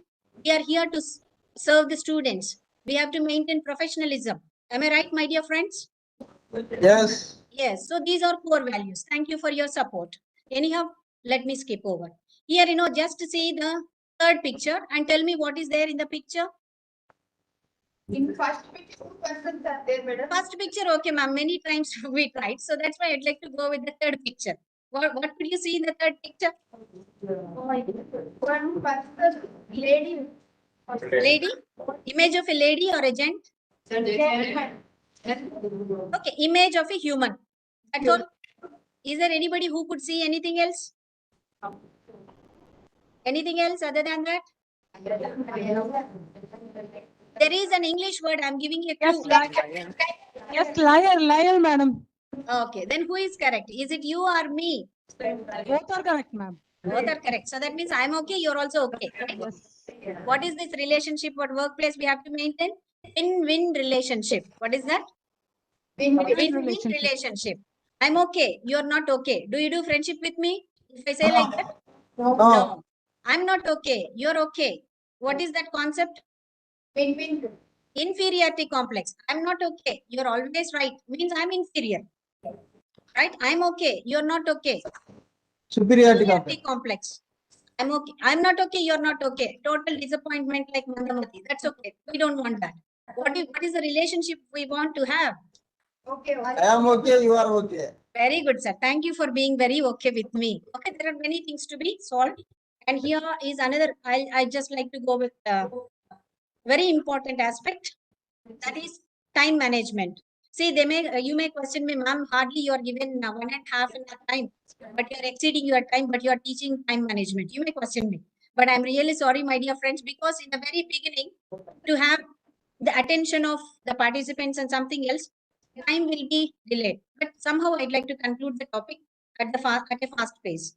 So very importantly, we have stress management. We'll see this later. I'll tell you a story. Very important thing is time management. What is time management? What is time management? Is it very important to manage the time? Yes, okay, okay, good. So that's why we have this biometric. If we do not manage the time, if we don't go on time to college, half days here. Okay, okay. Anyhow, whatsoever it is not the thing. Someone has to do it forcibly, but the thing voluntarily we have to know the value of time. See, just let me tell you, day with a limited credit. See, there is a father who gives his son every day 86,400 rupees. How much? 86,400 rupees. And the child is given full freedom to spend the money as however he wishes, however he wish. Okay, but the condition is money will not be carry forward to the next day. If you miss spending it, it will be wasted. How much the father is giving? 86,400 rupees. What is the condition? He has to spend it the very day. If he fail to spend it, he can buy anything. He can buy accessories. He can go for hangout with friends. He can have his material affluence, anything he can. But if he failed to spend the money, it will not be carried forward to the next day. Yeah. Okay. So it is nothing but the wise attitude of the individual to spend the money. Am I right? If you were given such an opportunity, do you plan for spending or not? Yes, I'll plan, ma'am. Yeah, that's really wonderful answer. Every one of us will plan it. Apply the same rule to our life also every day. Our Father is giving us money, finance, but whereas the eternal Father has given us 86,400 seconds a day. How much? 86,400 seconds a day in the form of 24 hours. If you fail to spend it on good and for your development, it will be lost it forever. Right? Yes. Yeah, the time is like a biscuit that is dipped in a hot tea. Time is just like a biscuit. Generally, we enjoy biscuit with tea. Okay. So, like, you have to dip the biscuit only for a few seconds. Yes. If you forget it, if you don't bother about it, the biscuit will lose its shape. That means it will be lost forever. You cannot get the biscuit back. Yes. So this is the value of time. So our eternal Father has given us how many? How much money? 86,400. There is a Chinese proverb, sir. An inch of time can get you an inch of gold. Time is gold, we can say. An inch of time can get you an inch of gold. But an inch of gold can't get you an inch of time. That's it. That is true. So apply the same to our lives too. So time is very important. So emotional intelligence. Emotional. With this, I'd like to conclude in 5 minutes. Hope Sailaja madam from CCE is wait. may grant permission to me to complete this task. Emotions. Definitely, ma'am. Yeah. Take time. Emotions. What are the emotions? Are they very important? Do they play key role? Yes, ma'am. Your positive emotions, negative emotions. There are two types. See, let me tell you a small story here. One day, a great grandfather, soon after he wake up from bed, he is sharing to his grandson. See, my dear grandson, last night I got a dreadful dream. Dreadful dream. Okay, then the grandson asked the grandfather, "What was the what was the dream, grandpa?" Then the grandpa replied, "It was a tough fight between two wolves. Tough fight. They are fighting with each other ferociously. Then suddenly I got scared and I woke up. Then the grandson asked, "Who are the two wolves? What are they? Like what are the names of those two wolves?" Then the grandfather said, "The first wolf is happiness, friendship, laughter." Okay. So good interpersonal or communication. So something else he started telling. Then who is the second wolf? Second wolf is sadness, disappointment, okay, ego, jealousy, hatred, comparison, all these things. Then the innocent child asked the grandfather again, who won the fight? Whether the first wolf or the second wolf? What could be your answer? First one. Too intelligent. Very good. Great, great. Great answer anyhow. Lovely. But here the grandfather said, whatever that you feed on. Whatever that you feed on. Right? Yes. So every one of us will be with different kinds of emotions. Positives and negatives. There won't be anything in this world that is exclusively good, exclusively bad. Okay. Generally, we listen to our elders telling us or instructing us, don't do friendship with bad people, don't do friendship with good people. Who are good and who are bad? Do they write anything on their forehead? I'm good, I'm good, I'm good, I'm bad, like that. No. In everybody, there will be good and bad. Take the positives, take the good, leave the bad. Got it, my dear friends? Yes. Yes. Take the good, leave the bad. So try to feed only good. Try to leave behind the negative. If once you maintain good relationships with others, they try to correct their negatives also. They try to correct their bad also. Provided if you follow, what is the feedback system or mechanism we have to follow? Sandwich. Yeah, excellent. What is the model? Sandwich. Just tell them these are all good qualities in you. Only thing I observed is this. Okay, they'll think, because both of you have good interpersonal relationship with each other. Am I right? So I think like you got all these things for granted.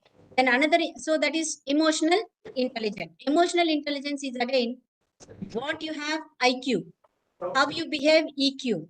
SQ is social quotient. If you want to qualify yourself as a good individual, as a good worker, as a good teacher, as a good professional, we have to maintain a good balance between this IQ and EQ. 30 and 70. What is that? Not 50-50. Only 30 IQ. But whereas 70% is given to emotional quotient. IQ is intelligent quotient. That's what the subject expertise what we have. But whereas how you deliver, how you talk, how you behave, how you treat others, everything matters with EQ.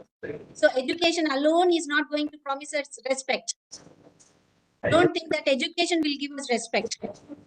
But the values along with the education that we inculcate, that we exhibit in the society as well as at the workplace will promise us success. So that we'll be loved by all. So emotional intelligence is very important. Emotional intelligence concept was introduced by Daniel Goleman, where he told you 4 aspects: self-awareness, self-management, social awareness, relationship management.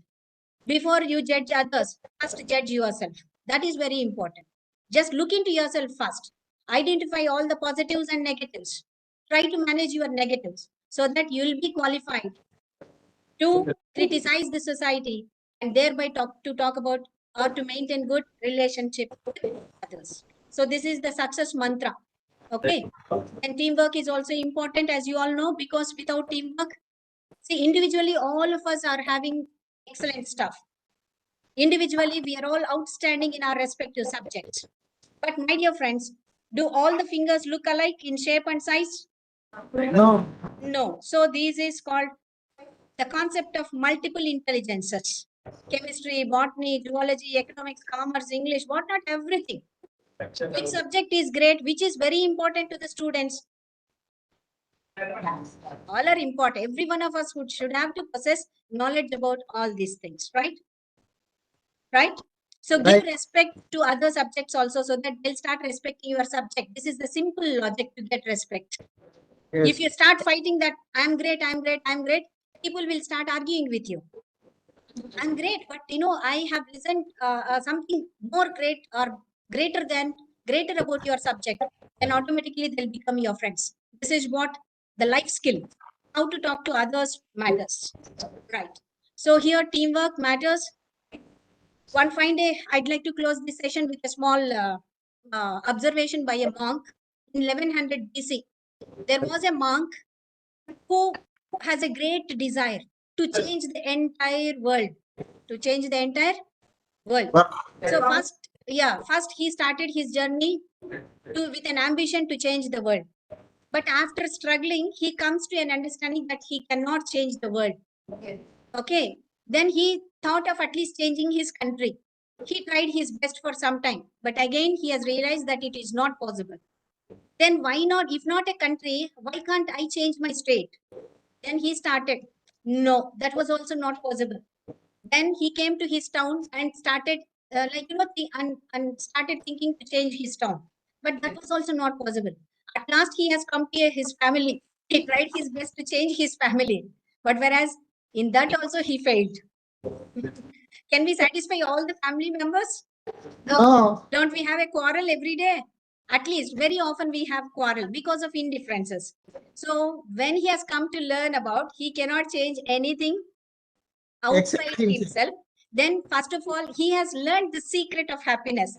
Let me change. Who is that? Let me change. So that this change will be, what is meant by that, you know, it will be transferred over. If I am good, definitely the good values will be imbibed by others. So this is what the learning, how the learning will go. So the secret here is one cannot the rose cannot be bloomed by a force. Got it? One rose cannot be bloomed by force. We enjoy the beauty of rose when it is naturally blossomed. Okay, until we decide to change ourselves, external force can't do anything. Please do realize it. Let us try to change ourselves so that everything goes on well with our life and all of us can lead a happy and successful life. Wish you all good luck. Thank you so much. And I especially thank the Commissionerate of Collegiate Education for giving me such a wonderful opportunity to interact with a highly intellectual, multidisciplinary group. Thank you. Thank you all. If anybody would like to interact, if anybody would like to have a query, I'm here to, I'm at your service.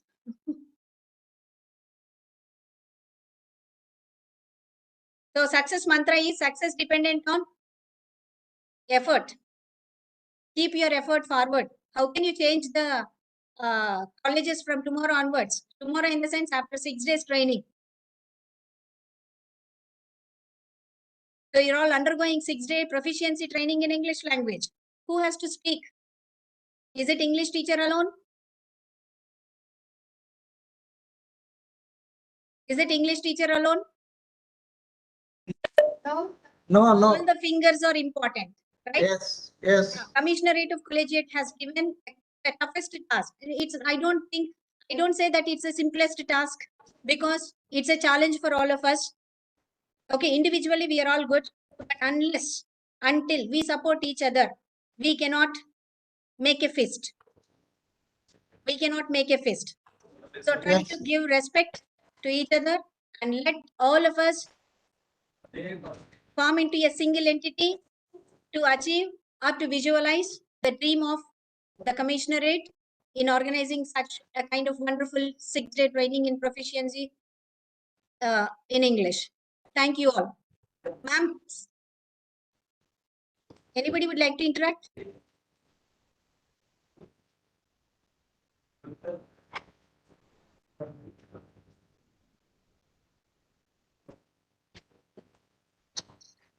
So no more queries?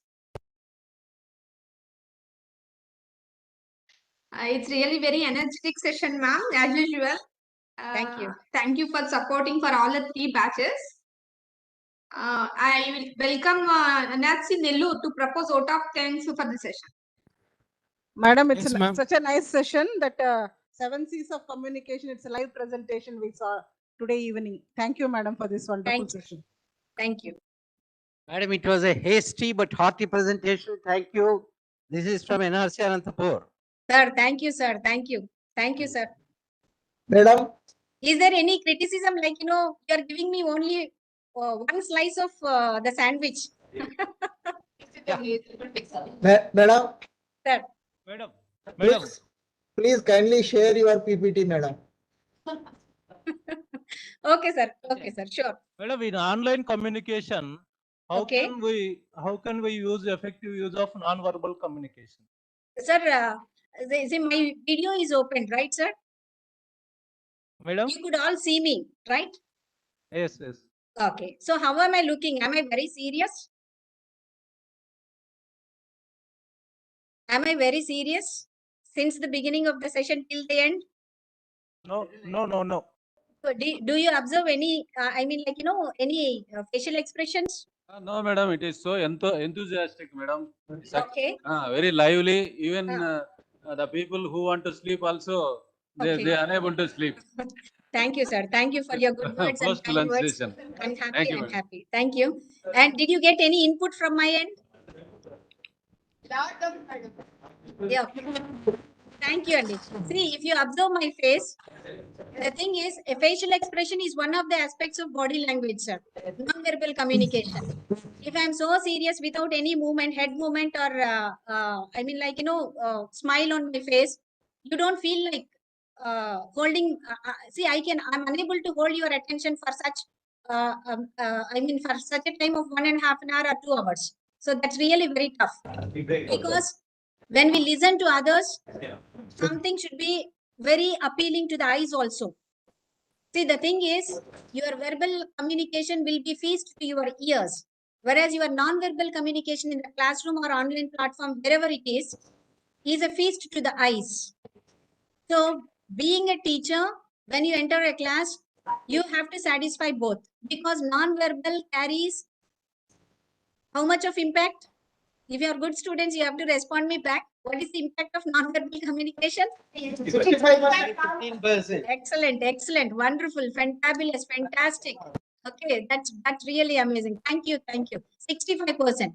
In between verbal and non-verbal, and if you take body language, verbal and non-verbal on one side, body language on the other side. If you keep these two things, verbal and non-verbal will carry 20% of impact on the students.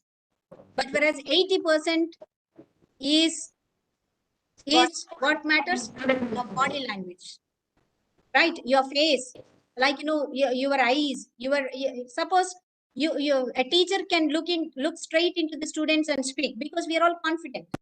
But can you expect a student who did not come with preparation to the seminar to look into your eyes and speak, to look into the audience and speak? No, obviously they can't. Why? Because lack of confidence, see, when a student can't look into the eyes of the speaker or eyes of the teacher, he is less confident. This is just a matter of understanding. This is nothing but psychology. When we look at others, we can read them.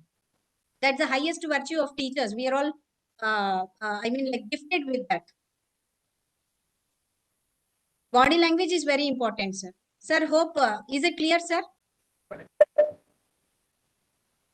80% of Yes, madam. impact on the listener will be through non-verbal communication, but especially body language. Madam, madam. Yeah. Yeah, you asked about sandwich model that stuff. Thank you, ma'am. Thank So, you. I'm not able to but first I want to add one point.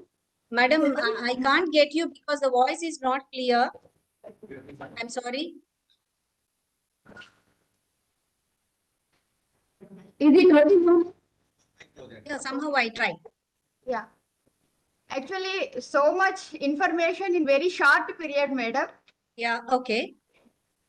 Maybe because of shortage of time, you are moving very fast. That's what we observed, ma'am.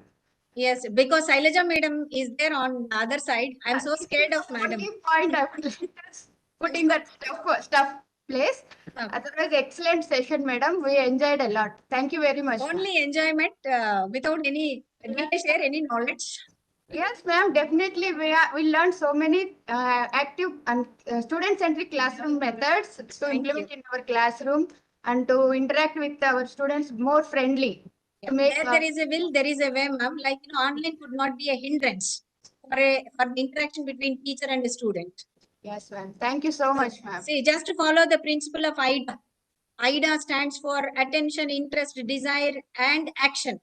Yes. First of all, being a teacher, we have to drag the attention of the students and create interest. Automatically, they'll become desirous. Then finally, they get into action. Yes. So our job is the first two, and the student will take over the next two. Only thing, we are here to guide them and motivate them. Yes. Thank you so much, ma'am. Thank you, ma'am. Nancy Nellur, are you ready? Yes, ma'am. Yes. Yeah. Thank you, ma'am, for the wonderful session.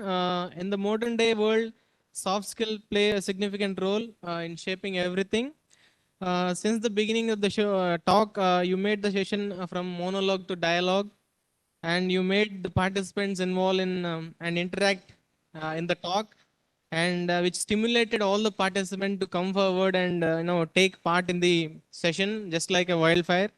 And you also made us to realize how our attitude, behavior, and personality traits shape our soft skills and how important they are.